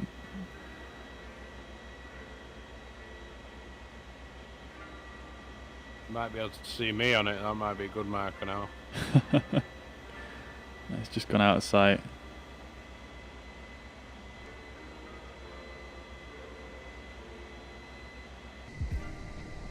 Oh, it's so dimly lit. Which way is the runway that we need to land on? Can you... It's you able to- heading 284. 284, alright, so I'm facing in the wrong direction then. Alright, let's do a turn. Yeah, 284 is the runway heading. Got it.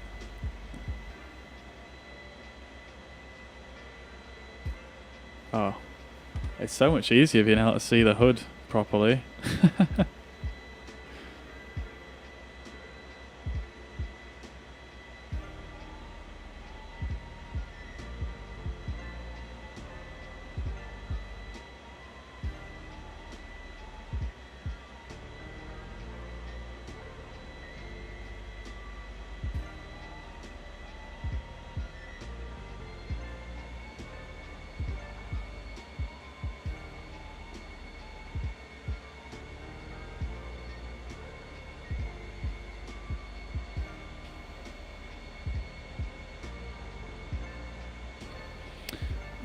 Okay, there she is.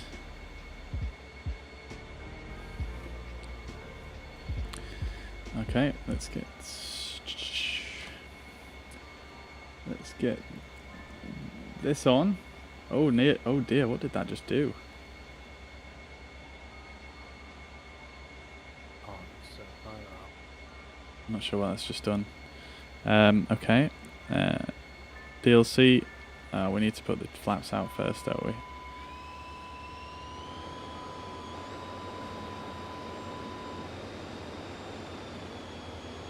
Getting a bit low there, guys.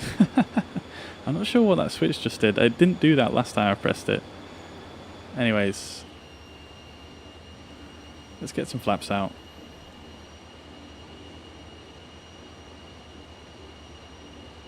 Gear down. DLC on. Oh, it's already on. Okay.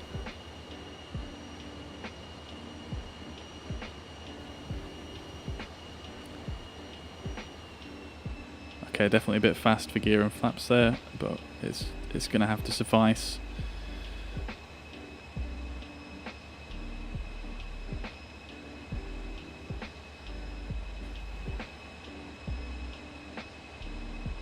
Don't really see the carrier anymore. I think I see it.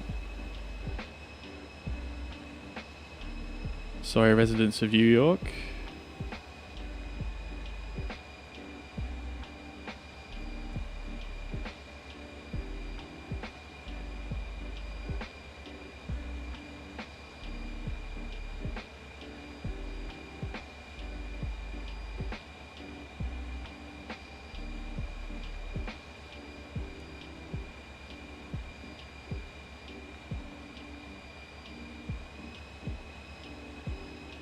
Oh, those final flaps giving me so much to trim there. Okay, where's the carrier? Should be pointing me. Oh, is that it right there? Okay, how am I so, of course?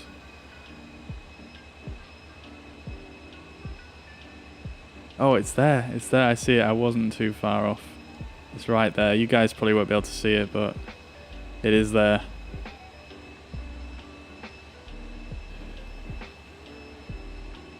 It is there. Let's slow down a bit more. Trying to more or less fly level just now. Alright, man, I'm coming in. It's so difficult to see it.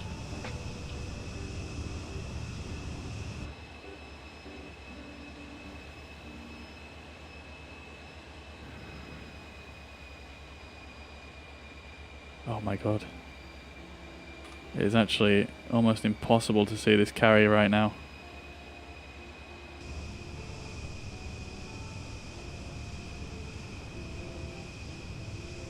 Yeah, I think I've totally fluffed this.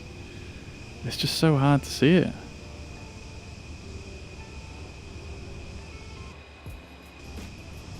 Yeah, I was way off there.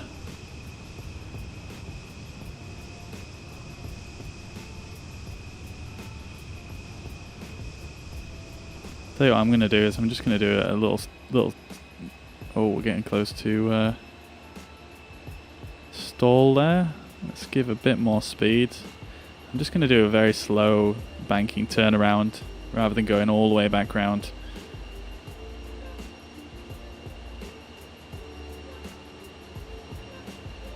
Where's the carrier gone? There it is, okay.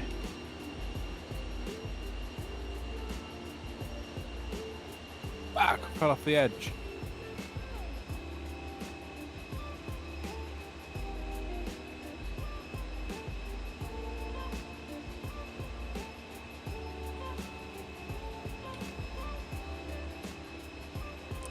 I see your lights there in the water. Nice. It's so hard to see it though. It's ridiculous.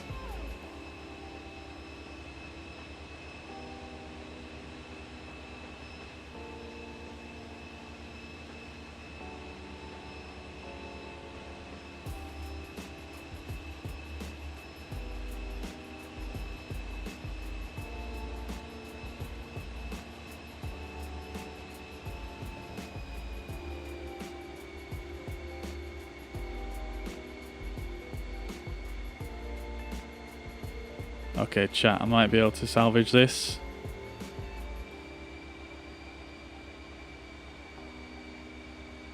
Not going to see it until the last second.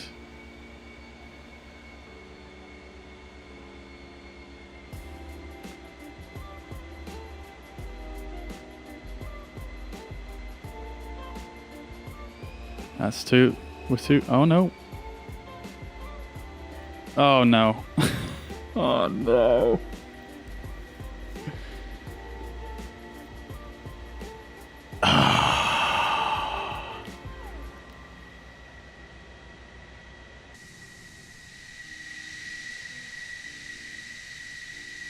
Joder. Joder.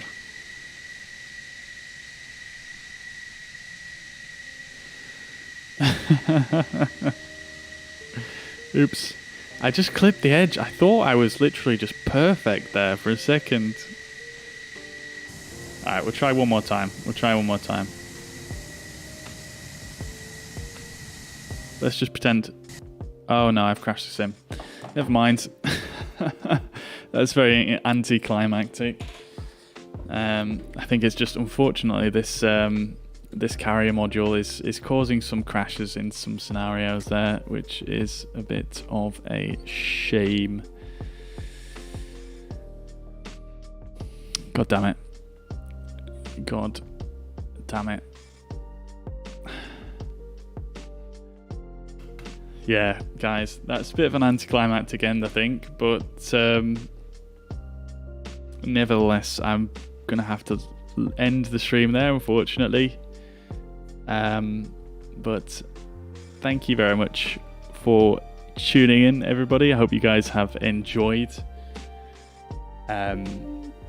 Yeah, really appreciate all the tips from everyone today. I hope you guys have enjoyed something a little bit different today. This is once again been a first look preview at the DC Designs F14 Tomcat, which is out on the 16th of August. It'll be available on justflight.com for a limited period exclusively before it appears in the marketplace. So yeah, I would personally recommend it. It is a lot of fun. I've not tried any of the other fighters in the sim, but with this being the one that I've tried, I have absolutely loved it. I'm really impressed with the visual model and quality of the aircraft, as well as the just the general depth of it, and the flight model feels pretty good as well. So yeah, hope you guys have enjoyed. I do apologize for that anticlimactic ending. I'll have to have a word with the developer of that mod for next stream. But nevertheless, guys, thank you very much for watching, and I'll catch you in the next one. David, thank you very much, dude. Chris, thank you very much. Paul, thank you for tuning in, and everybody else, thank you guys. I hope you guys have a fantastic evening. I'll catch you in the next one. Bye for now.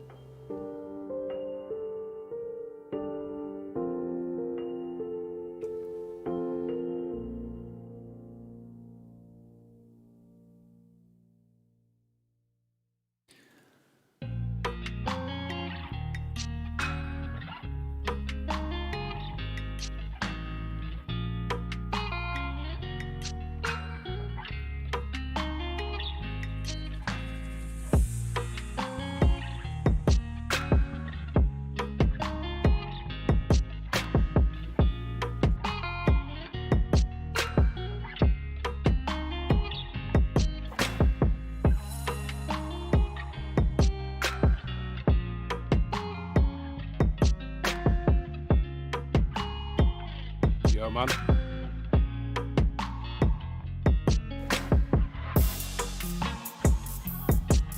Yeah.